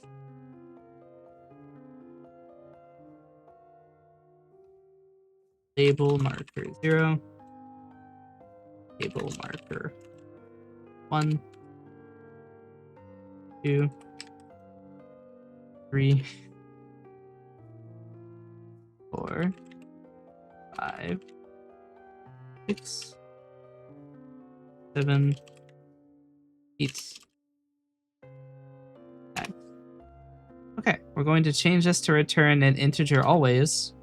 Return int.parse and it'll throw an exception. Int.arse, not quite. It'll throw an exception otherwise.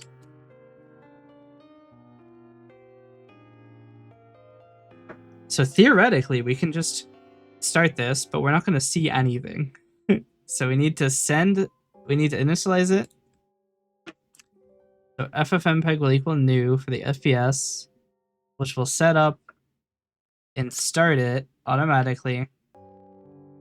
Then we're going to call animation renderer dot public void draw animation for int I equals 0, I is less than duration frames, I increases.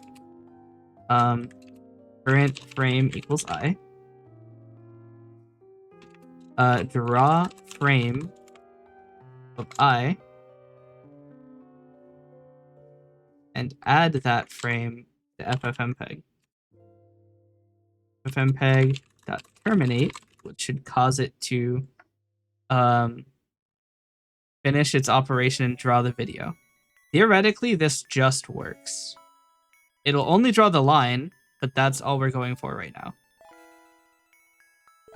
If I just hit do the thing immediately, I hit do the thing. Do the thing does not actually run the animation, does it? It doesn't. Arend that draw animation. I was wondering why nothing happened.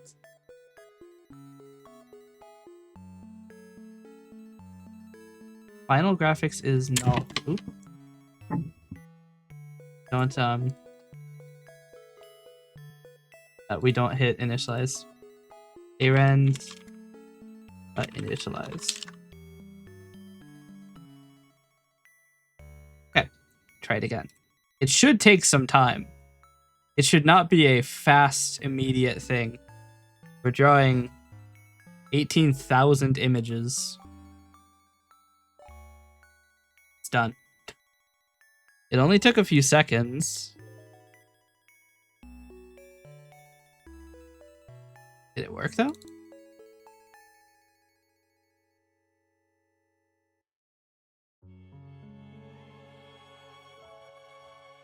It did actually.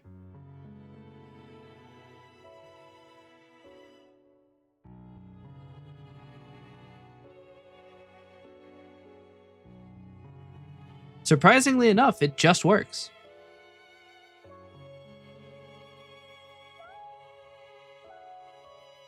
Now, it doesn't have any, like, opacity stuff, but it did just work. Now let's get to the actual opacity of it. This is going to be where things get a little weird. So we need to change the opacity of the pen, the inactive bar dot. Oh no, we can't. So we have to draw. Okay, this is why we needed an intermediate bitmap. I forgot. So we need to draw the bar and then copy it to the final output, which is going to be slow, but oh well. Then we want to do final graphics dot draw unscaled bar bitmap to 0, 0. No way I can't change the opacity of it.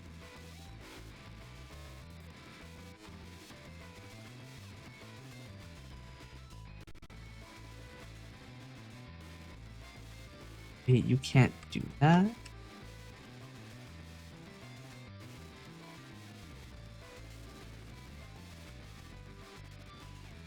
It's a problem. Okay. I thought you could do that. Final graphics dot blend. Just image. Nope. Um.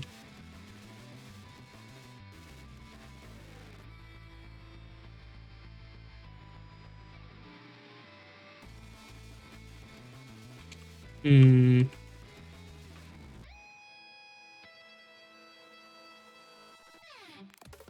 Am I gonna have to do this the wacky way?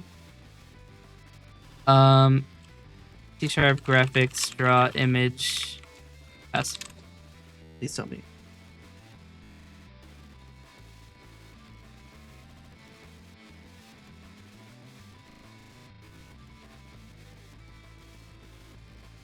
Okay. Color matrix cm equals new. cm dot matrix 4 equals get global opacity. Yes. Add frame. I'm going to return these to being simple properties by instead using current frame instead of frame.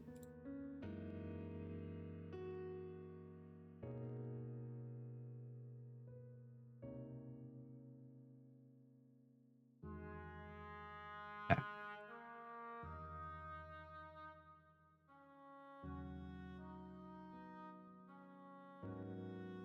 So then I use image attributes IA equals new. IA.set color matrix.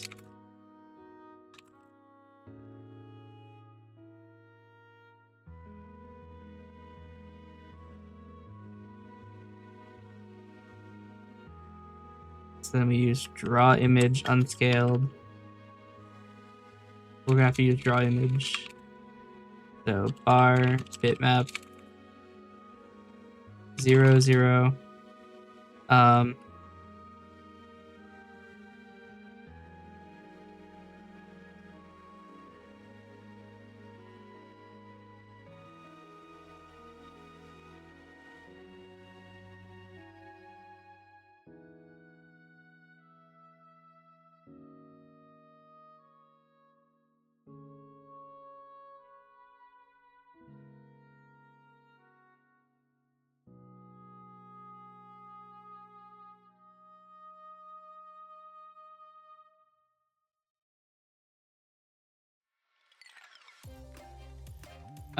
Oh,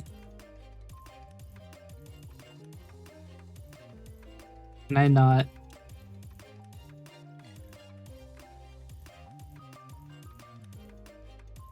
So rude.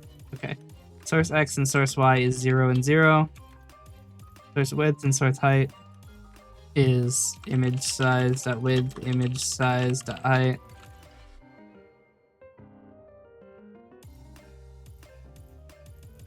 I have to do this very long like thing to get the ability to call image attributes, which allows me to change what it looks like. Graphics unit dot pixel image attributes IA. That's all I wanted to do.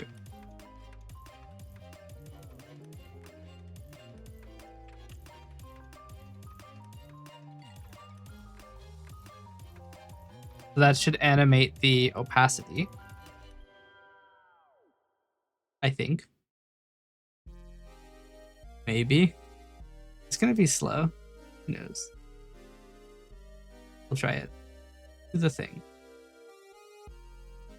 I should probably stop making it. Oh, you know what? It's not gonna work.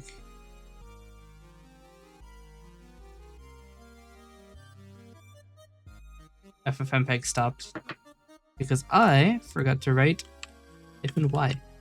That it will always go and delete the previous video.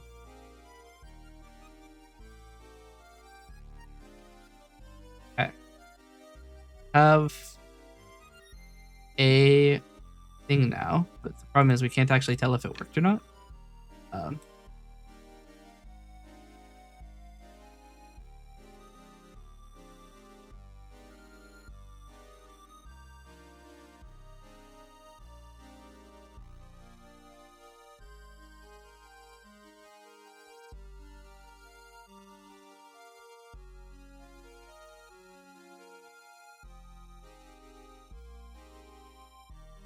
It did not seem to do anything.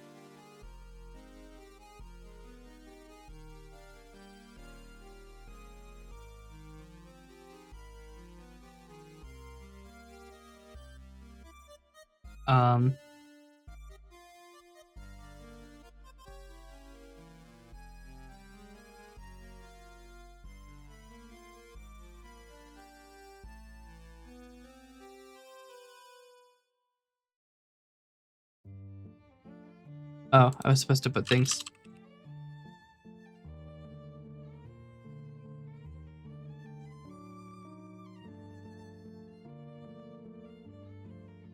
Try it again. Oh, I forgot I was supposed to make it not large.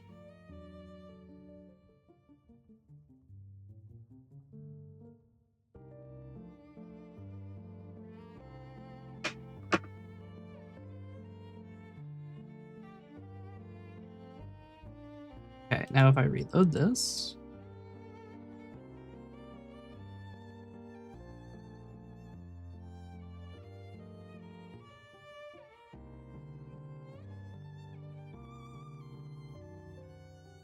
Nope, it's still not working.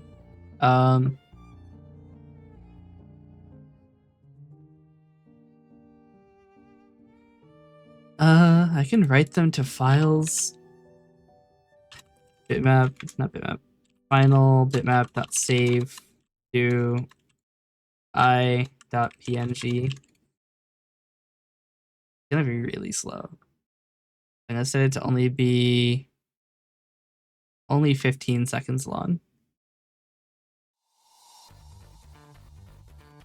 And what I'm mainly looking for is... Okay, no, so this isn't working at all.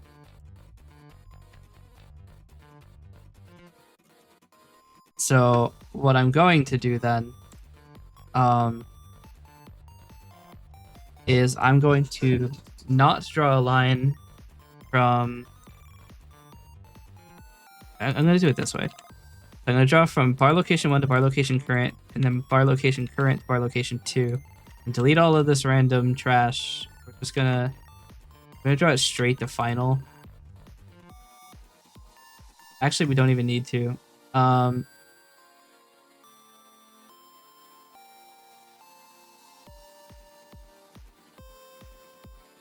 think we do.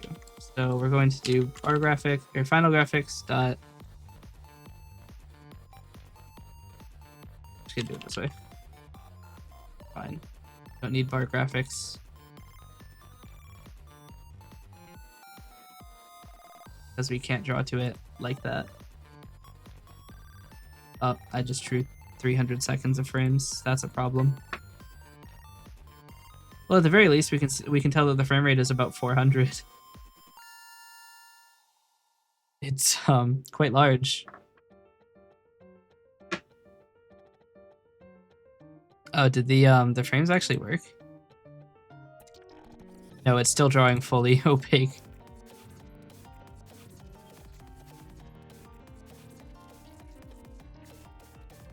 Just because I didn't fix the problem. Idiot. Can't set the I can set the color.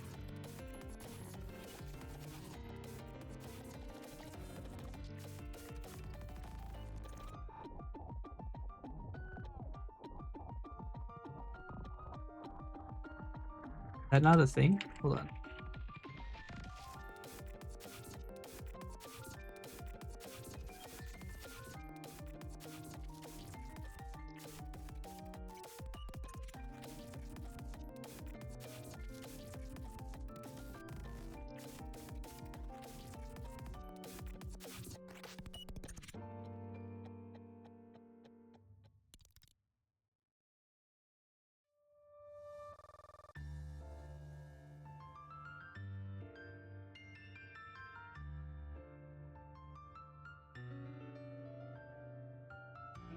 All right, now that we have 18,006 images,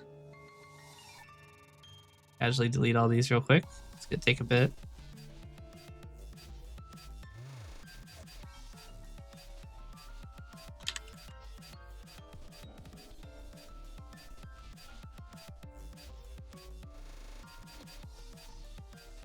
Give it a second. It's gonna take 1 minute to delete all these. It's gonna take longer to delete it than it did to generate them. That is a testament to how fast it is to draw tiny little bitmaps.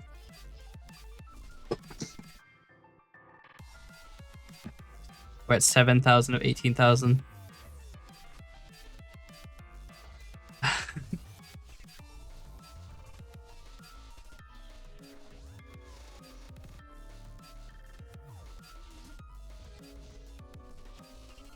$11,000. I'm gonna, while that's going, I'm gonna make the default length 15 seconds.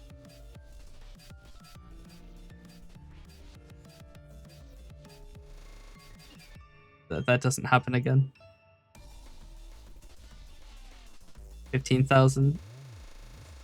I can't start the app again until this is done because I marked the executables for deletion as well. 17,000. 18,000. Hooray. Okay, now I can build the app again.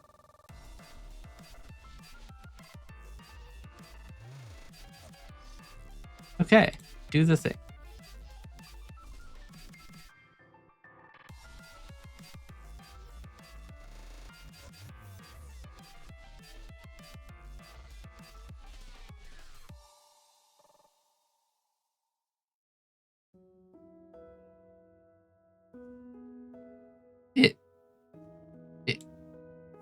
That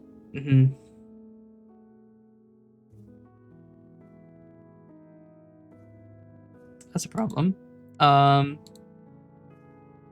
Okay. That's the problem. We need 1.0 minus the bar fade out progress. The entire animation is empty except for the last 60 frames. That's generally not what we were going for.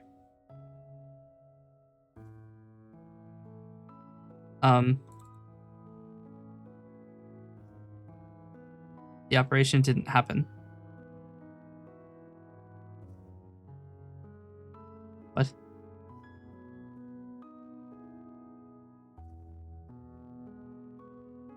Is it because Kdenlive has locked the file and now I can't actually do anything with it? Here. I closed the file. Is it because the bitmap won't write it? I have no idea.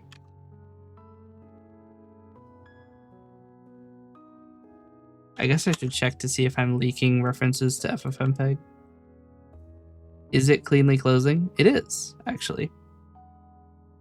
That's impressive considering I did not do anything to make that happen. Wait, the output is the same. Did I not rebuild? Who knows?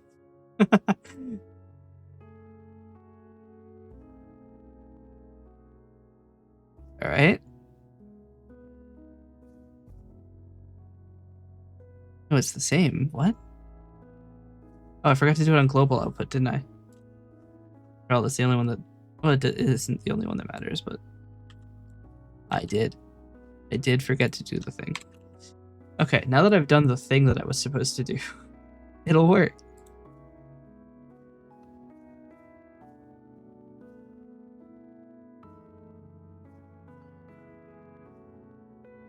Okay. Now if I drag this back into Kdenlive, you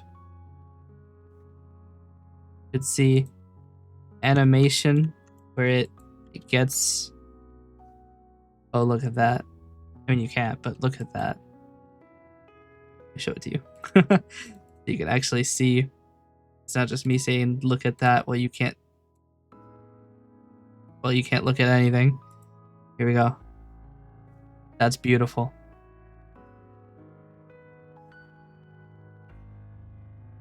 And then, wait for it.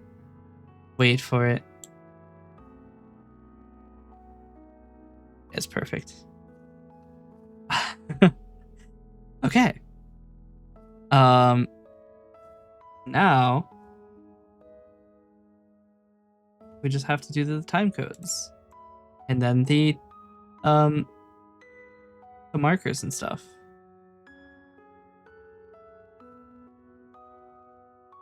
So we're going to tie the time code to the marker. So the time codes also need to be on their own bitmap, don't they?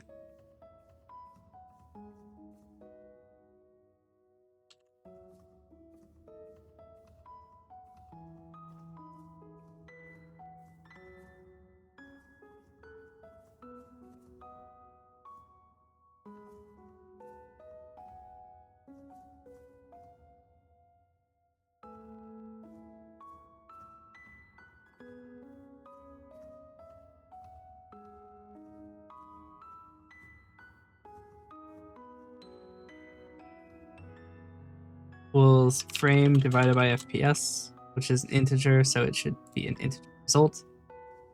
We're going to draw the time code first. Well, first we have to clear the bitmap. Then we set our bar colors.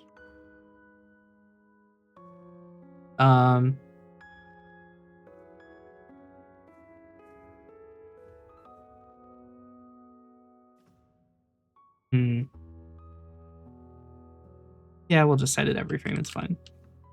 So now what we're going to do is if timecode seconds does not equal last timecode seconds, then we need to redraw it. So timecode graphics.clear transparent.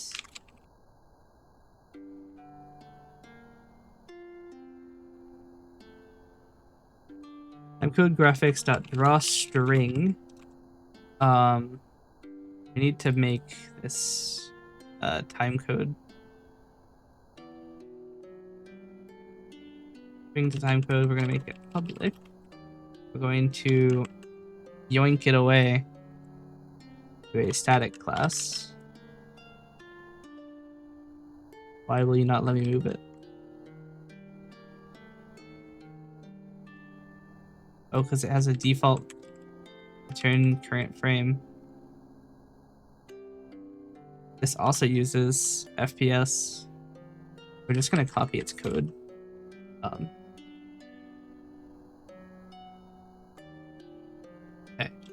Draw string of frame to timecode current frame in timecode font with a brush inactive marker.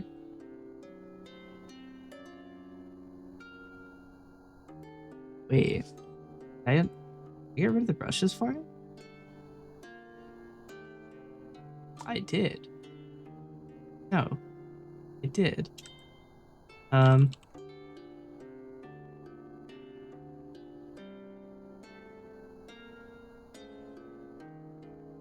It's fine.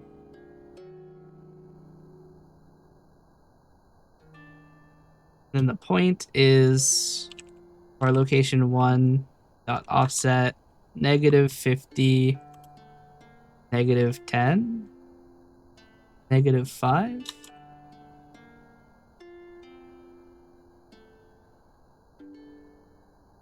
New rectangle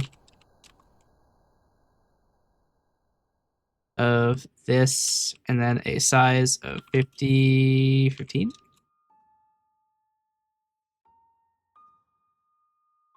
I don't know, I'm kind of guessing on this one. Then string format, left align, new. Um,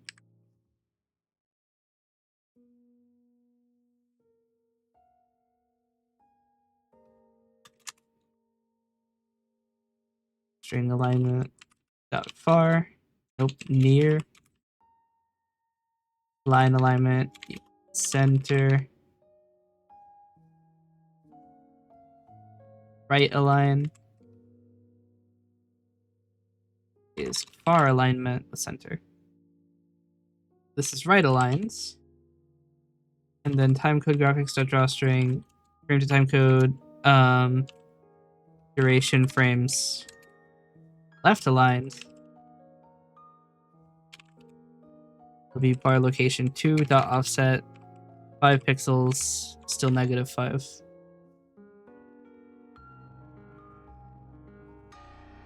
That is not okay.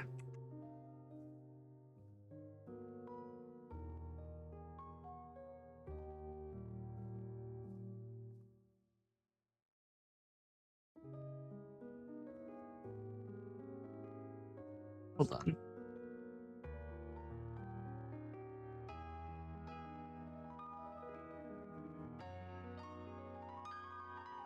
Timecode location 1. Timecode location 2. These are going to be rectangles.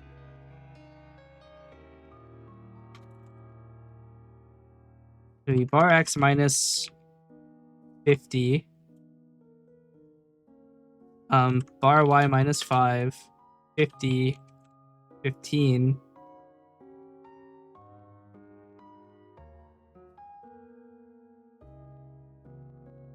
Bar x plus bar length plus 5. It's the same size. So public size timecode box size equals a new size of 50, 15.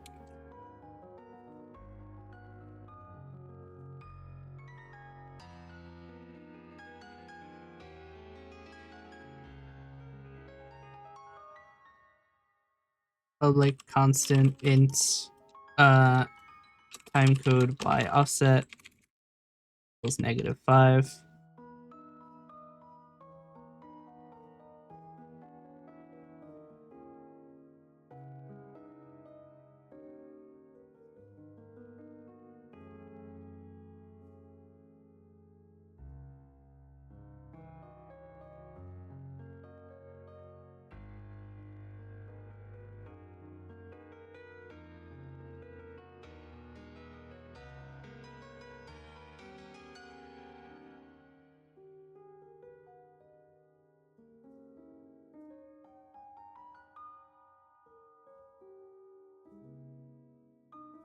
Plan.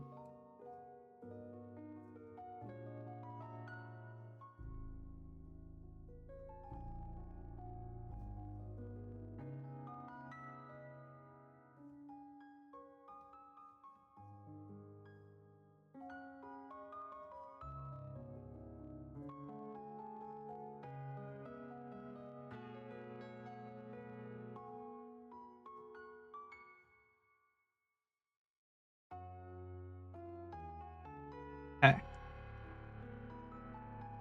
This will just be timecode location 1 and timecode location 2. How long do I have until? I have 10 minutes. Okay.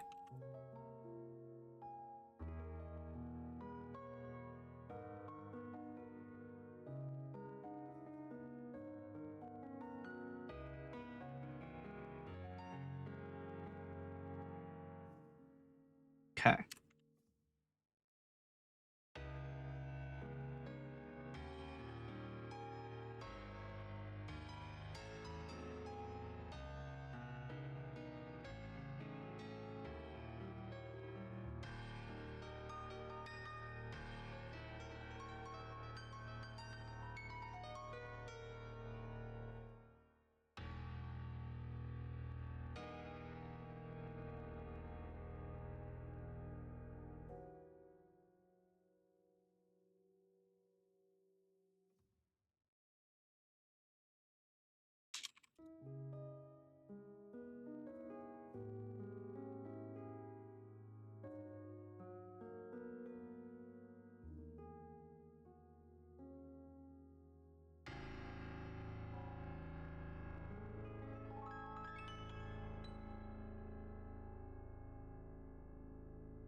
Okay, so now this can be bruh.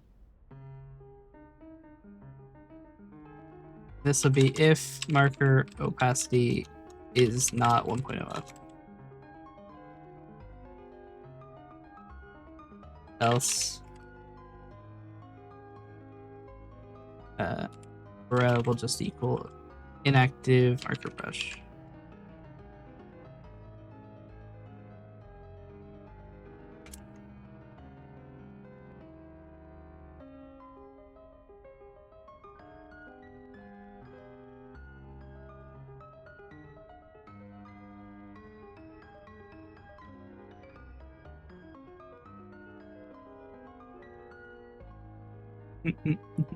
The size of the font is too large. It needs to be 8 point.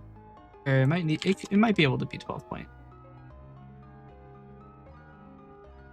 It's too large is the problem. It's still too large. 8 point.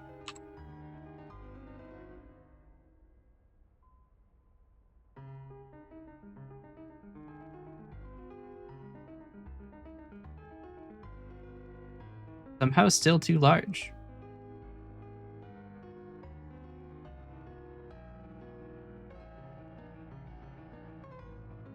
Did I not restart it? Maybe I didn't restart it.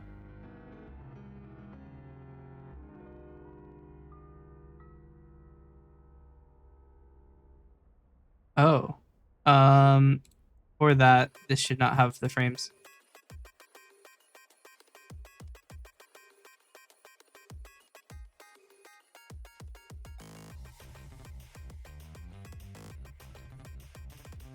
The bar offset should be higher. Or the timecode offset should be higher.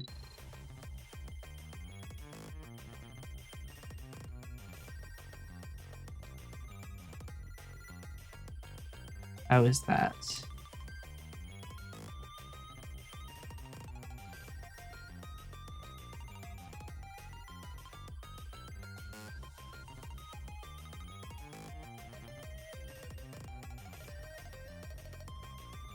Possible. What does it look right compared to this?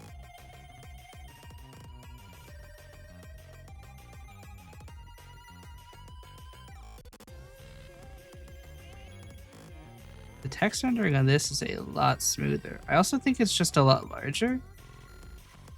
Text is about 15 pixels tall. Whereas on this, our text is like 6 pixels tall. So I think that... What is... I mean, I could literally just look at what the font size is. Font size is 16 point, actually. What is the font size on the sequence mark? 24. Okay.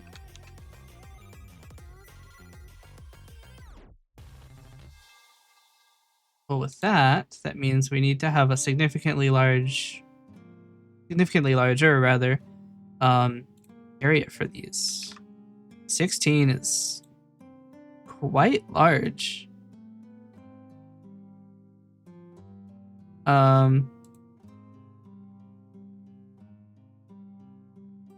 I'd say that the bar X should start at 75. We'll make the bar length. Oh, it's not gonna save it. Yep. This will be 75. The bar length will be reduced by 50 points to compensate.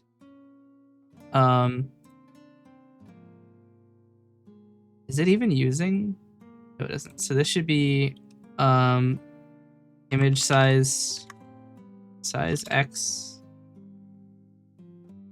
Oh, it can't be because it has to be const. That's fine.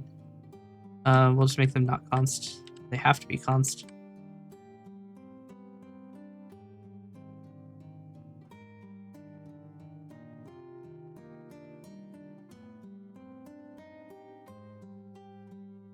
I think we can make them read only.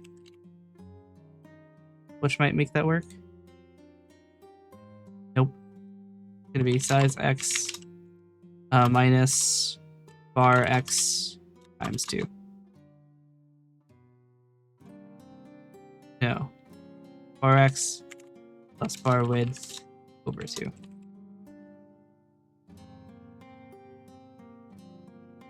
So now since this doesn't work, this will have to be done in initialize.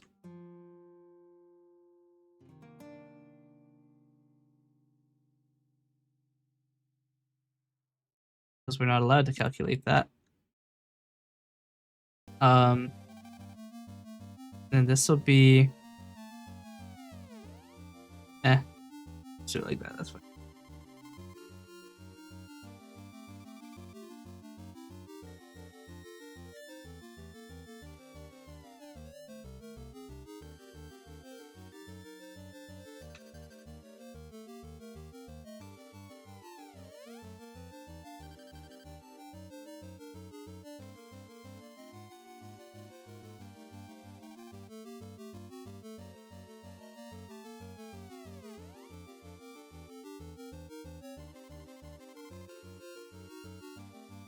That's weird. The top pixel is being cut off.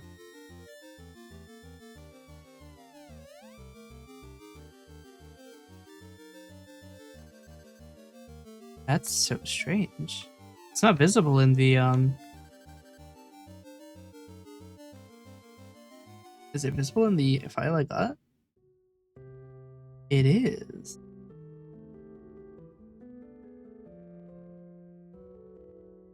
That's really weird. Wait, it's also visible in the file. Oh, the rectangle isn't large enough. Okay, so the y offset. Okay, so the height needs to be higher. So it's gonna be 25.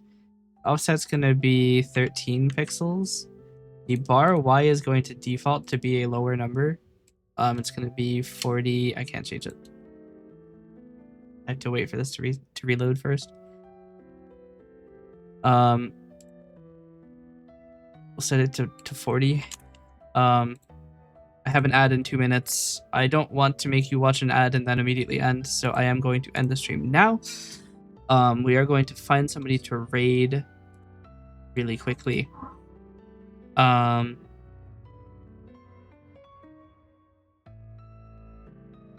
Sure. We have someone playing Minecraft at the moment. I'm going to raid them, everybody. Thank you for watching. I hope you enjoyed.